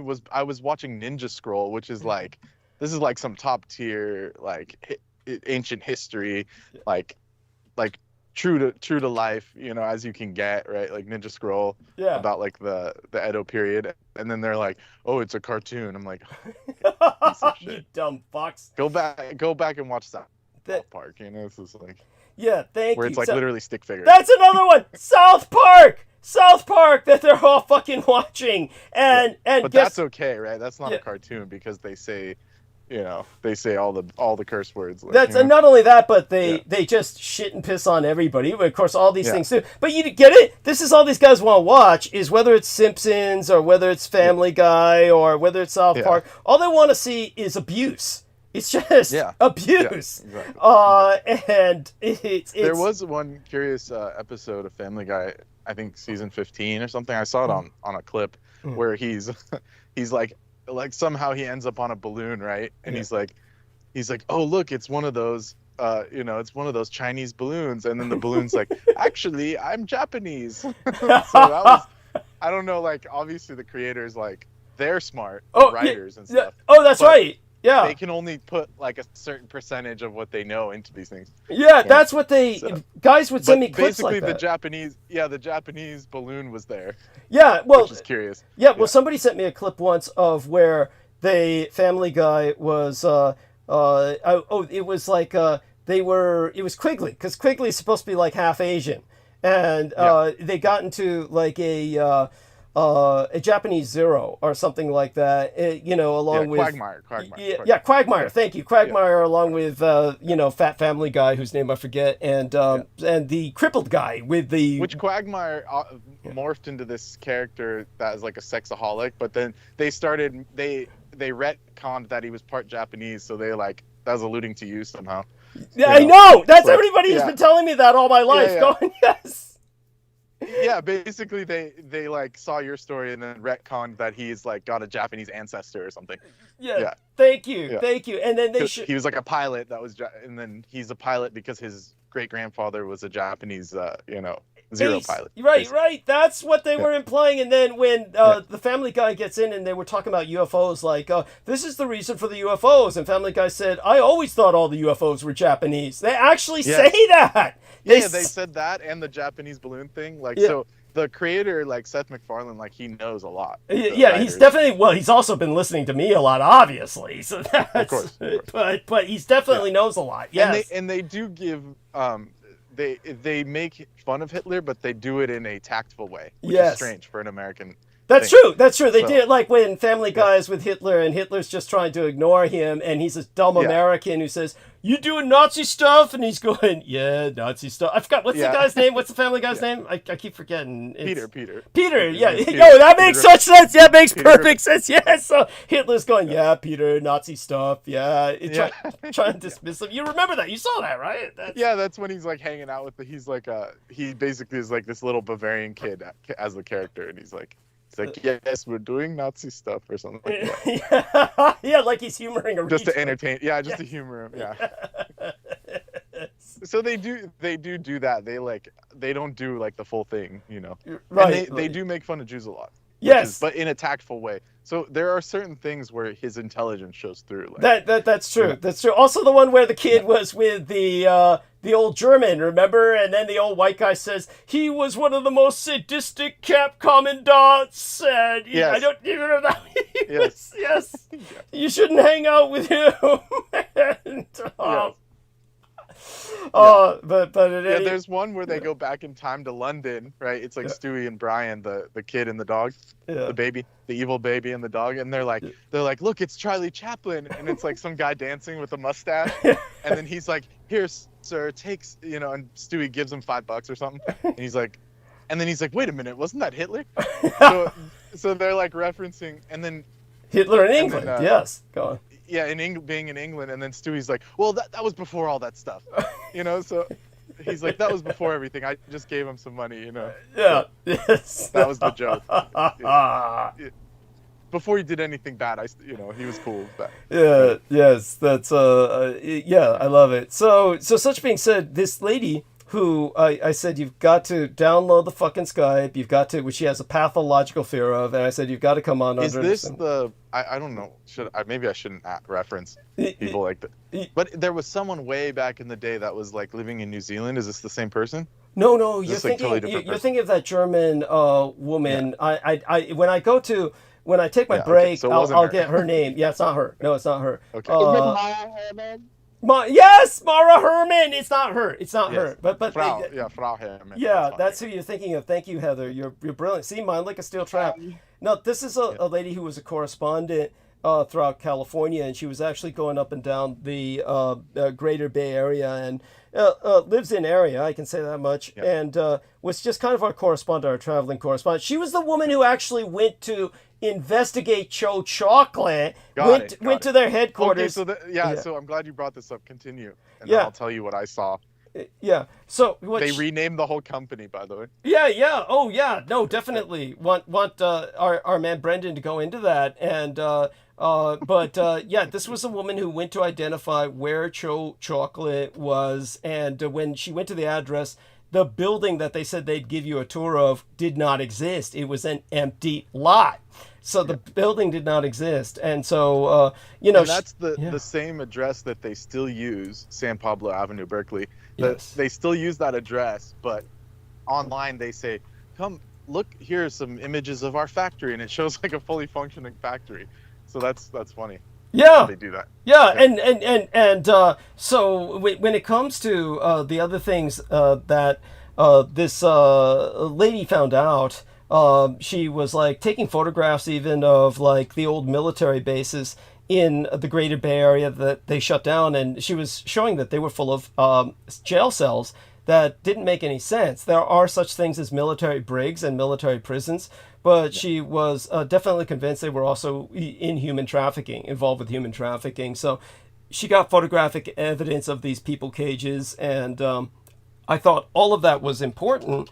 And definitely I want her to get back to work with us, so to speak. But it's one of these things where, with everything that she's seen happen to everybody else, you can understand. Yeah, you can understand why she's so leery, because she listens attentively. She misses a lot simply because of her own work, but yeah, obviously without giving away too much. But anyhow, so that people understand, she actually met the grandparents of Brandon Young. So this is what I wanted her to come on about. And she was pointing out that, of course, what Brandon Young's family is really all about was, of course, he heavy Satanism, but he was never willing to express that. He was always trying to present it as somehow satanic, but he would never go into it because he's a piece of shit and he really is the enemy. And again, for those of you who didn't notice, we had people from the past drop into the chat room tonight that I thought now the only reason they came on was sudden he's chill. As if unquote. As if nothing had happened. As if nothing had happened. Yeah. What's the psychology behind that? It's just strange. Well, it's like they're assigned, and he's like on call. And what happened was he realized who was on, and because he realized who was on, then he came on so that he could report back. What else? I mean, So basically, there was this dude named Arthur Middleton. Because the connection with these people and even B. Young was that they're from the New England area. So there you go. Right, but she knew them from the Berkeley area. And so the guy who she knew was Arthur Middleton Young. And Arthur Middleton Young, if people look him up, he was this individual who invented the Bell helicopter. And he was somebody who, because of that, was one of the many reasons he became filthy fucking rich. And then what happened was he married one of the heirs to this incredible fortune. And if we look it up, we'd find out who he married. It'd be easy enough to find. It's like, let's take a look at who he married. And here we are. Arthur M. Young. He married Priscilla Page in 1933. That can't be the one he got the money from. But let's see who he ultimately married. It's like, let me see, spouses.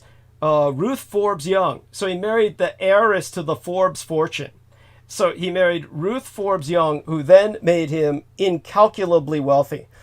And what happened was that he, when he retired, got deep into Satanism because he didn't want to die. He said, I want to live forever. So he started sacrificing young virgins and shit. And basically, some dark side shit. Yeah, if you ever look him up, the first thing they're going to say is he was an American mathematician, engineer, inventor, helicopter pioneer, philosopher, astrologer, and then they don't mention the satanic sorcerer part, and author as well. But Arthur Middleton Young, and basically what happened was when he married the heiress to the Forbes fortune, Ruth Forbes Young, he became so rich he could indulge in anything he wanted and get away with everything. And he was the guy who established the group of entities, the group of psychics who were channeling the Nine.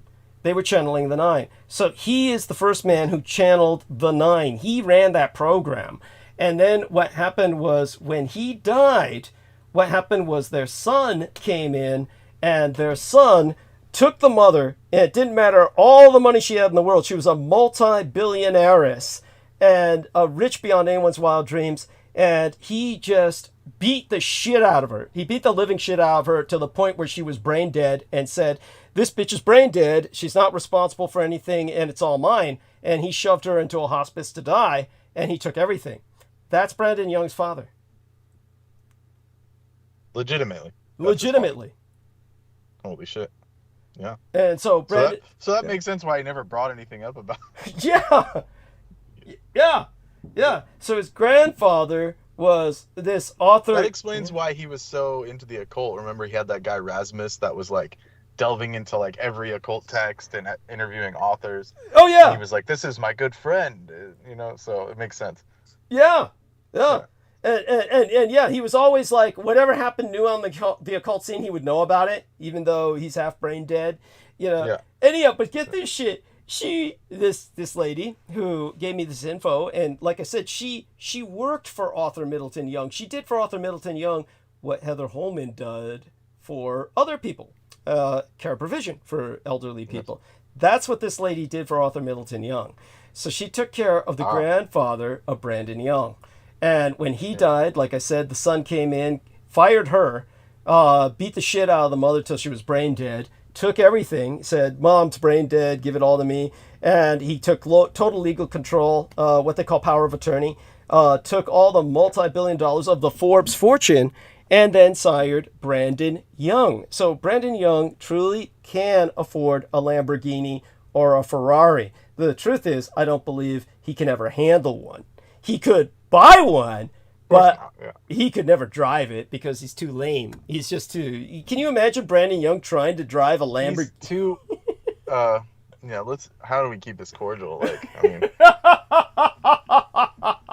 He'd crash it. Yeah, that's all he did. The first thing he'd do, he's like, and into the first fire hydrant. Yes. He came across, he would crash it. Yeah, but that's why, remember Brandon Young came on our series in the old days, and the first thing he kept talking about was the Nine, summoning the Nine. Remember that? Yeah. Oh, no, he would constantly bring that up. Yeah. With like detail, with like real detail, more detail than I've ever heard before. Yes. Yeah. Yes, and that's why Lavinda... And we're not talking about the 9 unknown men. This is something else. Thank you. Thank you. And that's why Lavinda took him seriously when he wrote because it's like, who the fuck would respond to some normal dude, right? The reason Lavinda responded to him was because he was who he was. Well, basically, these people, it's like he was given a certain amount of knowledge, and if you come public with it, that's what makes you a target. That's simple. But he wasn't coming public with it. He was hiding everything from us, and he was already brain dead, half brain dead anyway, and it was just getting worse with every passing episode. But here's where I had to... Well, they wanted to silence him early, in other words, just in case. Yeah. He was considered expendable. Now, it happened after he reached out to me. So that's what happened. Yeah. That is true. It is all my fault. It is I say that without any sense of guilt. But when it came to where I had to set this lady straight was where she was crying about the blind beard. What's his name? John Evans. She was crying about John Evans and said, he was so intelligent, and he just made me cry, talking about C.S. Lewis, and I never heard anyone talking about C.S. Lewis and all this, the Inklings and all that, and I was pointing out to her that you, Brendan, brought most of that shit up, and the point with the blind beard was that I told her about the whole... Well, early on, they did really in-depth shows about it, but they disintegrated that ball. What I was pointing out to her was that he was already spiraling. See, she was under the impression that he was virginal, and at that point, by the virginal I mean he was normal and cool and and that somehow something happened afterwards. She thought he had broken over that cairn, that pile of bones that was cursed in this area where it was rumored they were conducting human sacrifice, and that after that he began to spiral. And I said, no, you don't get it. He did that before he came on my show. The reason he came on my show was to ask Keith Call for help. And that's why I hooked him up with Keith Call. So he had already done that and had already had the Daemoness encounter, because when she heard me and other people making fun of John Evans and his encounter with the Daemoness, for those of you who don't know, the story in brief is basically John Evans is at home working on his computer, which he's got on, what do they call it for blind people? The program where, I guess it focalized. Text-to-speech. Thank you, both of you. Yeah, so he was doing that shit, and then suddenly a woman's voice behind him was, take off your clothes. And, of course, it's not like the old days. This is how Sammy Romero framed it. Sammy Romero framed it as saying, that poor demoness. Back in the old days, she could have a challenge where she shows up at the water font where the hermetic is meditating and saying, I want to show you something, Daddy. And he'd have to say something like, please, demoness, I am concentrating on a higher level of being. No need to try and come to taunt me with your supplications, But no, John Evans, he just said, he didn't say anything. He just started tearing his clothes off. And of course, the way he described it was, then when I hugged her, it was all warm like sun-warmed velvet, but then it became scaly and cold like a fish, and then all these spikes like a puffer fish, and then it was all burning acid that penetrated me. But the funniest part was when he said, it was like, especially my penis when I was humping against her, it like was like when the time that I thought I was going to see a girl and I wanted to smell good down there, so she'd blow me, so I put men's cologne all over my penis and testicles, but it had all this alcohol, and I wound up burning and screaming. He said it was like that all over again, except 10 times worse. So that's how his parents found him, writhing on the floor in agony, naked, screaming, and clutching his testicles, saying, help me, help me. So this was all before he came on my show, and that's why he wanted to hook up with Keith Call to ask for help. So I had to set her straight and say, look, this guy, he was already spiraling. He was treading water, is what I explained to her. He was treading water, but then after that, not that we can trust anything Brandon Young says, but Brandon Young claimed that he started like riding on buses naked with nothing but a G-string on and combat boots and his blind cane and all that shit, and sunglasses and all that crap. Whether that's true or not, that was definitely aliã:an. Yeah. What would be the word for it? Fallout from dealing with the succubi. Yeah. But this guy, definitely, I know the succubi experience was true because he was asking for help about it with Keith Call. So I know this part is true. It's not something Brandon Young made up. So tell us about this Cho now. So give us the skinny on the Cho. We can always get back to these losers, which are always a source of endless morbid entertainment. But yes, for those of you who don't know, tell people what Cho chocolate takes its name from. In brief, Brendan. What they claim? Yeah, no, not what they claim. Say in brief the real thing, and then the lies they make up. Yeah. Well, should I give people the background, or should I tell you what I was going to tell you first?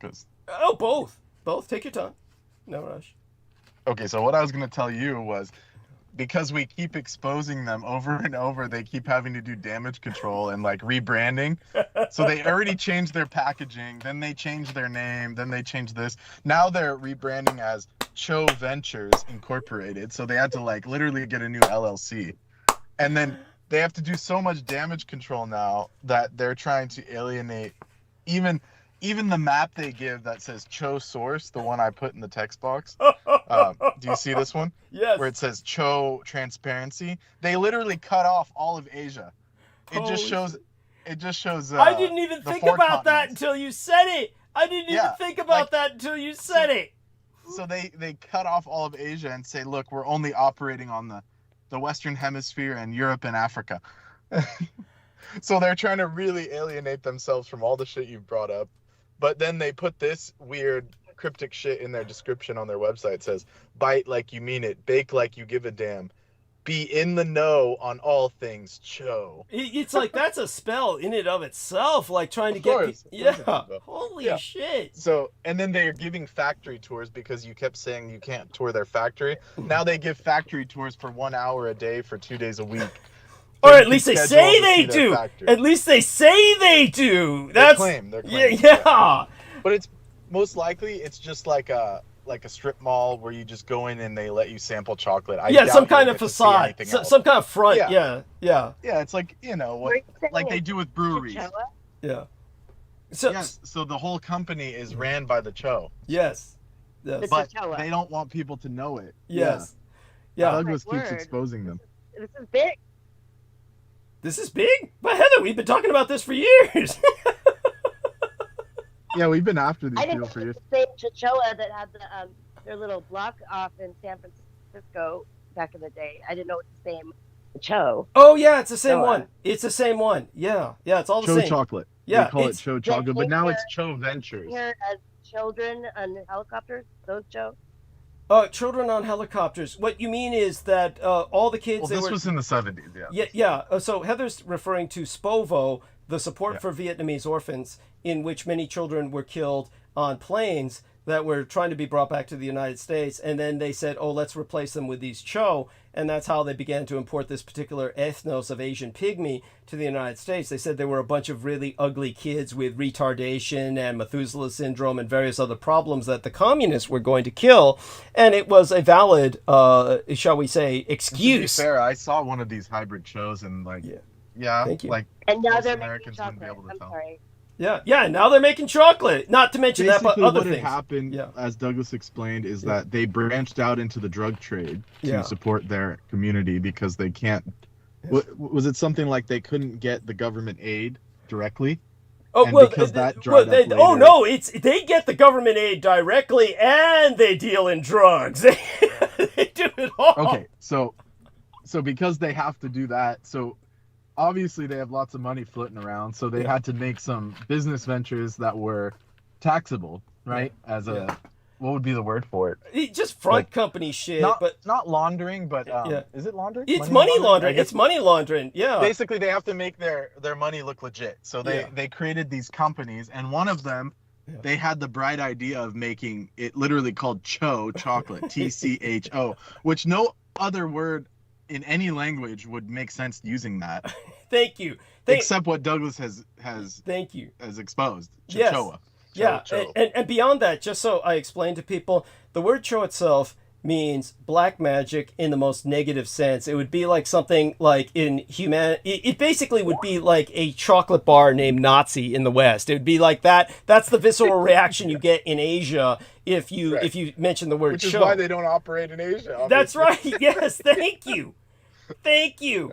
So Heather says the same cho who cut off their thumbs. No. Just to explain to Heather, Heather is conflating the aeronauts, the pilots of the aero dreadnoughts, with the cho, and they're not. They're just yakuza who were malnourished and underfed and grew up in a third world conditions, and they would cut off not their thumbs but their pinkies. They'd start with their pinkies, and so that's why at the most they'd have at least 4 fingers on each hand if they're lucky.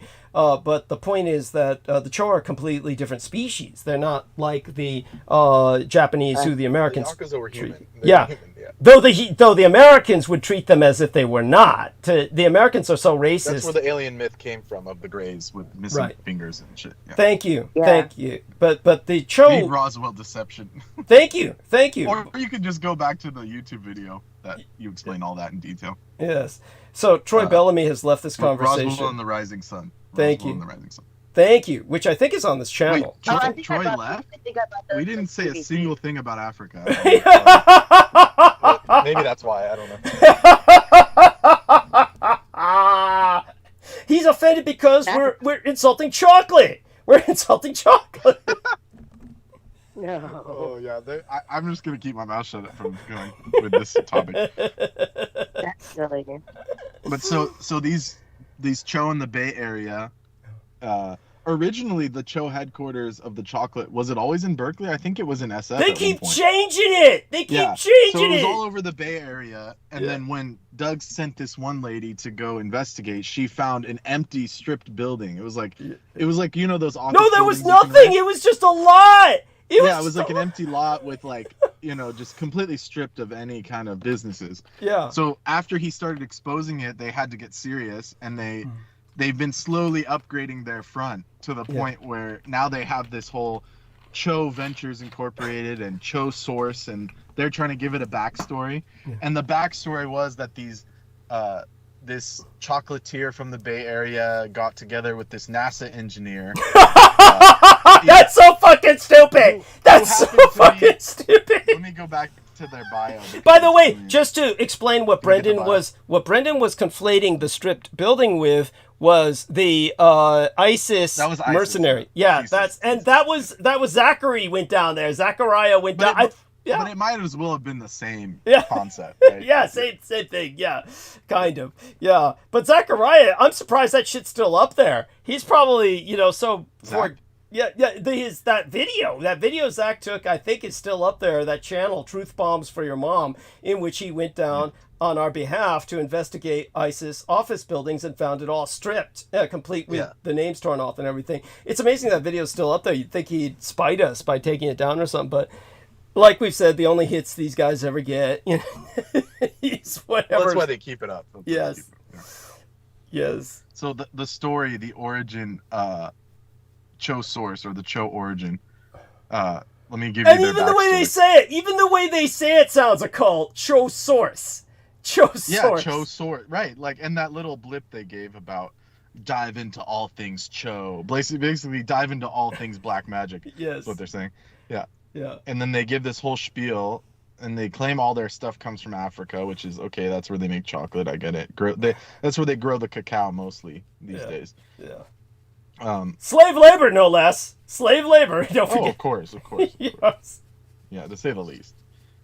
I mean, that's being nice. Yeah. They're like showing these Africans like cooking the chocolate and stuff. But I mean, it's now I can't find where it says our story. Let me see. That's not a surprise. So they probably scrubbed it. Is it legit?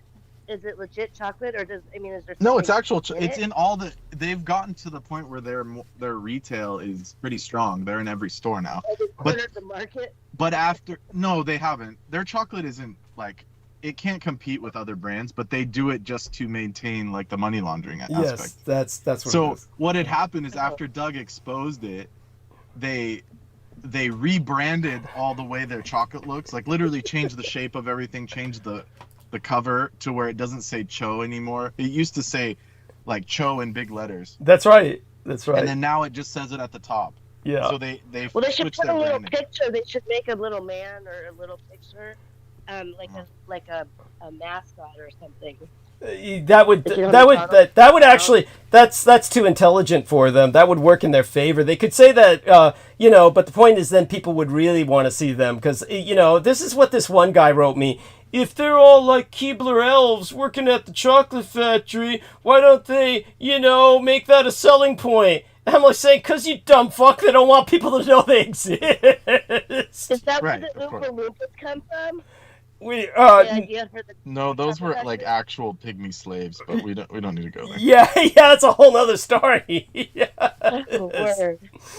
Yeah, remember that idiot? What's his name? Trappist Nicholson. When I said in the original German novel, he doesn't call them Oompa Loompas. The German guy simply calls them niggers. And stupid Trappist Nicholson says, "I'm looking up the novel right now, and it says Oompa Loompas." I'm like saying, which republished? No, in the original, Ronald Dahl. Yeah.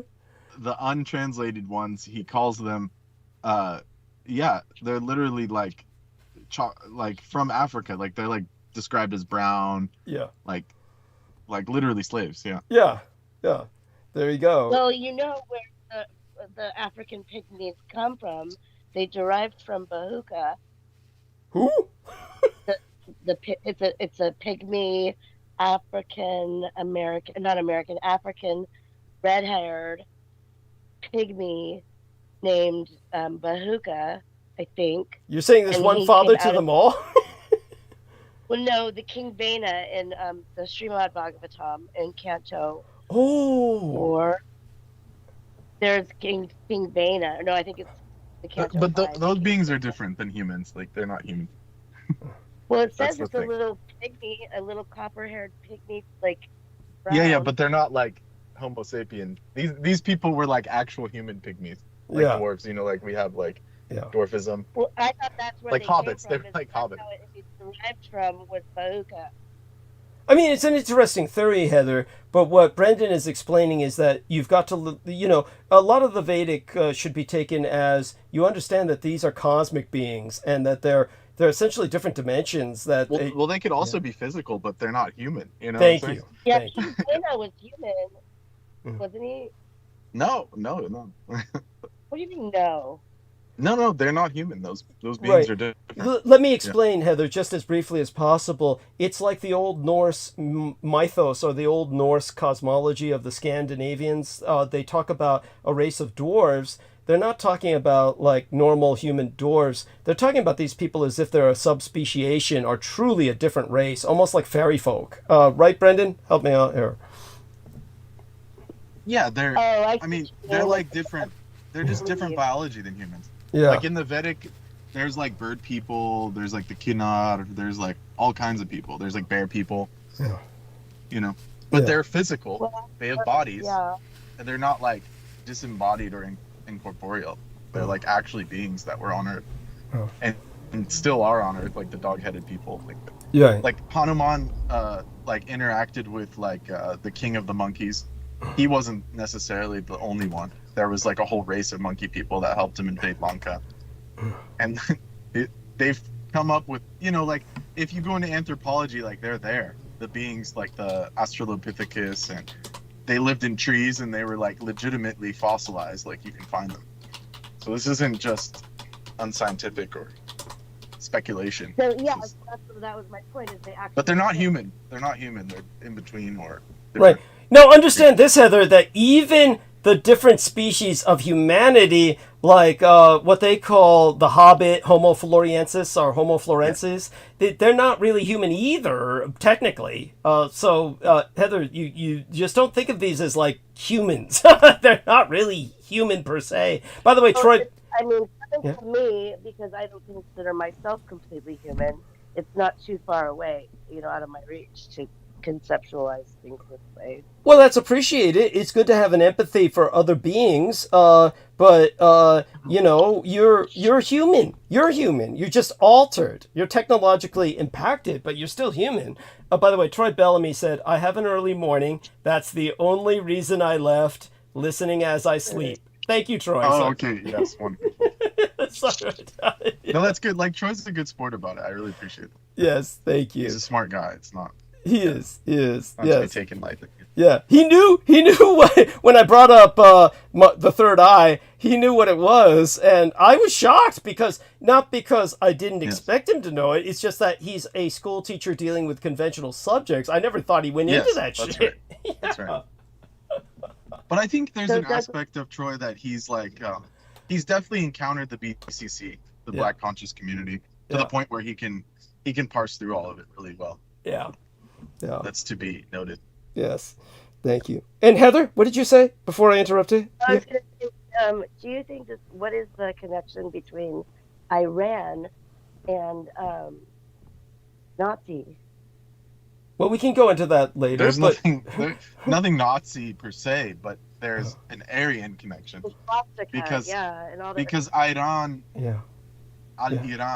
Iran is the Greek word Aryan. Thank you. So it's just the Aryan peoples.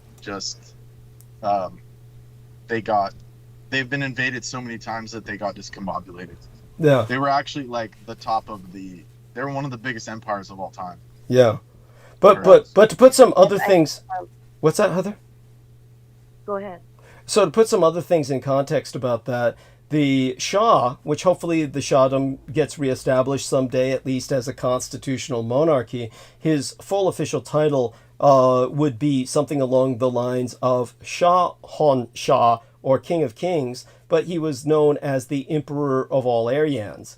That was the title, and he sat upon the peacock throne. So the important thing about Iran is the peacock angel connection, the Aryan connection. So it connects these various threads in my life as well. And their people are simply under the horrible rule of a bunch of mentally retarded clerics at this point in history, and it's just very fucking sad.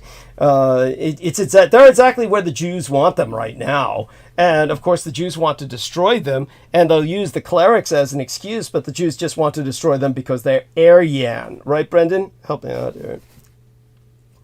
Wait, briefly say that again. You said, why are they yeah. Oh, I was just saying that in Iran, the original Shah, which hopefully will be reestablished as a constitutional Shahdom at some point, but his title was Shah of Shahs, or King of Kings, Emperor of all the Aryans. That was his full title. And I pointed out that he sat upon the peacock throne, and that connected several personal things for me. The peacock angel, the Aryanism, and this is why the Jews keep ragging on Iran as the threat, is not because these mentally retarded clerics in Iran are any threat to anyone. It's because the Jews want to wipe out the Aryan race. They want to keep, yes, thank you. They want to keep, and a lot of the governmental people in Iran right now are not even Iranian. They're like ethnically Azerbaijani. They're ethnically Arabic because of Islam. It's true. So the actual Aryan peoples are definitely downtrodden, to say the least. Yes. And the Shah was actually more fair-skinned, more European. Anyways, that whole dynasty was much more Aryan. Yes. In even appearance, I'm saying. Absolutely. And also, what they were doing is they were going to revive the Zoroastrian. Yes. Native, that thing. Yes, the native religion. The indigenous religion, the indigenous spirituality of Zoroaster. Which is worship of Agni, which is fire. Yes. So their deity was the pure flame of divine itself. Yes. So that's what they were bringing back. And of course, anytime you bring light back, that's the When the ultimate darkness. thing that the ignorance doesn't like is any kind of light being shed on anything. That's why Yes. they've completely Right. suppressed So Vedic. when They've they were completely getting rid of suppressed. that dynasty, when that was being taken away, is that when the 300 years of missing time is? 'Cause I know that in history, like sometime back then, there's 300 years that is missing. No, the void century stuff happened periodically, and it was more to change certain aspects as opposed to deleting time, like deleting peoples or something. That was to So it's more change about things the in their favor. calendar. The popes did Yeah, that. the The popes did calendar. a lot of that, and the church did the time changes, like the calendar switches and. Yeah, but Void just century. just to give a forewarning to Heather and everybody else, please don't confuse that with the Russian guy who's trying to say that the Dark Ages never existed. Okay, the Russians try to claim the Dark Ages never happened, and this is all part of their propaganda that they're trying to use to discombobulate the Western world, and they do it through the internet, and they do it through Tartaria. Part of the Dark Ages never happened, mud floods. Yes, it just goes on and on. Oh my God! And Heather reads it all. Heather reads it all. Well, I think it's interesting how it's all goes together. It doesn't. What brings it all together is the Vedic backbone, which Thank you. can be gotten to, but it's convoluting things in a bad way. So that's what I would say I about think that. what they all have in common is the Illuminati. But Heather, okay, it's like what Brendan is saying is that what does put everything together is this Vedic narrative, but it gets discombobulated by the internet, and then you bring up the Illuminati, which is like an internet construct in the way they perverted the original Illuminati and what it even meant. The word Illuminati means those who are illuminated by fire, by knowledge. Yes. So none of these beings have knowledge, but they're using it for like negativity. And it's nothing to do with the so-called Illuminati. Has nothing to do with what these people are doing. If they're not the real thing, then they're just opposed of it. Yeah, that's why I call them desperati. They're desperate. They're not illumined. There's nothing illumined about them. Well, that doesn't even matter. What I'm talking about are the real people that are in the Illuminati. The people who are like chosen or born with it, or however illumined, like you said, filled with the fire. Well, but the point is, if they're illumined, they wouldn't be hiding things desperately, trying to cover it up and delete shit. Well, there's a difference between hiding and not sharing.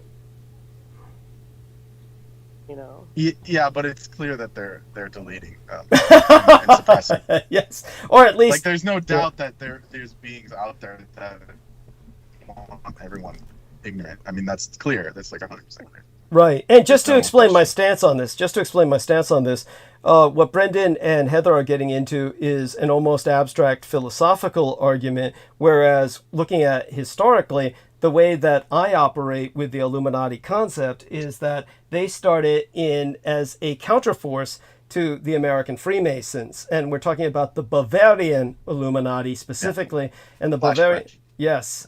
And so the Bavarian Illuminati is the foundations of the SS. The SS had its birth at the time of 1776 when the Bavarian Illuminati was born. So that's something that I just stand with, and their war is against the Freemasons of the United States who reestablished themselves here to destroy Europe.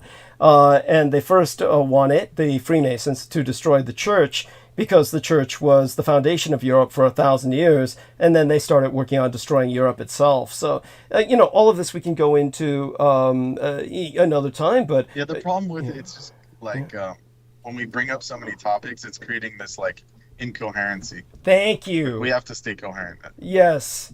So, I mean, but definitely, Heather, your questions are appreciated, but I notice that your questions are usually founded on they're not a general direct question of what does this mean. It's generally brings up some kind of concept you picked up on the internet and you say, well, I'm just trying to make sure that I'm not misunderstanding things. Understood, and that's appreciated. That's fine. Yeah, that's okay. Thank you very much. I appreciate everything. And we appreciate you, believe me. And with that, Brendan, yes. I'm sorry, was there something else you were going to say, Heather, before I turn back to Brendan so that he could finish his narrative on this? Yes. No, Brendan, you sound really good tonight. Yeah.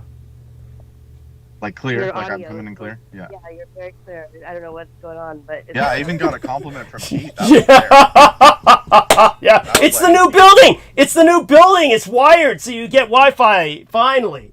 Yeah, the ghosts aren't clouding my freaking. That's what it was. The ghosts They're were not like.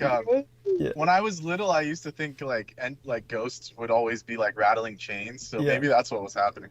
Oh no, it was definitely it. The ghosts were interfering with the fucking Wi-Fi because they were all choking on it. They were all choking it up. Sounds like choking. Yeah, choking. Got it, honey. Yeah. So the funny part about the Cho chocolate thing is Doug exposed their naming convention, and then they came out and said it means technology chocolate. Yeah, imagine that. They hired the chief engineer of NASA, and now I can't find their bio anymore. But I'm sure they here in their frequently asked questions. It says, "Where does the name Cho come from?" So they changed their story again. It says, "As with all good folklore," that's how they introduce it. Oh. The origin of Cho has many stories. However, Cho means today is amazing, ethically sourced craft chocolate. No truth to the rumor that the T is silent to match the silent T in our chief chocolatier maker's last name, Brad Pintzner, who wants to learn more about Cho and the origin. Take our factory tour. So they've completely changed the story and made some other bullshit. It doesn't even make any fucking sense. No coherency. Yeah. Yeah.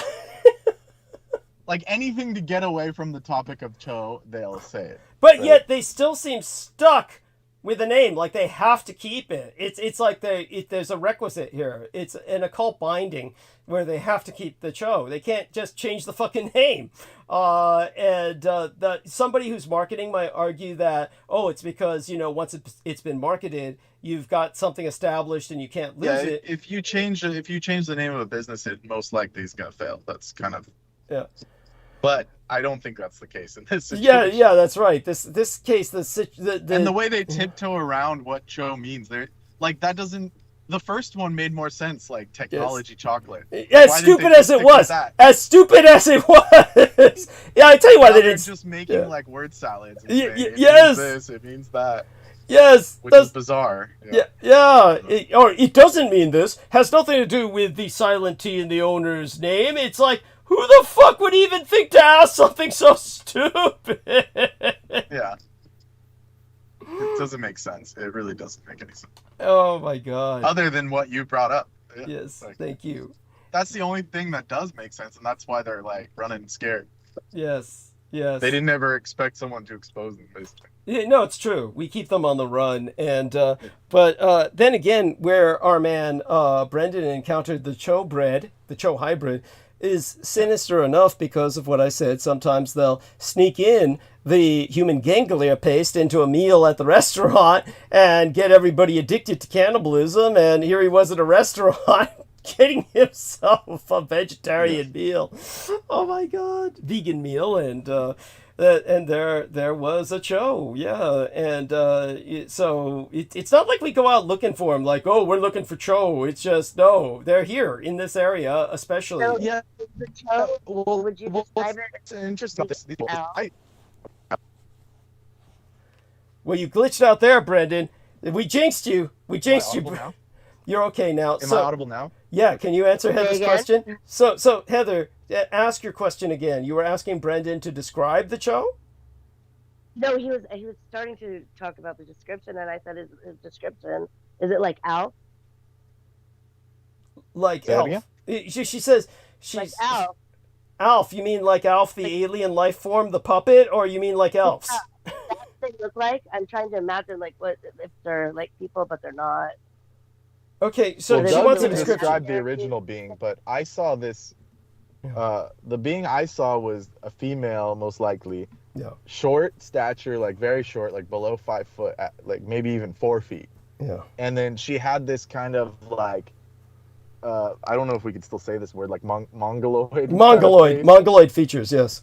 But with like more beast type features, like very like pointed eyebrow, like a brow ridge, a Hair? thick brow Yeah, ridge. what you call a unibrow. A unibrow. Yeah, Neanderthal. this kind of, but Yeah, it was like but- kind of scrunched up, like you know, like those brow like ridges in samurai Star Trek. masks. Like brow ridges in Star Trek. Kind of like a Klingon, but it was like the face looked like one of those old samurai masks where Yeah. it was trying to be scary, but Yes. but they were Grimacing. still, like, Grimacing. Permanently. permanently grimacing, but also That sounds horrid. Yeah, and then it was. there was like splotchy. The skin was like splotchy, and then the speech was like someone with really bad Speech impediment. some kind of like almost Down syndrome. Oh, They were like talking like this, like very with like a lisp, like a super bad lisp. Yeah. But what she was saying was extremely coherent and intelligent to the point where it was like it wasn't some kind of it wasn't autism or anything like that. I Does that am make sense? tripping out right now. And she says she's I had a freaking out. dream Did you about- take I some had a drugs dream or something? about- Yeah, I had a dream about one of those one time, and I thought it was Alf. But I thought it was Alf with human I get it. parts sewn So onto what she's talking about, what Heather's talking about, is the television series that was a situation comedy that had a character named Alf, ALF, which was an acronym for alien life form. And she had a dream about exactly what Brendan Zogid is describing. That's why she's freaking out. Except she thought the dream was a human form or a humanization by her subconscious of the character Alf. Does that make sense? Yeah, I thought it was something Yeah. in my mind. Well, that was Yeah, the only I think thing that that's- Western mind could probably go to Yeah. There we are. as a reference. Well, But it was a dream, definitely I what you described was not a dream. It was a Cho encounter. Thank you. It was. Yeah, It was, but and that's why I'm chills all over myself right now, even in my Yeah. head. Thank you. This being was human enough Yeah. to joke with me, and it didn't seem menacing. Like it didn't have a negative vibe at all. But it had psychic powers where it understood what I was saying. Well, beyond that, this being It read came our out of minds, nowhere. essentially, yeah. This being was not there when you had the exchange with this individual, but when it showed up, like it had jumped out from under the desk, it exactly. knew everything that had been going on to that point, like it had been there the whole To time. the point of Yeah. even stuff we didn't verbalize. Yeah, yeah, It knew what we were thinking. yes. And it was, and she, the being said, "Oh, you almost got your food for free." And I was like, "Wait, what did you say?" And then the guy was like, "Oh yeah, ha ha ha, you almost got your food for free." So we all had like a good chuckle, and I left. And then right when I got outside, I was like, "Holy shit, that was a Cho hybrid." Must have been, right? Yeah. So, but my speculation is that the Vietnamese owners adopted it, and because they're Buddhist, they converted her to Buddhism. Right. Because when you walk into that store, not only is it a vegetarian shop, the completely vegan, Yeah. but the first statue you see is this huge statue of Guan Yin in marble, like protecting the store. Yes. That makes perfect sense. Go So on. they must have adopted her out of pity or some kind of reason. Maybe it was their daughter, like, I don't know how do we put this nicely? Her daughter was raped by the Cho. was raped by a Cho. Like, holy Yeah. shit, Yeah, that's yes. fucking J- intense. j- But just that to- must have been. Yeah, just to what explain to people what I was explaining to Brendan before. By the way, Aristides, were you going to say something? Aristides, you were coming off mute there for a while. Were you going to add to this conversation? Please do so. Did you mention the character Alf? It was like the thing looked like Alf, That's what Heather was Yeah, I have a saying. picture of it. Hold like on, the I have a furry picture guy, of it. ALF, like the sitcom thing. Yeah, like the furries guy. Yeah. But what Heather is saying is that she dreamt about a more humanoid form that Brendan is describing, but she felt that was simply her subconscious humanizing the character Alf. Does that make sense? Okay, That's All what right. she felt. Yeah. It's also just funny to mention Alf. Right. Oh my god, no, it was a scary dream. It was not funny like watching TV. Right. It was a scary, and I'm rocking back and forth right now because of this conversation. Right, and that's because, like Brendan said, it was an actual Cho encounter that from the astral. She was experiencing an astral encounter with a Cho, and that's why it Oh was my so frightening. God. Yeah. I understand it though. It's kind of relieving to know what the true meaning is. You know. Yeah. Wow. Yeah, and Right. just to explain to all our listeners, as I was explaining to Brendan, when it comes to the Cho, it's what I've explained about vampires. It's very much the opposite of baseline nature. With baseline nature, what we know is that matriarchy is the norm. Matriarchy rules, and for this reason, you can have self-insemination in all female species, where there's, and we've seen this happen in various species, where females at some point might give a virgin birth, a literal virgin birth. Virgin birth does happen in nature because matriarchy is so important, and the female is far more important. Is usually the queen of the hive, usually built bigger than the male. We tend to idolize where that kind of goes off the mark. Where it goes off the rails would be an example with lions. Lions, you have the male looking much more spectacular than the female. That's not the norm in nature. The norm in nature is the male. Well, the males always look spectacular in nature because they're trying to attract the females, so they're forced to look spectacular. But they're really slaves to the female because they're. But in the human world, we've reversed that. We've reversed that dynamic. But vampires and the Cho are kind of beyond our level of unnatural status, where they biologically are almost all male. They're definitely patriarchal in the sense that they're. Yeah, what's that, Heather? You just And saying. I'm just like, oh wow, because in my dream he was cross dressed like a woman or a female, and it was clearly he was a male, but he was trying to be disguised as a female. Interesting. Well, Yeah, so, yeah, it's that weird. okay. Well, ethnographically speaking, that's most likely the weaving techniques they're using, like silk robes, like Laotian or Cambodian silk robes, which would appear to Westerners as more feminine. Thank you. Does that sound, Wow. Douglas? Does that sound accurate? As to what Sounds they would be sounds right on the wearing? mark. Sounds bullseye. It Yeah. sounds you've hit the target. So, like a Western Yeah. person would say that's a chick's dress, but that's just how they dress. Like, does that Right. make sense? Yeah, Heather? absolutely. That's crazy. This is blowing my mind because I mean I've always heard Douglas talk about that, and probably that dream, if I think about when I had it, it was probably about the time that I was on Facebook and Douglas was on Facebook. Thank you. Because I'm like, why would I have that dream? And you Well, want to know this is I almost get the image that like Q had them as like house elves or something, like from Harry Potter, where they were just hanging around. Yeah. So- no, definitely something that I was not familiar with, or when I had pictured the ones that cut off their fingers to pilot the plane. Not at all what I'd imagined. Okay. There. Thank you. Yeah, and yeah, they're definitely different from. But I want to say this is the thing about him is like I was at the mall or something and he came walking up and I was going to buy this cuckoo clock where instead of a cuckoo came out a bird, it came out a pig came out and oinked instead of a bird. And that's what he wanted. He didn't want me to have that clock. He wanted me to give him the clock. So that's what happened.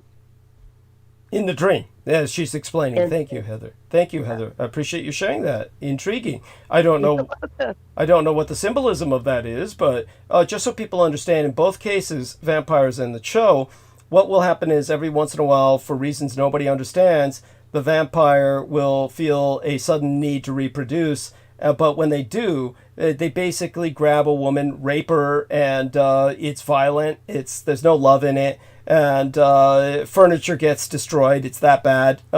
So the woman might end up not just pregnant, but with broken limbs.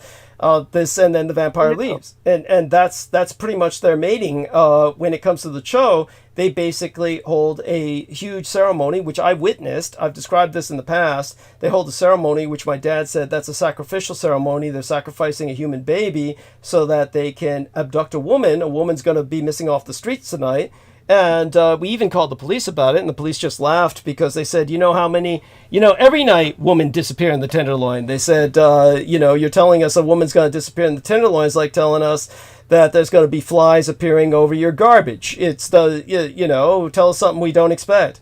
But anyhow, the whole point is that they'll abduct a woman and then they gang rape her. And then at some point, just by the sheer numbers of them raping her, at some point the semen will tag. One of them will have the seminal fluid with the magic sperm that hits her egg. But they tend to rape en masse as groups. And then what will happen is if they're lucky, they'll get a hybrid that's a female, because then they can try and use the female as a battering ram for them to deal with society. If they're really lucky, they get a semi-attractive female, or at least a baseline human-looking female who's raised in their culture and then acts as an agent for them, like a spy, or attracts other people and victims, other women in particular, to be exploited. So there we have that. That's the situation with that. Now, let's take a look now at what I'm going to do is take a short break. I want to... Oh, Troy Bellamy says the myth of the leprechauns are based on the Twa pygmies from Africa, who were the original inhabitants of Ireland. Fascinating. I remember the myth was that the great stones of Stonehenge originally came from Ireland, and that maybe originally before that they came from Africa. So thank you. I appreciate that. So let me enter that. Thank you, Troy. And with that, going to leave you gentlemen and the wonderful lady, Heather Holman, for a few minutes. We're holding good numbers, of course. And just maintain the level of conversation you've been holding. I'll be back in just a few minutes. Oh, Brendan says he'll be right back. I'll have to wait till he gets back. So, Brendan, let us know as soon as you're back, okay? Before I take off. And what I was trying to do as well is, of course... Wait, before I go, did you see that article? Which one? Heather just sent? About, Kraton? The nano Kraton? No, the Glyco acquired Cho in 2018, a Japanese company, a Japanese chocolatier company. Weird shit.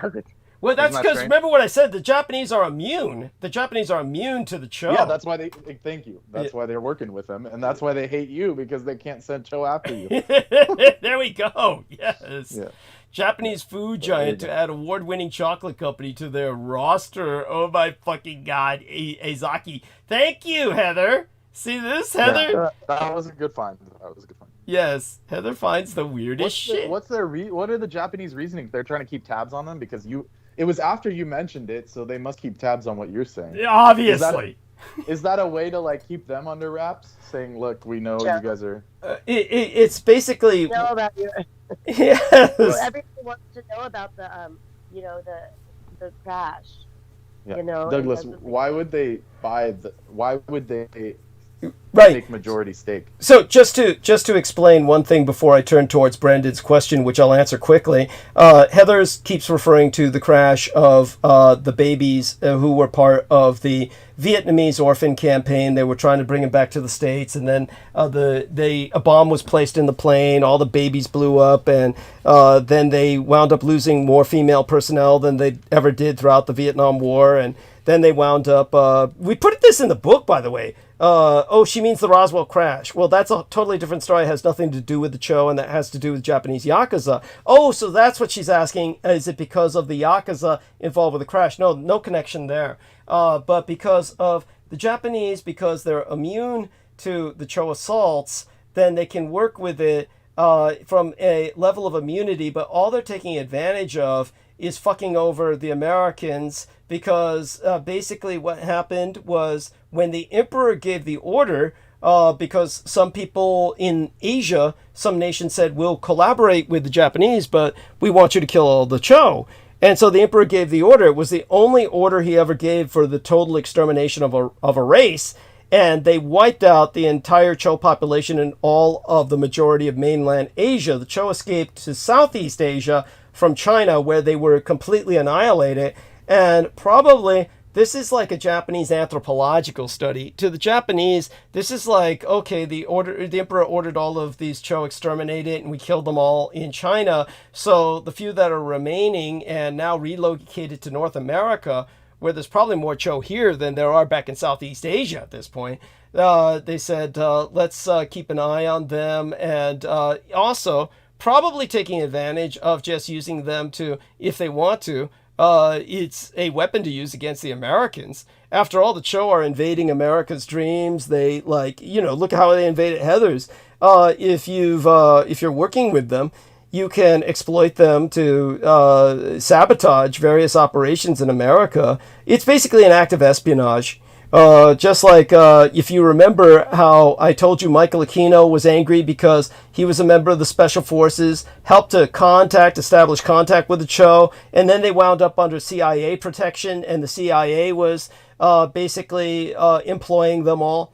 And for people who don't understand how an entire ethnic group can be employed or manipulated by the U.S. government, here's a stellar example, a perfect example of the Laotians or Hmong or Kampucheans. I think it was, in this case, it was the probably the Heather's saying none of these products are available. So she's looking at some of these Cho products, and they're not available. Interesting. So I don't know if you take a look at that, Brendan, what you can figure out. San Francisco's Cho are always been happy to talk to you about.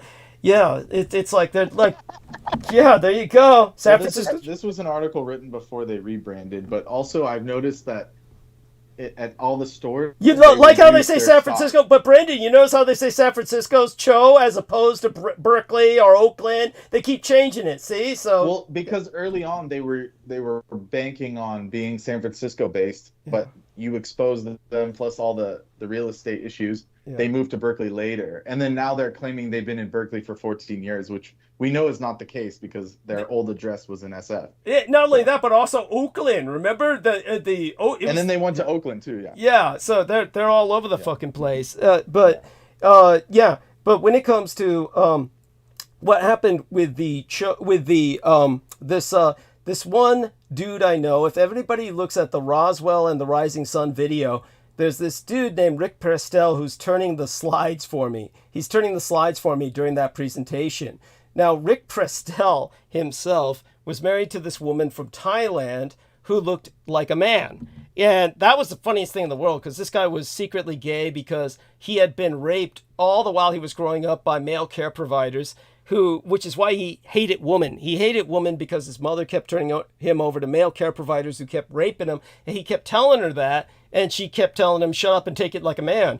And so he grew up hating women, so he married a woman who looked just like a man from Thailand. The reason that's so ironic is because I was eager to meet his wife because the Thai people produce the most world-famous cross-dressers. And if I'm figuring if their men look so effeminate, I can't wait to meet his wife. And then I met his wife, and she looked just like a guy. And so, yeah, there you go. But at any rate, she became the top vitamin salesperson in the country overnight because she went to this community of Southeast Asians. And I can't remember whether they were Cambodian or Laotian. I think they were Laotian. And she convinced all of them to telemarket for her. And because they all telemarketed for her as a community, thousands of people, they got her the highest rated sales in the country. And overnight she became the highest vitamin salesperson in the nation. And it all crashed because a social worker came in and looked at them all and said, hey, if you all work for this woman doing all this telemarketing for her vitamins, what's going to happen is we have to take your welfare checks away because you're all employed. And so they all stopped immediately, and her entire reputation crashed overnight. So she went from the highest to the lowest overnight both times. And the point is that the government just walks in, sends a social worker and says, stop doing this or we pull all your welfare checks. And the whole community just robotically obeys like you're pulling a single lever, like you're just pressing a single switch, like automatons. It's like a swarm of fish. So the Cho are like that. You got to think on those terms. All their checks come from the U.S. government. And so they do what they're told in terms of attacking Americans and feeding off their dreams and shit because they're paid by the U.S. government to do so. And in the meantime, however, they're making all this money on the side. But because they don't want to get caught by social workers, because, you know, if they work something normal like a telemarketing scheme, then the social worker comes in and says you're all employed. But instead, they do drugs and then set up front companies so that everything, and now the Japanese came in and bought the front company, means the Japanese are controlling a part of America's own intelligence apparatus. So it's like an intelligence coup d'etat. Does that make sense, Brendan? Does that put that in some context? Hopefully, before he takes his break and then I take mine. Yeah, no, that's perfectly fine. And I'm already back from my break. So. Oh, thank you. Okay, yeah. So you caught all that. But no, that makes sense that it's just advantageous for the Japanese. But it's curious that they would you know, they would want to invest, but because that company's obviously failing. Dude, it's an anthropological study to them. Remember, I told you they killed all these people. It's like, say, for instance, Americans love the American So Indians. they're using it to study the Cho further. Yeah, basically that too. Yeah. That's why they're going to take a loss by. Yeah. They're cool with taking a loss. Yeah. Yeah, it's like Glico is they're the ones that make Pocky and stuff. Like they have so much money. I mean, yeah. Their chocolate costs like $0.01 to make, so they're making bread. Yeah, of course. Yeah. And as far as I'm concerned, I don't like the taste myself because, you know, Asian candies are very bland. They're bland, and I mean, especially with Japanese, like mainstream Japanese stuff, it's all chemical laden. Like they have more food additives than anyone on earth. That are approved for consumption. No, it's weird. It's absolutely weird. Yeah. It's not even good. Yeah, thank you. It's a bizarre nature of. Yeah, you're right. No, you're right. It's really strange. It's like they don't give a shit. Yeah. If you go to their pastry shops where it's different, it's all very bland and much healthier because there's no eggs or any of the shit inside of it. It's very light. Like their mochi and shit. But then, of course, they start exporting it. Then they want to preserve it. Then things change. And But, okay, so I'm going to take a short break. If the three of you can, Aristides, I'd like to hear your voice. Make sure you're still with us. And I owe you, of course, conversation. Okay. Yes, he sent me this wonderful. Thank you. I'm here for now. Take your break, and then soon after that, I might retire. So. Understood. And you know, you've earned it. You've more than earned it. And he sent me enzymes. He got Marina to talk to us. Or certainly made the effort. I planted the seed. Yes. Yeah, that's what an image to use. You like how Peter was all starting to sound like Pete now. Yeah, you're starting to sound like Peter now. Yeah, he said orgasm like 200 times. Yeah. Really. No, orgiastic. Orgy. Well, he was going between both. Yeah. I keep saying orgy. I mean to say orgasm. Yeah, and then he was acting pissed when I made the joke about we stimulated his third eye. I said, "Oh, that gives us a nice graphic image, Peter. Did you hear that part?" Yeah. Yeah. It was like heavily innuendo laden. I think it was just because he was tired. Maybe he didn't know what he was saying or something. Yeah, and not only that, but you know, our girl Marina gave him some like he's like Freudian. He got a spark. Yeah. There you go. Marina had him all excited, and she. There we are. He was like understandable.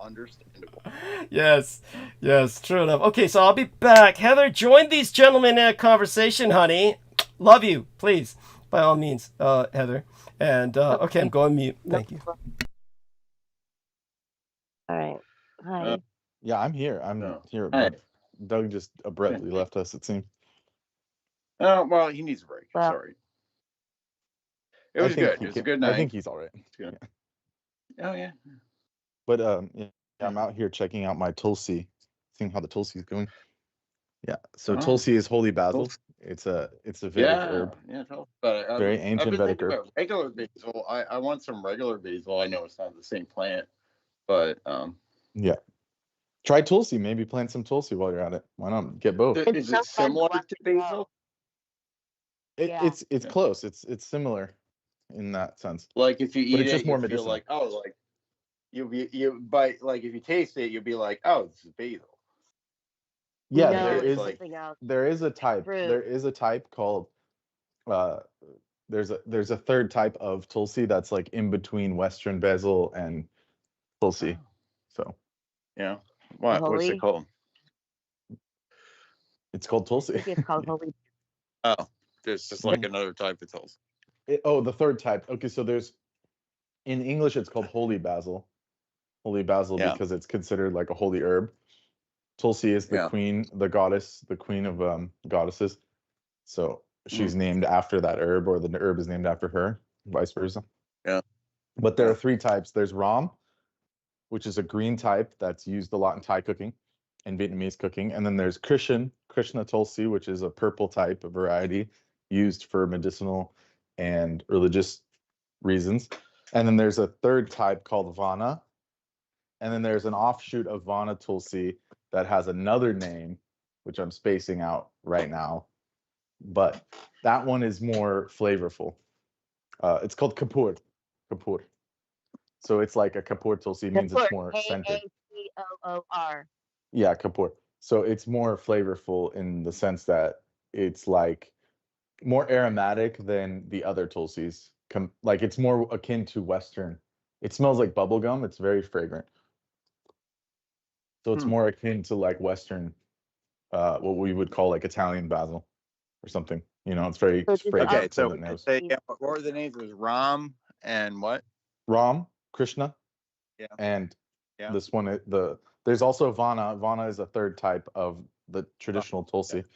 And then there's another Tulsi that's more temperate for our climate, and it's called Kapoor, Kapoor, Kapoor Tulsi. And that one is more all types. Yeah. They're all holy I basil. recommend. They're all yeah.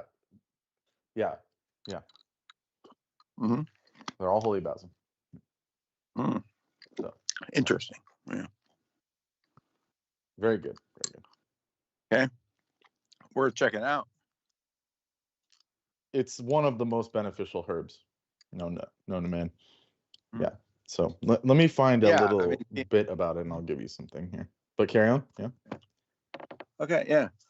No, I mean, like I said, I thought about like regular basil, but if they're similar, and regular basil also has so many different things. There's like Thai basil. There's like Italian, Greek. Yeah. So. Yeah, I feel like I didn't get any freshness here, which sucks. Like, because I like it. Like, you could almost make like a salad out of it. You know. Of what? What is this one? Like Western basil? Like a salad. Like put it on a salad, or you could just like eat that shit. You know, basil. Yeah, it's really even good. like regular basil. Yeah. Like what's that thing with the tomato and the, they have like mozzarella, tomato, and basil. Yeah. What is that thing called? We used to make those sandwiches. Not bruschetta. It's and you could also go like margarita pizza style. That thing. Yeah, like what the bruschetta has on it. Yeah, it's in the bruschetta, but it's on top of it. Yeah, it's a very famous sandwich like that everyone makes. Like it's like panini, American panini style. Mm-hmm. It's got like that slab of mozzarella, then it has a tomato slice, and then fresh green basil. Oh yeah, what is it called? Yeah, I got to get some basil. Like yeah, feel the calling. Feel the calling. Yeah. Yeah. So this thing, Tulsi, the Ayurvedic version, the Indian basil. Excuse me, the Indian or the Eastern basil is called Ocimum sanctum. So ocimum is the binomial, the Latin name for all basil species, Ocimum. Sanctum meaning the holiest of the basil, and it's been shown to help. Scientific research is confirming its beneficial effects. It can address physical, chemical, and metabolic stress throughout a combination of pharmacological actions.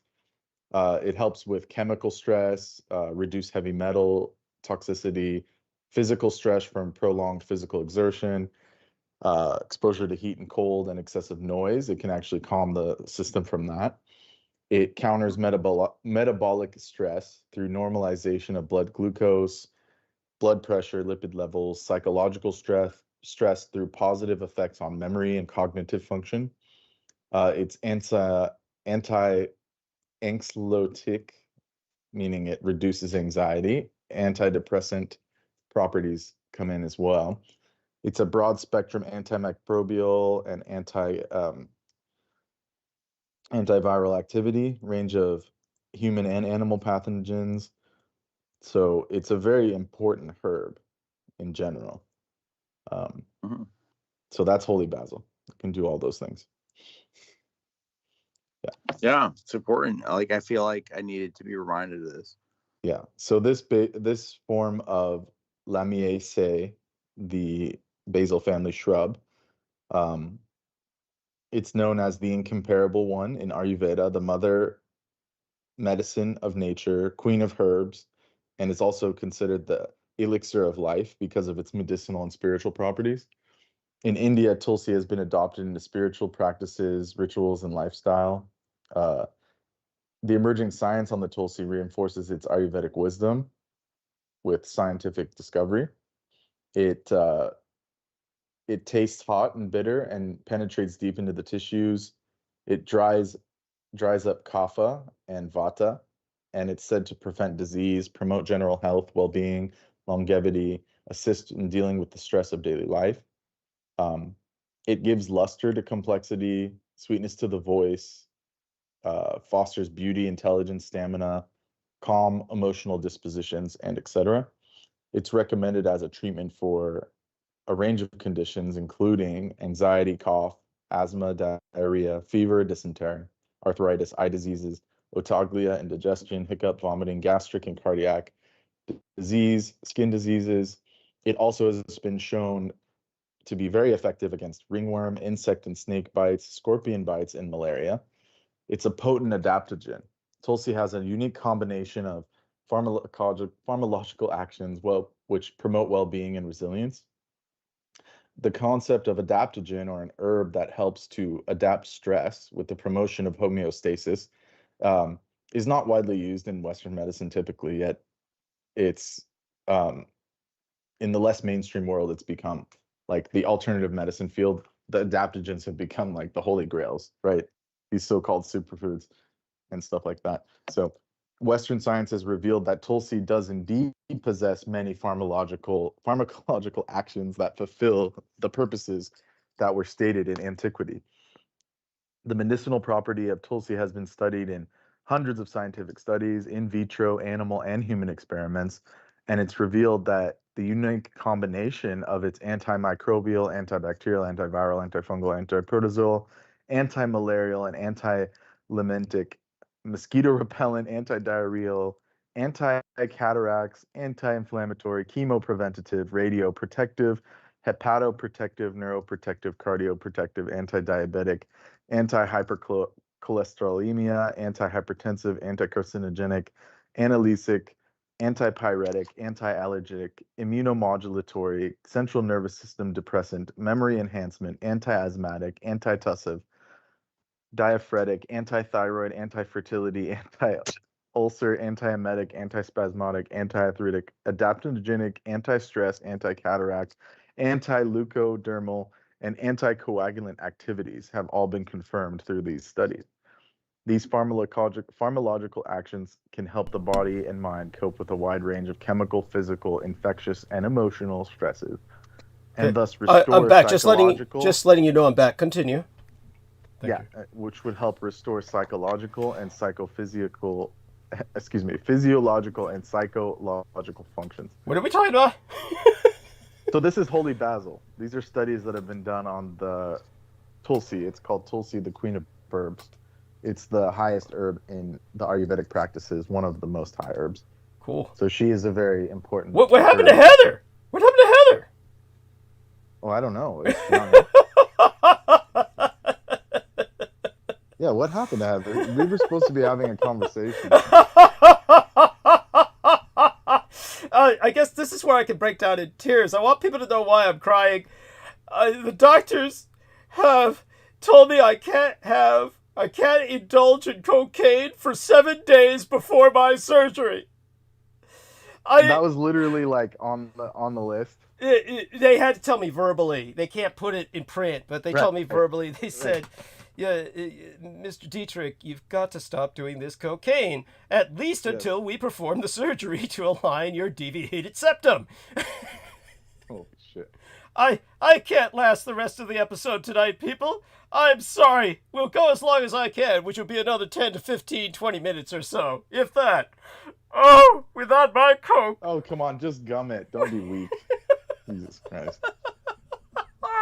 You can handle that one. Yeah, there you go. Yeah, without my booger sugar, people. I'm sorry. It's just not... you expect too much of me. Come on. I mean, You do what you want to do. Then. Good luck with that. Well, I'm not going to do the coke. It's just, oh my God. Oh, the pain. But do continue. Right. Yes, you're talking about. So, what brought this up with Heather? Heather must have asked the question that brought up the answer, right? And then she disappears. It's so like her. Yeah. Yes. Sounds like what happened. Yes. I just got distracted because I was telling Aristides about it. Well, you mentioned among all those the myriad benefits of holy basil, you said helping with dysentery was one of them, and I noticed Peter mentioned that he had caught the dysentery over in Romania, so perhaps he could recommend the holy basil to him. There you go. For the dysentery. The lack of Romanian healthcare is astounding. I'm like shocked. Yeah.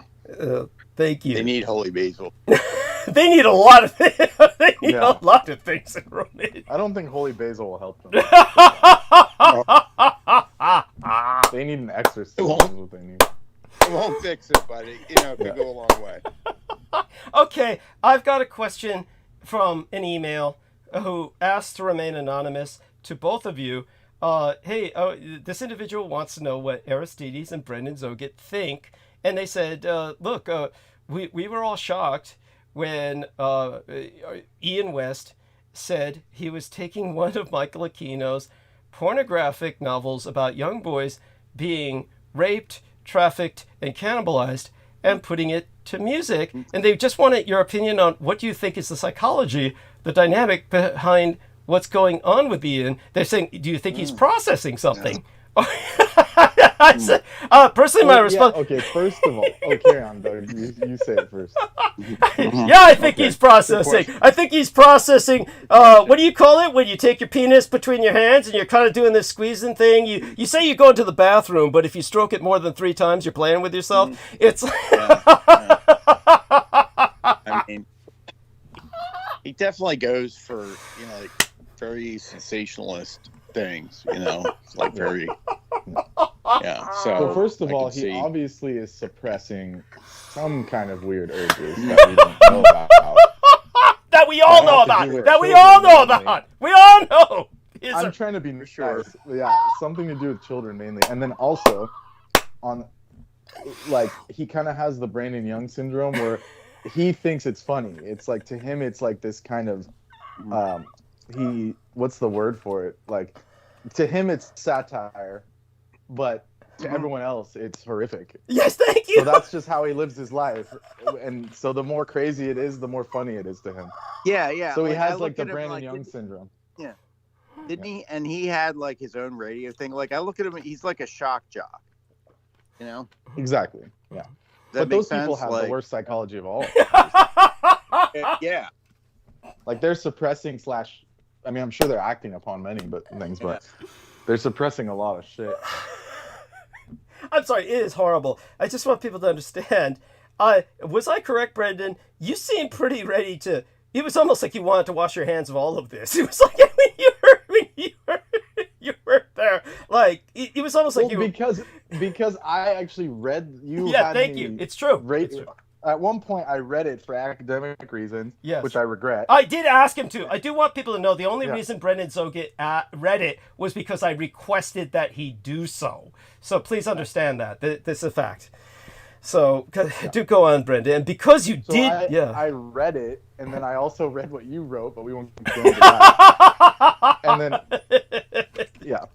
But hey, at least tell people it's not homosexual. At least tell people what I wrote wasn't homosexual. Whatever you wrote wasn't better. I mean, yes, there were girls involved, yes, but it wasn't better. So this says a heads up. You won't get off scot-free. Let's just not talk about it. And then there was like this weird synchronicity where I was basically, when I was younger, like we would explore, just growing up with the internet, like unbridled internet when we were younger, my age group, like I came across those like literature porn websites, and I was going through all that stupid shit for years. And I had come across your work and I didn't even know what was going on. I just was like, wow, this is nutty. Like Like I had no idea. I was just thought like, ooh, this is weird. You know, it's edgy, just like how anyone would come across it, especially Americans. Like, Yes. it sounds crazy to outsiders, but that's how we grew up, like watching like Pain Olympics and all this nasty shit. Just as kids, literally as children. And so I had unknowingly seen Douglas's artwork, and then when he showed that to me, I was like, holy shit, I've read this before. And he's like, there's no way. So yeah, it's all true, and that's but hey, at least I've never asked anyone to put it to music. In terms of that's where I draw the line. I mean, that's too much. I mean, come on, Ian, really.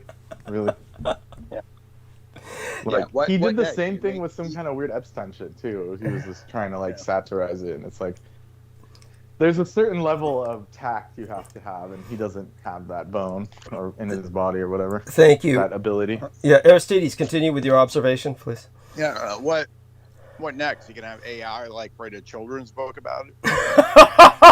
That's horrible. Well, we know what he's doing behind the scenes. Thank you don't you. have to like out him or anything.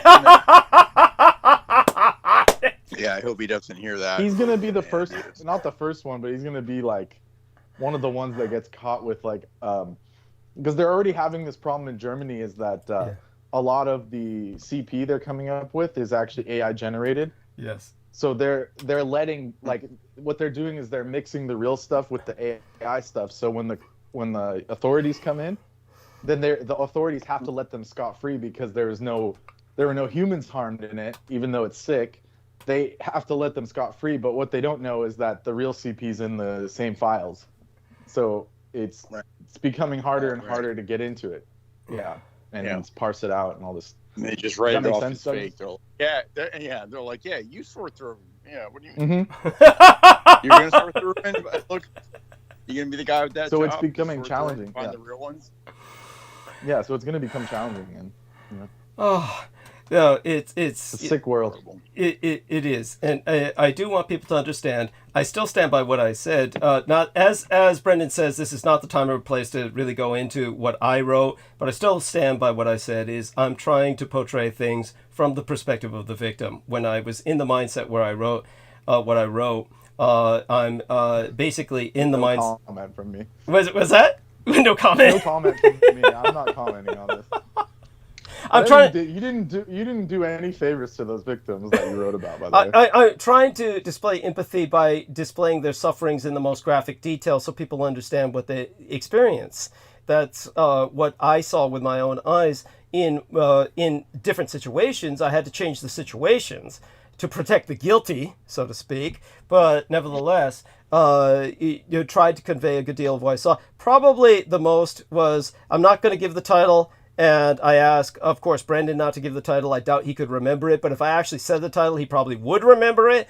But especially the one about the young lady, the football team, the military academy. So the football team, the military academy, the young cheerleader, that one in particular was the worst example of what I personally witnessed in terms of the military covering up atrocities it commits on American soil. The more you describe it, the worse. Like, this is like, don't tell me it's based on a true story now. That's the worst aspect. You conveniently left that out before. Okay, yeah, that's the worst aspect of it. That's the worst aspect. Fuck. Yeah. That just makes it worse. Like a lot worse. Yeah, thank Anyways, you. Yeah, continue. and with Michael Aquino, his stories are based on true stories, and he inserted himself as a character, as I've said. But then this apparently, it's obviously Ian West. Yeah, to be fair, you're not the perpetrator in these stories. Okay, let's make that straight. Yeah, of the stories that Ian West is using. That Ian West No. Yeah. Of the stories you wrote, you're not the perpetrator. Thank you. You're just telling the story. Thank you. That's why I tell it from the perspective. Thank you. And I'm trying to tell it from the perspective of the victim, no less, as opposed to Aquino's stories. The stories are not really told from the perspective of the victim. There's kind of a third-person detachment. But those stories are like, it's like so tragic that like there's no winning. Like those kind of stories are like beyond, like it's like not even evil at that point. It's just like so beyond. Like nothing good happens to those people. Yes. It's In a the most extreme sense. Like it's Thank it's you. crazy. Thank you. It's just the example of a hopeless world, a helpless, hapless, hopeless world. Yeah. That's this true dystopia. And unfortunately, Completely, what's the word for it in English? Like, what is it called? Despair. Like Thank you. 100% despair, like Thank fully, you. like no hope. Wow. Thank you. And that's the horror of much of what I saw in the world. And I do want people to understand that Aquino was conveying it with more of a sense of detachment, but it's still the same thing. And as Brendan said, there's no winning. You can't win in these worlds. It's evil is triumphant. Evil is triumphant, but as Brendan said, it's beyond evil. It's complete sadism to the point of an endless cycle of horror, an endless sea of horrors that you can't escape from. Hell itself, life becomes hell itself. So it's the truest portrayal of hell. But for Ian, obviously thinks that this can be satirized, but it's like Brendan says, it can never. It's not something that can ever be funny. You can't make it funny, and to even think that you for me, it makes Ian's character himself irredeemable. Thank you. Unfortunate. There is that. Thank you. Like there were aspects of him that I was like, oh yeah, maybe he's all right, but this kind of just cemented it for me, where I'm like, I can't consider him to be trustworthy or normal at that point. That's the woman who I'm trying to convince to come onto the program under an assumed name said that, and she said, look, you want to like Ian. Ian, he has self-deprecating humor. He's like, he has this kind of, he's vulnerable. He's open about his flaws. He's basically someone who's willing to make jokes. And then she says, she realizes now she would never want to be alone in a room with him. Because definitely not.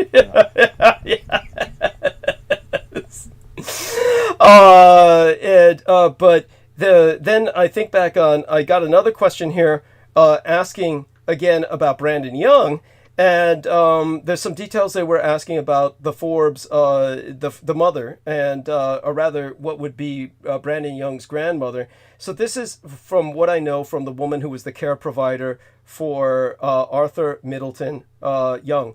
And as a care provider for Arthur Middleton Young, the woman that I know who told me this story, and believe me, I have no doubts it's completely true. Because as I said, she was working with me in the early days of Revolution Radio, acting as kind of like a wandering correspondent for us in region of the greater San Francisco Bay Area Metroplex region, which includes Silicon Valley and Biotech Bay. But as she was saying, he was increasingly evil as he got older, was beginning to engage in virgin child sacrifice, trying to extend his own life. He left no real protections for his wife from occult assault, or even whatever he thought might be conventional protections. She felt he was insincere about it. In other words, there was physical security on site. There was maids and other people and other staff on site.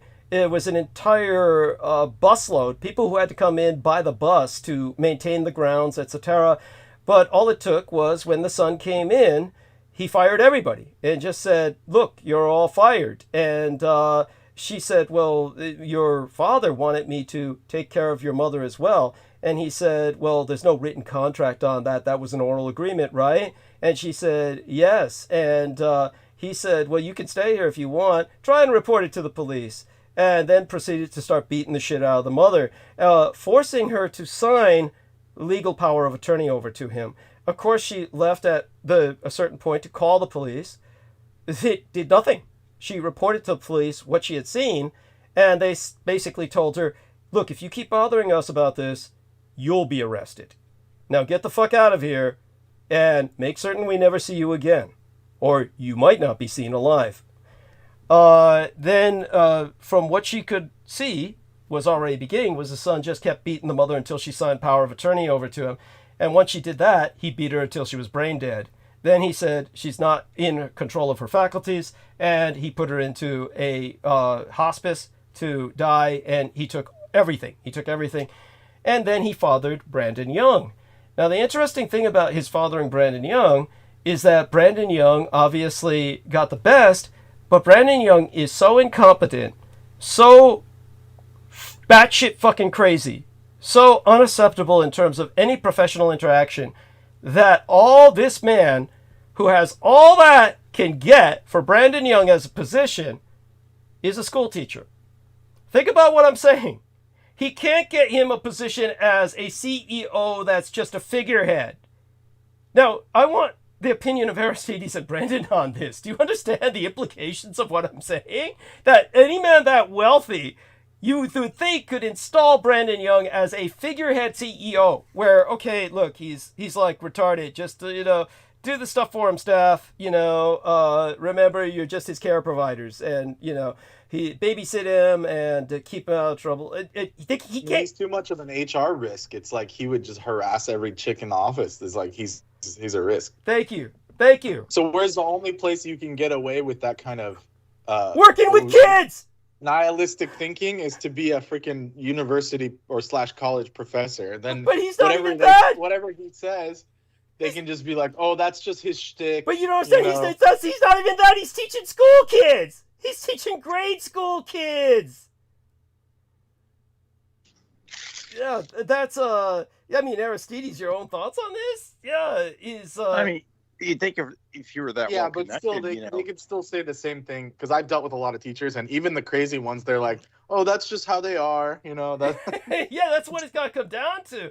I'm surprised just take his class and leave, and that's all you can do. They don't give a fuck. Remember, he also said he was coaching the basketball team and shit. He said you can never trust what the fucker's saying, but he was like saying he was coaching the kids' team too and shit like that at times. But yeah, it's like he can't even do college level, because that would require him at least fronting an intellectual veneer. He can't even do that. He's too good. So I'm so sorry, Aristides. Repeat what you said again. Yeah. You would think if somebody's that well connected, they do it all the time. They would just install them in some kind of puppet, cushy thing, and that'd be that. Yeah. No, I hear you. If you could just like kind of act the part a little bit, like, oh, here, you're the head of this nonprofit. Like, here, do nothing. Yeah. Yeah, but he can't do that. It's like Brendan said. First off, he'd be saying stupid things to the woman all the time. He can't control what he says. He's like somebody with Tourette's syndrome, and it would just be like, he would just be. It's a relations risk, a PR risk, a public relations risk, where the hashtag movement would have come at them like a tsunami if he had been in some position like that, because he just would have made, so there we have that, and hopefully that answers that person's question. So yes, we managed to. I'm a fly paper for demons. We managed to have these people on my program that have. What did I do to deserve this when it comes to people like Brandon Young, Jambo the Reese Monkey, and Ian West? Oh well. So there we go. We forge ahead.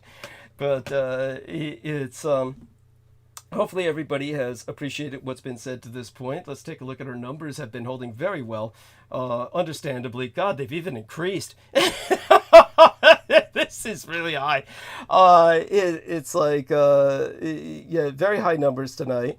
And it's because people caught on to the fact that Marina was with us, no doubt. And hopefully she'll join us more in the future. But in the interim, we do our best. And we, of course, explore areas of the world that no one else is willing to explore. But it's like Holly Konitis Kiefer said, she couldn't understand it when Brandon Young, and I told her it was just inevitable. It was just himself, the real him coming out.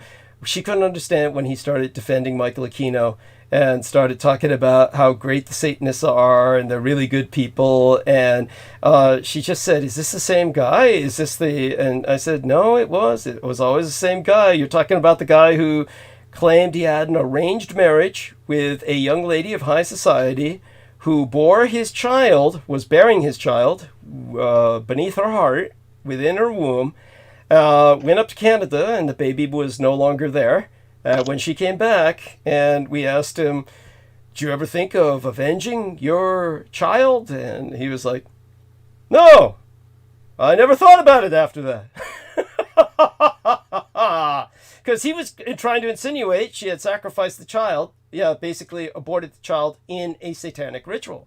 That, oh, she was forced to sacrifice the life of our child in a satanic ritual. And then when I asked him about, yeah, what about this idea of, a vindication, a violent balancing of the scales, and it was like, no, never thought of that. It's nothing that ever entered my mind. There you go. That's Brandon Young. There's nothing there. He's just, except horrible jokes in horrible taste. That are the product of a deranged and diseased mind that's the result of this kind of satanic upbringing. But then he comes on and tells us, but they saved us from the chinks. The chinks were taking all the shells off the turtles, man. And for those of you who don't know, turtles don't have shells, okay? That they have rib cages that are simply externalized. So you can't remove a turtle's shell. It would be like taking away your rib cage. There'd be nothing but guts inside. So the idea of shellless turtles wandering around Chinatown is laughable. It is. If you've gone to a museum, you've seen turtle skeletons. That means they're invertebrates, people. It means they don't have shells. Invertebrates don't have shells. And he teaches kids. This is the most objectionable aspect of it. This guy who cannot identify what an invertebrate is or what it means is teaching kids, probably biology. Yeah, but yeah, probably the only biology he teaches is with his love and meat injection. Okay. If people think I'm going too far, you haven't had the ride, okay? That's take the ride and then you can judge me. That's no, I'm not going too far. No, this is what that guy is. It's okay. So, such being said, other than that, let me take a look at the time that we've managed to host half a dozen hours. I think we're accomplished. We've done amazing. We've done an amazing job. We've done well. So we're headed towards that 6 hour, and we'll probably shut down at this point with extraordinarily high numbers. We'll at least be quitting while we're ahead. And the reason why, people, is I can't do coke.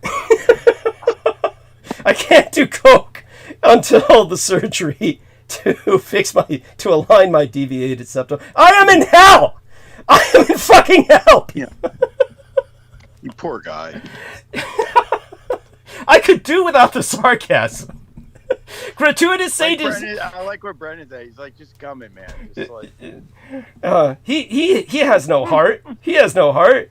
Brendan is he's just you're talking about a guy. He's got the Blue Lotus. He doesn't give a shit. He's got his. It's that my belly's full attitude. That It sounds like you're withdrawing pretty hard over there. Yeah, I'm already starting. Imagine what I'll be like by next episode. Yeah. I don't want to imagine. I'll be off for a couple weeks. Oh, thanks. We'll be fine. Yeah, easy for him to say. The worst thing is they told me also take no supplements. They said no supplements. No supplements. So that means that Some of them could be blood thinning. Yeah, that's Some true. of them could be blood thinning. That's true. Just so people understand the logic behind that, it's like a lot of people think herbs are innocuous, but herbs are sometimes more powerful than pharmaceuticals. And when people who received heart transplants, their families were just trying to cheer them up, and they were bringing them like St. John's wort tea because that's supposed to cure depression, and they were just trying to cheer them up, and that made them reject the heart transplant. And then they died. It's like, so these things can happen with the most innocuous herbs. So I understand the logic. It's can't do alcohol. Cyprian wort is one of the most powerful blood thinners, like super powerful. Thank you. That makes sense. Amy's writing, Amy, jump on the fucking call. If you have Wi-Fi, if you're able to enter keyboard, jump on the fucking call. So let's call her again, just see if she responds. I know I called her already, but she probably wasn't there when I did. So we'll do that now. Amy never came on again after I got rid of Brandon Young. She's like, Amy, Amanda Ute is what I mean to say. Amanda Ute never came on again after I got rid of Brandon Young. No, she came on recently. We were talking about Alaska and like the cryptids. That was before I told her about Brandon Young. And then she said, what happened with Brandon? And then I told her what happened with Brandon Young, and she never came back again. I wonder if she thought I was Brandon Young the whole time or something. Amy has joined. I seriously think that. Amy has joined us. Amy, your life makes me feel like mine is bearable. Your life makes me feel like mine. You just said you're getting off because you can't get in any cocaine. So I figure, all right, I'll just go back to bed. Yes. I'll just go to sleep again. And I have 25% battery, which might not work out. I don't know. I thought you were going to tell me you had some cocaine. I got a whole pile. Just to fuck me over. Won't last long.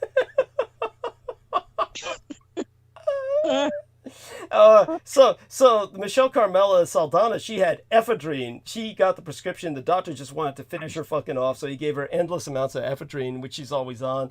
So yeah, she can barely. Harsh. What's that, honey? Ephedrine is harsh. Yeah. It's really full. Yeah. Where can you get some for me? Whatever it wasn't dilating her nose. Well, imagine what she'd be like without it. You couldn't even hear her. It would sound like she was drowning.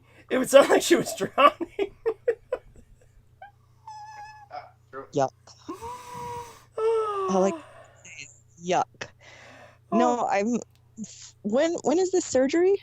When are you doing that? The 28th. It'll be a Wednesday, the day of a transmission. I won't be doing transmission that night, I doubt it. But, so Peter wants... I'm sorry, go on. Don't you have to stop the cocaine anyways? Like, what after it's fixed, what are you going to do? Just re-injure it? I mean, come on.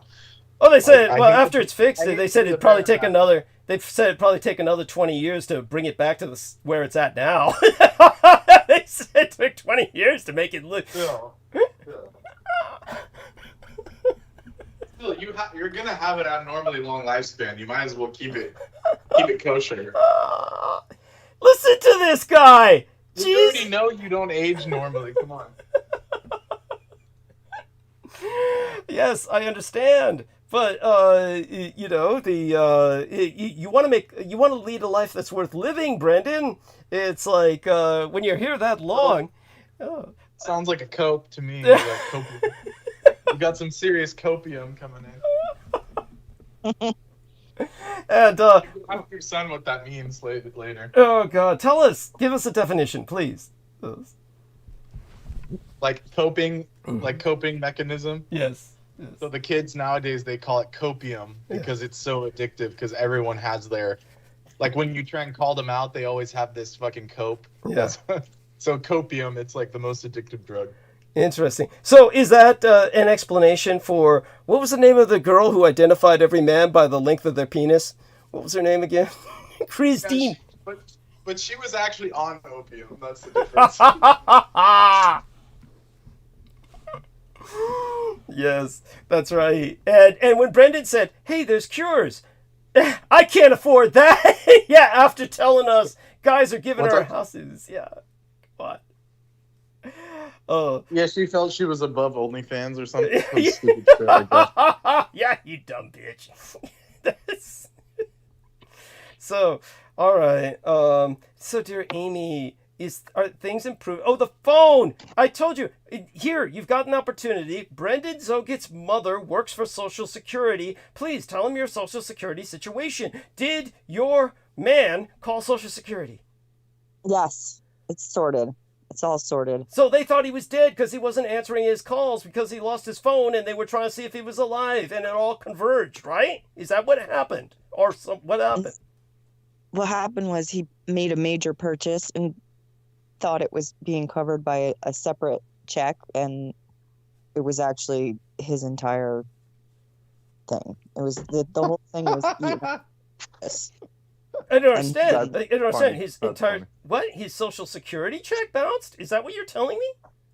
No, it's He fine. spent it all before he saw it. That was the issue. So he thought it was still coming in, but it was gone. Oh, That's funny. How does someone do that? No, I mean, Sounds how? sounds like Doug when he's at a when he's at a blow. Code white, code Snow White. Yeah, Emergency. Like that. now I'm just being subjected to gratuitous cruelty. This is Yeah, I'm obviously joking. For anyone that actually donates, yeah. Thank you. I do appreciate the qualifier. Yeah, but how? I don't understand how someone could do that. Not from a moral sense. I'm talking about from a sense of, I thought the check only drops in one a month. How can you cash it when it's not in your bank account yet? I don't get it. It was It's it was a just a special kind of series stupid to do. Wait, am I on mute? I did Okay, hear- hold on. Wait, I meant to be on mute. Shit. Anyway, Dearie me. Go on. it really brightened my day to find out that Brendan's nurse mother, who dropped him off in the middle of nowhere after surgery, is the one in control of people's checks. Yeah. Of course, they take the heartless people and they go through a process. Yeah, don't worry. They don't let her touch much. She's barely functional.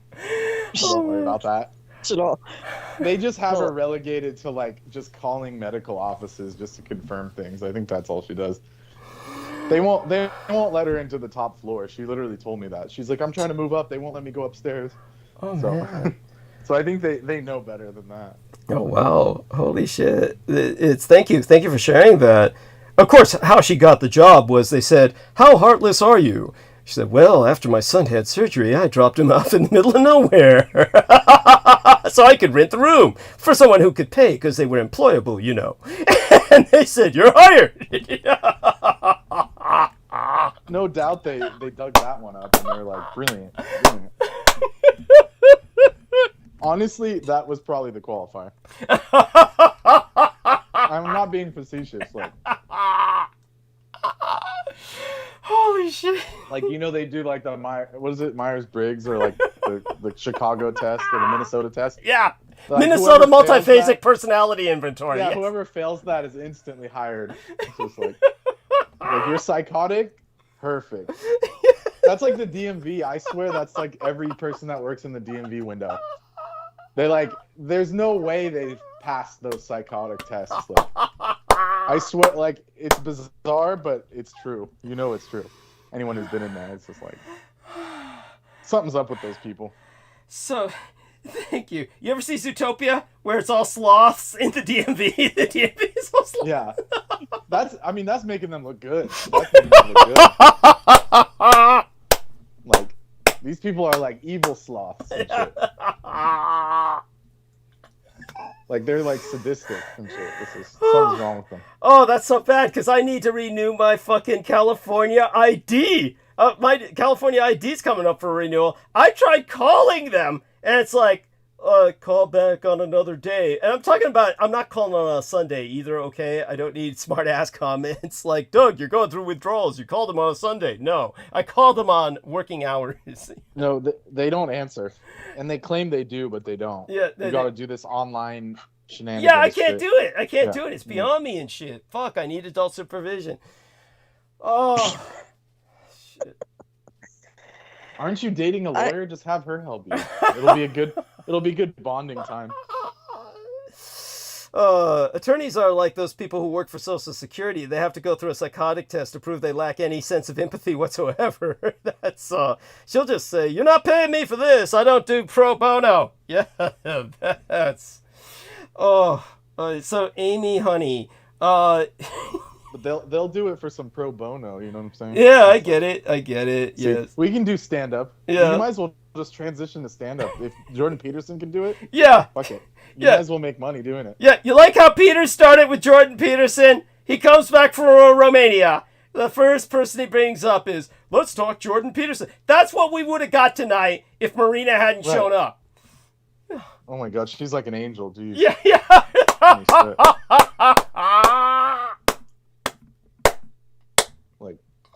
Like, why is he so obsessed with JP? Like, I don't understand. I don't get it either. It's really weird. It's really sick. Weird. It's sick. It's sick. It's like, you know.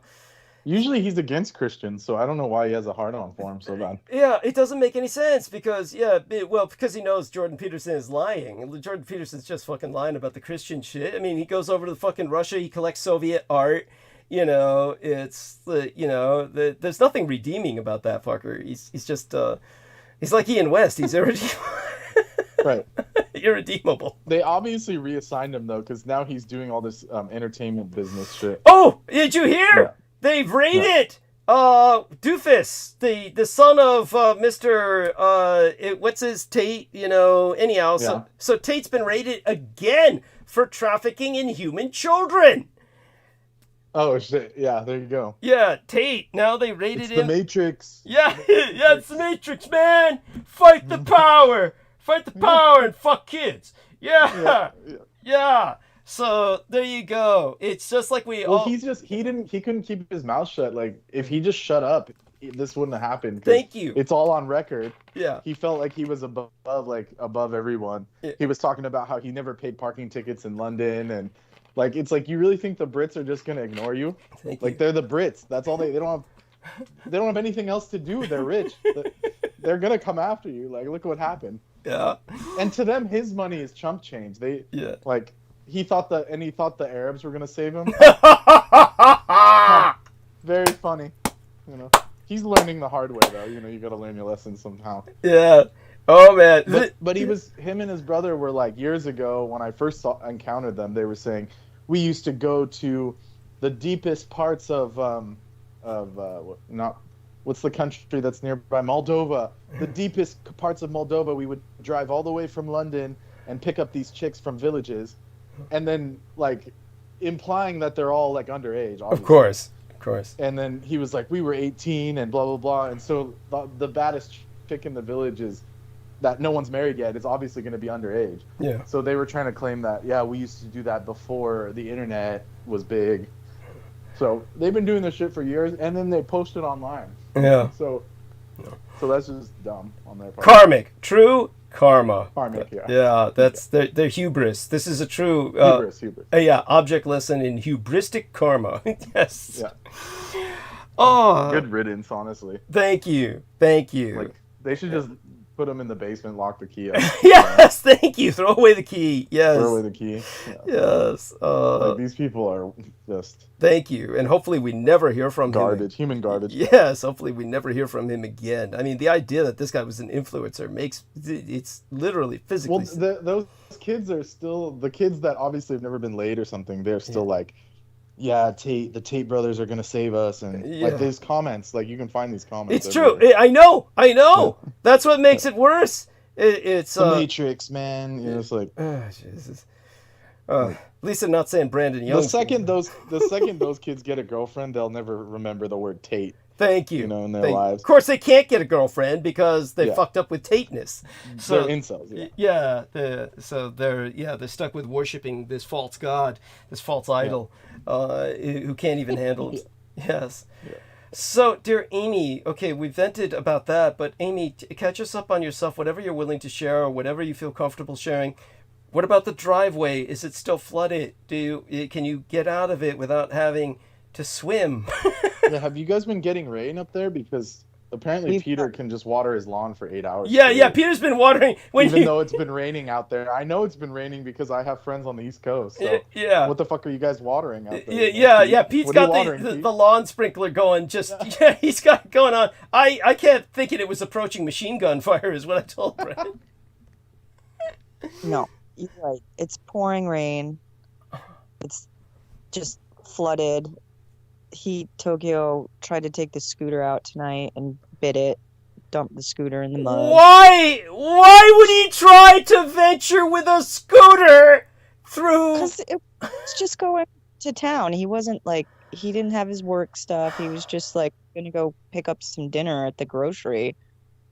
And so he was going to take the scooter because it's like a mile away. It's not very far. And yeah, it didn't work out. Is this guy okay? Is he autistic? Well, before I talk shit, I just want to know, is there something we don't know? Something we don't, there's lots you don't know. But I'm saying, is he disabled or something? I don't know. Is he special? Is he special bus, short bus status? We just Okay, 'cause several. then all of that's pretty bad then. All of it's really bad, but no, we have several options driving, but I've pretty much fucked up the truck trying to drive in the mud pit, and then I crashed the Prius into a stump. Oh God, I'm so sorry. And so I pretty much every time I try to leave, I end up wrecking a vehicle. Have you ever considered the fact that there might be supernatural elements involved here? This is like the Ghost of Mr. Chicken shit. You guys are perfect for each other. You're like those cartoon characters with the rain cloud that follows them. Oh, don't jinx her. Don't jinx her. Me and yeah. Good. I would love to fix whatever it is, whatever rain cloud that's following me around. Oh. I need to know. Yes. I need to know. Yes. It's like, I don't think Pete's lighting candles on you, honey. He liked you. I mean, well, he didn't hate you, at least. He didn't hate you. He's not right. I mean, did he like me? I don't know. Well, we know it's not him because it got worse in the last 2 weeks. That's true. Like. That's true. You're right. Okay. You're right. Yeah. Yeah. And that's true. Yeah, and actually, Amy's right. He never liked Amy, but he never really hated her. He never hated her either. It's just, you're off his radar. You're not on his radar. It's true. It's true. Like, I don't have to think about him so much. I think it's just something, maybe something else. Yeah. Like, I don't know. Well, go on, honey. It wasn't even like it wasn't even me getting in contact with Douglas. It was going on before all that. It's true. It's true. Yeah, that's what I'm saying. Yeah. There's definitely that. But it's still shocking when you can't get the pickup truck through the mud that has flooded the driveway. You're not going to get the scooter through. Did he think it would somehow float? We don't want to overdwell on this, but it's obvious he was not processing. He's not processing. But was it that you were not there to stop him, or did you try and stop him and he just wouldn't listen? What? No, I encouraged it. I was like, sure, take the scooter. It's just around the. Honestly. You really don't like this guy. You really don't like this guy. What do you mean? No, no, you're wrong about that. You're completely wrong about that. But it's just like there's nothing that. What's the advantage of killing him? I don't understand. Is there like some kind of I mean, something we don't know? It's like you said, the pickup wouldn't go through it. Why would you encourage him to take the scooter? What? Because listen, it dries out when there's no rain. It dries up, and you can go along the road. But it's been raining, so there's like a little moat that you have to go through, and it's not deep, but it's just it's a fucking mess. And none of this is really the problem. The problem is the neighbor decided to put up a fence around the driveway. So there's a perfectly good driveway that the neighbor has fenced off that we can't use anymore. Because your neighbor hates this guy. He doesn't know you. He hates this guy. So why don't you try? Why don't you try sleeping with the neighbor, and then maybe you can move in with the neighbor and dump this guy. Douglas, you really need your cocaine. This is ridiculous. Why would I sleep with this guy? First of all, he's a dumbass.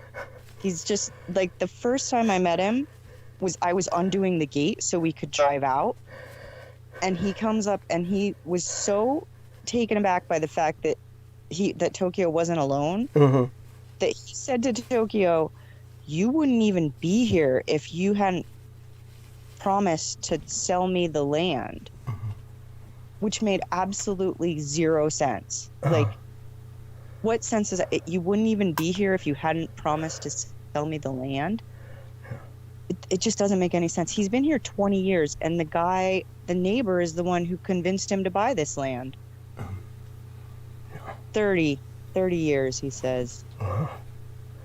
Jesus Christ. And, yeah.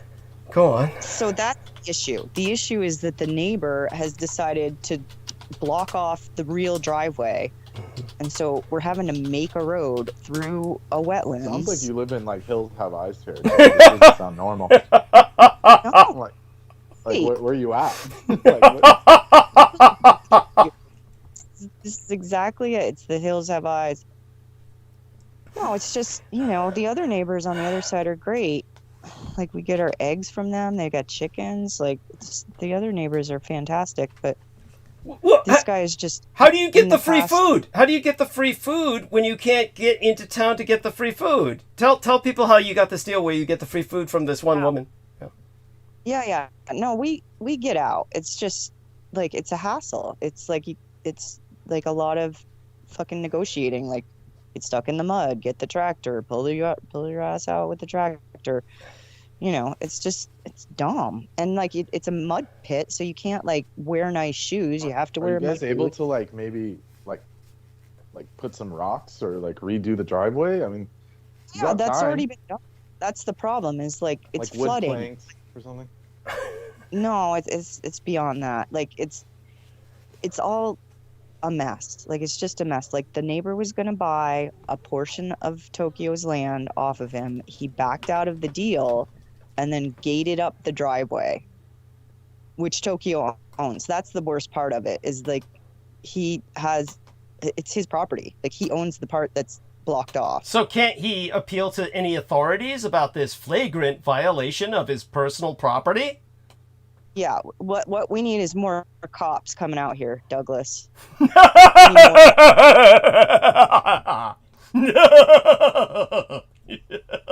Good one. That's probably the best. You don't have to involve the constabulary. You can just get the county or whoever's it's like the sheriff, like the records people involved, as opposed to the cops.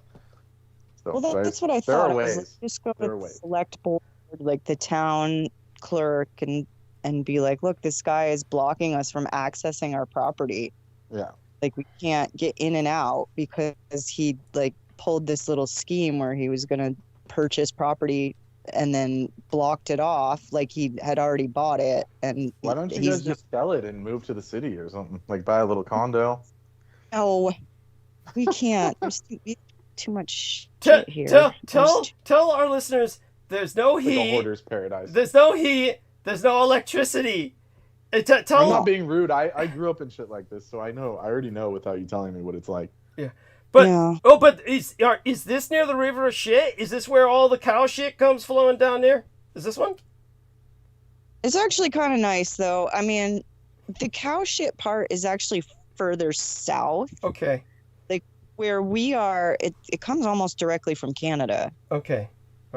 It's not clean. Like, you don't really want to swim in it, but you can paddle it. It's kind of, the rocks in the river are kind of cool. Like, I mean, it's an old place. Like, yeah, there's a lot of native tradition here at this river. So it's kind of nice. Tell everybody there's only one source of water. Everybody goes to one. It's like Mad Max. Tell everybody there's one source of water. Like Mad Max. Well, that's up in the hill country, though. That's where the spring is. That's up where I was living before. Like, even though we had water in the house, we'd still go up to the spring and get the spring water anyway. Mm-hmm. But no, we're just trying to make stuff happen. Like, you saw the picture I sent you of our swing in the kitchen, right? Yes, this is incredible. I'm left at a loss for words. I don't know what to call this kind of living. Rustic doesn't do it justice. No, I love it. he put the swing up this weekend, and it's like my favorite addition. It took him like maybe 2 hours. He just Okay. secured everything and then Yeah. pounded it out. I watched him do it, and I couldn't believe he was putting a swing in our outdoor kitchen. Yeah. But yeah, no, we're gonna make it work. It's just really, really challenging, and I agree. Like, maybe the best thing to do is go to the town clerk, file a complaint, register the complaint with the select board, because this guy's insane. Like, what he's keeping us from being able to drive in and out for no reason. Like, he could have purchased the property, and instead he blew up and had a little tantrum in front of Tokyo and some other people. I don't know because I wasn't there. But to me, it's put the temper tantrum in the quiet corner and move on with your life. Like, you're an adult. You manipulated the whole situation so that you would be able to have him as a neighbor. Like, this guy completely was like, hey, why don't you buy this acreage over here next to me? Yeah. And then, got Tokyo to help him build his barn. Like, it's always good as long as Tokyo's doing everything for him. Right. And then as soon as he's like, hey, you want to buy a portion of this land? Well, this is how much. And he's like, no. And you can't drive on the drive anymore. Like, what the fuck? Like, it's just retarded. It's the dumbest situation. I mean, and I honestly, if I could get in and out through this road that was supposedly built, it wouldn't be an issue. Like, if it was possible to get in and out without damage to every car you take, it wouldn't be an issue. But it is an issue, and we can't keep crashing the gate because he won't give us the code so we can get in and out. Right. Try getting like a 4x4, like a nice, proper, like a lifted truck or something. That's what we crash through it with every time. You're crashing into this guy's gate? No wonder he's pissed. He has no right to gate up our property. Wait a minute, you're breaking down his gate? Of course he's heated. Holy shit. Hold on. Our driveway. Who does this? Who puts a gate on somebody else's driveway? But how else would you... Is there another way for you guys to get out and you just don't use it, or...? That's what I'm saying. Like, he tried the scooter. There's a one-way in, one-way out. Yeah, that's what she's saying. There's one way in, one way out, effectively, yes. Turks got a gate put on it for no reason, without permission. And then Tokyo went and bought his own lock and was like, fine, you can have a gate, but I'm going to put a lock up. And then he switched it out, got a different one. I mean, it's just this stupid, childish back and forth where... Why don't you just kill him? Well, what we're curious about is, so, what's preventing him from calling the police? Not that, look, we're on your side. Yeah. But we're wondering, what's preventing him from calling the police when you crash his gate? Is because he's... The fact that it's legal for him to put a gate on our driveway. Okay, then go to the, like you said, gate, right? Then go to the authorities. Yeah. Keep running through the gate, because it's not really a lawful thing to do. Right, the gate, put you a mean. Gate in its driveway. Right. I mean, that will be your defense if it ever comes to that, but obviously this is not being pursued legally at all. So it's almost like this is like a personal vendetta between the Hatfields and the McCoys. But right. Like Brendan said, go to the authorities not in the law enforcement sense, but go to the authorities in the official sense, so that they somehow hit him with some kind of, I don't know, legal thing to prevent him from doing this, I guess. Injunction, they call it, I guess. Injunction or something. Yes. Oh my God. I wish I knew. Do you know how many times I've had to go to authorities to be like, hey, I'm still being stalked. Mm-hmm. Guess what? I still have harassing texts that are threatening me. I mean, I don't understand. Like, I don't understand who the authority is and what reporting any of this does to assist you. It just makes you a bigger target. It certainly can. It certainly has with many people in many situations. You're certainly not alone. Oh my God. What about? But you said you're concerned that come winter you're going to be sleeping in the car. There is no heat, right? What about fireplace? It doesn't work. You can't get the firewood. What's the situation with? It's not that. None of that is a worry at all. Okay. Right now, the problem is the drive, because we need to have the wood from the sawmill delivered so that we can put up, because we're going to put in another building for me, because I have too much stuff. There's nowhere to put my stuff here, because it's full of his stuff, because we're freaking adults who have had 30 years of being an adult, and we've collected a lot of stuff. And so we're trying to build another building. We're looking at how to get the wood through the mud pit so that we can get the building built. Do you see what I'm saying? I think so, yes. I get the logic. There's wood heat, but the problem with wood heat is if you're not here to feed the wood stove, everything freezes. That's right. Yeah. And so that's the issue at this point, is that there's no place to put my stuff. Storage is the primary concern, and then delivering the wood that's at the sawmill ready to be brought here is impossible on this road that is full of mud. It's just been pouring down rain the last couple of days too. Like, I kept the fire going all day, but like I couldn't stop having to, take the wheelbarrow, go get more wood, make sure that the coals are covered so that it stays nice and warm. Yeah. Oh my God. Pouring down rain. Well, how are you? The last 2 days. But it's been raining more than that, because this situation with the mud puddle, you've been describing this to me, I guess, last week. So it's been like 2 weeks or more it's been raining. I mean, this is like Noachic flood. It doesn't really go. That's the issue, is like he was going to buy the parcel of land that has the driveway. The neighbor was going to buy a portion of the land that it would include the driveway.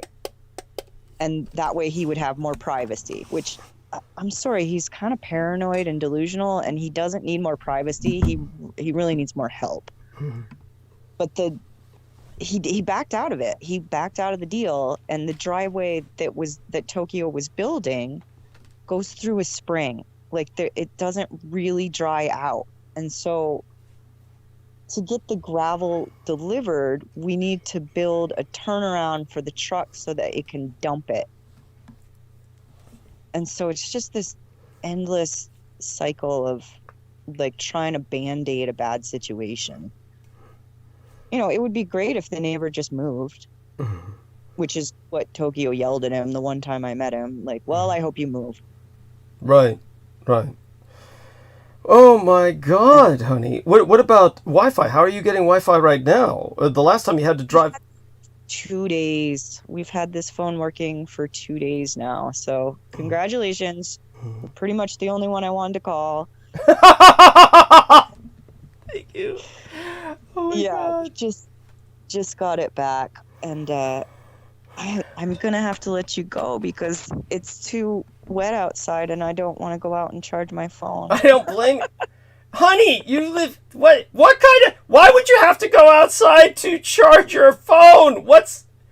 I need to plug it into the car to make it charge. So, oh my fucking God! Your car is your source of power, is the car battery. How long is that going to last? It's not... it's fine. Okay. It does really... it's perfect. It doesn't really... the car is really... I didn't really like the Toyota Priuses, and then I've been in this one, and I'm like, wow, it's really nice to put in $10 and be able to drive a long way. Yeah. Is this where you're going to spend the winter? Is the Toyota Prius? No, I just tried to explain to you. We have, he has a sawmill. Yes. Where he is cutting logs into posts so that we can build another place, so that there's somewhere that is more mine, because this one that he has. But how will he all get the his. electricity into that place? How's he going to wire it? Generator. What? Because we have a generator. Oh, and I guess I forgot to tell you there's solar panels. Okay. Those things work? Like the RVs both have solar panels attached, so there's electric and So propane. You're living off grid, essentially. This is off grid living. It's off grid. Like, I'm all like, this is like, I don't know how this happened to me, but most of my life I've been in these situations where you have to have a generator, or everything's run on propane, or it's like for some reason I just end up in these places where the homestead. I don't want to have to recycle a Sam Kinison joke. It's just I'm at a loss for words. Honey, give it all up, move to San Francisco, and get on welfare. I know, you can just go to Colorado and get free everything. I mean, Yeah. Just marry a Brit. Go marry a Brit. You'll get free everything. They'll give you a car. Yeah. Go up to Maine and find a Brit, and then they'll just send you back to England. You'll get free everything. Find a Brit in Maine. That's Brendan's solution. Hey, it's off the cuff. It's off the cuff. I mean, it's desperate times call for desperate measures. Yeah, it's got to be better than what you got now. It's got to be better than what you got now. It's like, Brendan, tell her about Pixie Princess Star Fox and Pixie Princess. Oh yeah, that lady. And we told her, why don't you just move to California and get on welfare? And she said, I've heard about. We haven't had rain in 6 months. Yeah. And no rain, no problems. Free everything. Yeah, and she says, I heard about all the homeless people there. And Brendan said, it's arguable that even if you were homeless, you'd be better off than what you're dealing with now. You gotta wait. I'm telling you, being homeless in California is better than whatever's going on. I'm sorry to say. I mean, Captain Caveman's gonna build you a home and then stick up solar panels from your RVs onto the roof. And then with the generator, you're gonna be living like a princess. Like, it has its charm when it's sustainable, but this doesn't sound sustainable, you know. Like, I'm up for it, like, you know, the off grid thing, but it has to be sustainable. I mean, that's just. I mean, we're not ragging on you. We're just saying the truth here. It's just new to me. Like, he's done it for 30 years. Like, it's totally. He's failed at doing it.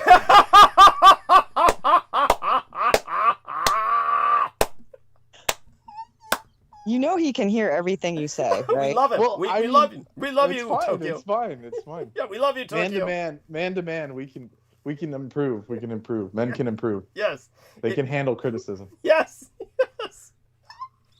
I mean, I haven't been doing stellar either. So just. He doesn't know the background of my story, so there you go. Yeah, and I got no cocaine for 7 days. Yeah. Yeah, No. We don't even want to go into what Doug fumbled the. He fumbled the ball big time. He could have had millions. He could have had a red Maserati. So I mean, none of us are scot free. I'm just saying, like, it could be improved. Yes. Yeah. It's true. Yeah. I remember you saying something, Brendan, about Siva. Yeah. And that you were headed to England to practice service. Yeah, I did plenty of service when I was there. Yeah. Wait, yeah, I went. You went and came back already? Yeah. I built an entire garden. I mean, we went all over. We went to Stonehenge. I went to Avebury, Stone Circle. I went to Oxford. You know, all the hitter spots. Deep London, Mayfair. You know, Soho, all the good spots. Yeah, I went all over England. North, south, east, west. This is why he's telling you, honey, marry a fucking Brit. And just, you know. Yeah, I'm telling you, like, the Brits, like, once you get British citizenship, I mean, the dole, being poor in England, no matter what Andrew Tate says, is better than any other country on earth. They give you a car, you get a flat, like a small flat for free, you don't have to pay anything, you get free health care. Those people can even have jobs and you still get the dole. you get a car with the dole, with welfare. Everything's free. Yeah. So, I mean, that's a dream. That's why that's why they did Brexit, because everyone was trying to go there. Yeah, good point. When it was free, open. What would happen is they would come in from Italy, and because Italy's EU, they would get a passport in Italy and then immediately move to England the second their passport got fixed. And then they just go to England and get free everything.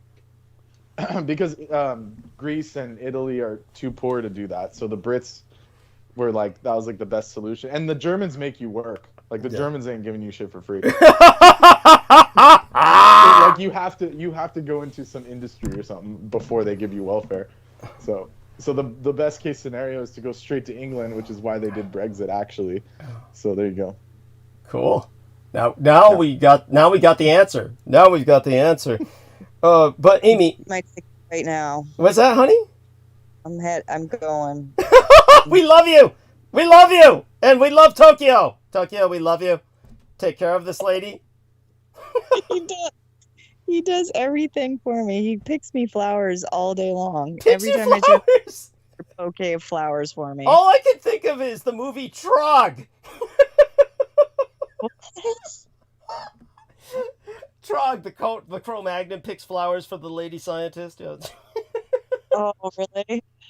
No, he's good. He's gonna be fine. He's just. We'll call him Gatecrasher. We'll call him Gatecrasher. Yeah. It's fucking. I mean, he's getting all mad at me trying to explain to him how he can't take it anymore. Like, this guy put up a gate on his property, and it's the most ridiculous shit. And he's got nothing he can do other than crash it, other than drive his truck through the gate. Jesus I mean, Christ. and I want to be upset about it, but I'm This not. is sounding pretty Neanderthal. I mean, there's got to be a way. There's got to be a way to fix it.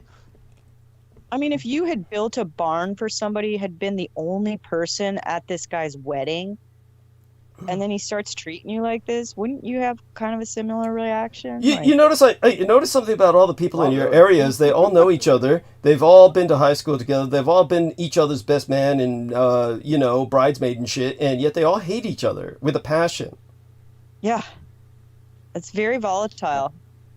They're probably seed in the clouds. This rain probably has too much manganese or something. I mean, usually I would say it's something in the water, but I don't think it's the water. Something about the what is it? Was that place called? The New England region? Yeah, New England. There's some wacky people up there. I've heard bad things about Massachusetts, all those places. I mean, H.P. Lovecraft tried to warn us. H.P. Yeah. He told us. No offense to anyone there. It's just even what's his name? Rogan says Connecticut's not a real state. So it's like, I mean, he's like bottom of, he's like troglodyte level, and he doesn't like it. So must be bad. Must be real bad. I'm at 4%. I'm gonna say goodnight. Okay. I love you, Amy. Many blessings. We all love you. Okay. Guys, God is bless you. Hey, Peter's gonna be working with me on Friday, so I'll try and work with you on Friday before Peter. Okay? I'll try and give you a call. It'll be Friday. Maybe if I'm talking to him at 3 p.m., maybe I'll try and talk to you about noon my time, which would be about 12 to 1, 1 to 2, 2 to 3, 3 p.m. your time. Maybe I'll try and give you a call. Okay. So. Yeah, that just helps me figure out when I should leave. You mean towards the library so you can have Wi-Fi? Yeah. Yes. Yeah. I mean, it's just down the corner, and maybe by then I'll have learned how to ride the scooter. Yeah. And I myself can put the scooter through the mud. But I'll let you know beforehand, because I might cancel that just to continue working and expanding on this a bit longer, because I did no real justice to North America and Africa, so I might work a bit more with that. And maybe just finish out the article to contextualize why all this is what it is, why I'm naming everything Asia, because we once had Pangea, a united supercontinent. We're heading towards Pangea Ultima, another supercontinent in the future, and therefore we're all technically one continent. Just one of the things I'm bringing up to make a point. But we love you, Amy. We love Tokyo for loving you. And for God's sake, stay safe and be well, the both of you, okay? I will, and I still haven't looked at how to deal with what you've already sent me. So no worries. If you get anything else, because I'm still like I just got through Don't what you worry, sent I'll me. send you more. Don't worry, I'll send you more, and then you can catch up. Then it's a work in progress. It's a work in progress. I definitely just want to like look at like how you want me to put it in there. Also, Oh well, you like, and I'll talk about that together. And if we don't do it this Friday, we'll do it after my surgery next Friday, because Peter wants to work on the book this Friday, and maybe that is what I need to invest my energy in. So yeah, I finish the stamp. It's yeah. only been 2 or 3 years now.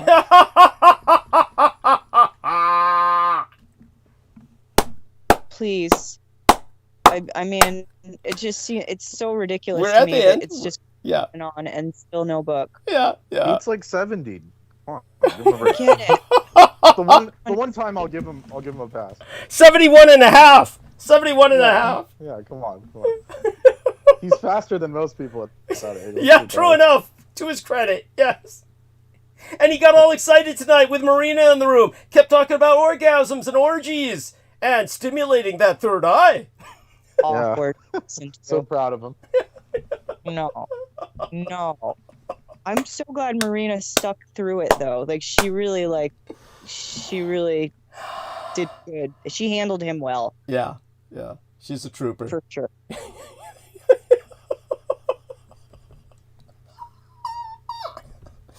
Okay, anything else? No. Anything else? All we can think of. We love you. Okay. Good luck. Yes, good luck. Bye for now, honey. Okay. Bye. Bye. I'll talk to you soon. I Bye. look forward to it. Bye for now. We love you. Okay. Oh, God. That poor dear. Oh, my God. I'm going to cry. I have no coke to deal with this. I have no cocaine to deal with this. Yeah. There's other ways to get dopamine, I'm sure. You can figure it out. What was it? There was a point I was going to make about that. There was a point I was going to make about that idiot Trappist Nicholson. It had to do with something we were talking about. I can't remember what it was now. I was going to make the point, then I lost my train of thought. It can wait till another time. But it was, we were talking about a certain subject, and he had said something incredibly stupid about it, and then, oh well. Of who? With who? Tramp-ass Nicholson, Oh, dude, I deleted that guy from my Who's that?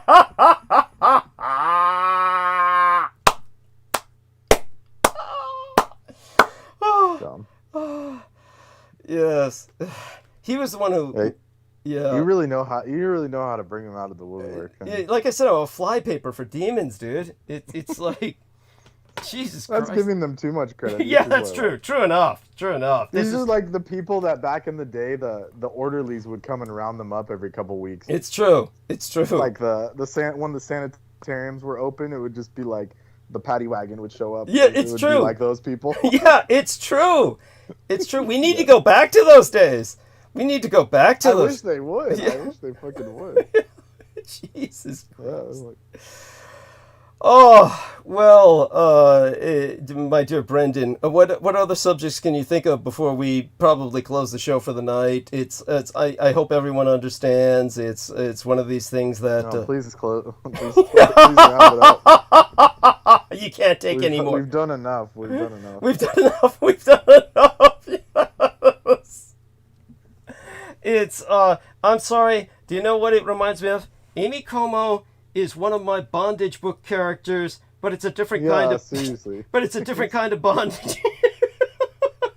Except this time it's not victim, it's like self-inflicted gunshot wound.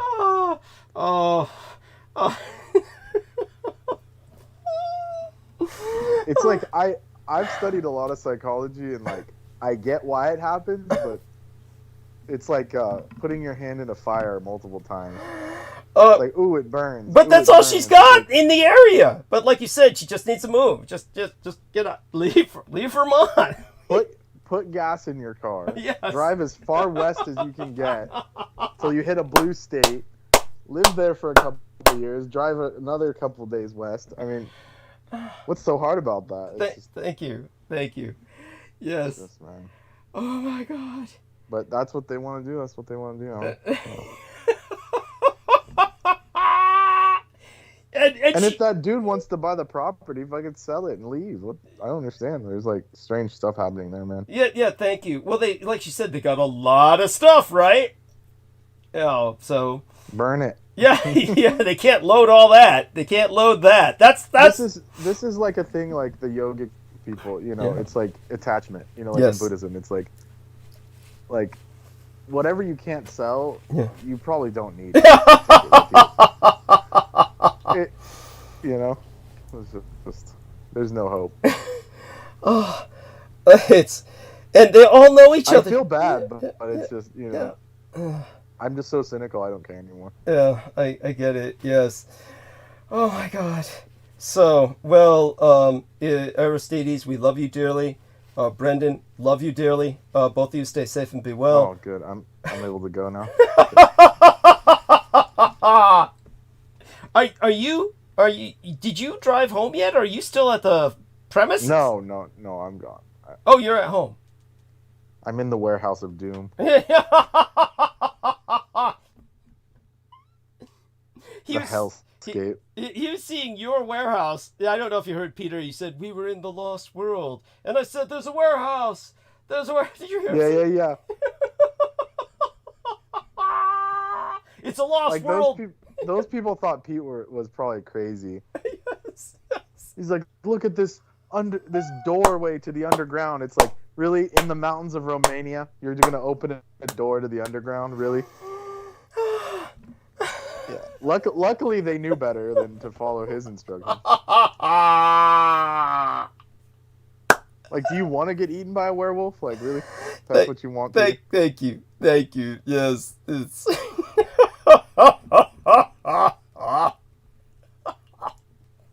Like, that was pretty bad. Yes. Oh my God. At any rate, okay. Well, you're the best, and Aristides is the best. And dear Amy, we love her beyond expression. And Marina made it a gift tonight, and I forgot who else was with us. Oh, dear Heather, of course. She's always a gift. Okay, to all of our listeners, join us on Sunday. Any other thoughts there, dear Brendan? Probably nothing I could share. I'd have to ask Marina how to find her other profile that she took offline. Yeah, thank you. Yes. Yeah, we need to find that. That's what we need to find. Yeah, after all, you hear what Peter said. Yes, Cyprian, he likes her politics. He's heard of her activism. Yeah. He's a high school student and he knows about Marina SEREN. I'm like, yeah, not her politics. I don't think he translated that from Romanian. It was a mistranslation from Romanian. You know?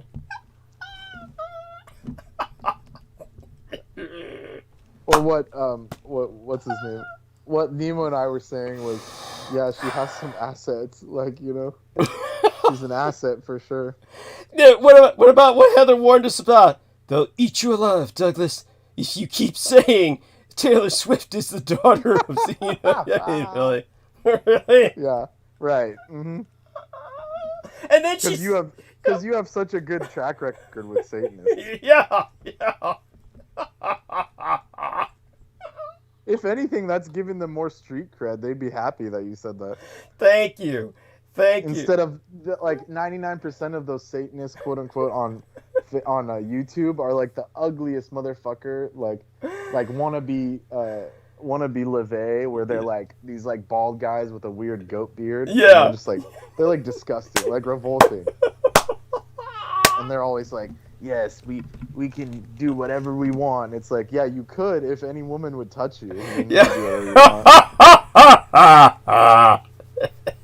So them having Taylor Swift is like street cred, you know? Yeah, that would be the greatest victory of all. Yeah. That would be... Like, honestly. So. They should be thanking you for that.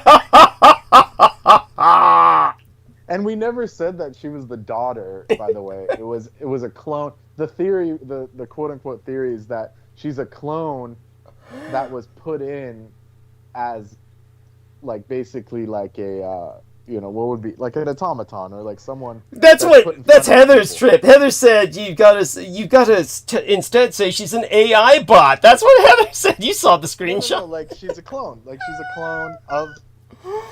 What's the daughter's name again? Well, Zena LaVey. So Yeah. she was a clone of Zena, that then gets put out as a public persona for their own agenda. There we To are. like, I don't know, make young girls depraved. Which I don't understand how country music does that. Yeah. So it's just bizarre. It's bizarre. Yes. Okay, well, all of us All right, thanks. will be back Sunday, and stay safe and be well, Brendan. We'll speak again soon. Many blessings. Okay, All right, blessings. Yes. bye for now. Okay, there we are. Okay, we're going to end stream, dear people. Join us on Sunday. And, of course, your help is always appreciated. My PayPal is on screen. And if you want to do it the hard way, you go to the website, which is also on screen, but use the yellow button in the upper right-hand corner. Crazy lady who designed it made certain to put a decoy button on so nobody would be able to contribute, or thought they couldn't. So use the yellow button in the upper right-hand corner to do so. And, all right. The only reason I'm not going into monologue about all of the gazetteer that I've been writing about, which Amy wants to work with the map on, is because, I'd rather invest my intellectual energy into actually getting the thing done. So let me go back to doing that, and we will be speaking about this as time progresses. Other than that, we've done well, and you've all done well who support me, and my blessings to you all. Join us on Sunday. At the same time on the date of the 25th, and that'll be the last episode before my surgery, and we'll see if I'm back that night. Okay then, bye for now. How do we do this again? There we are.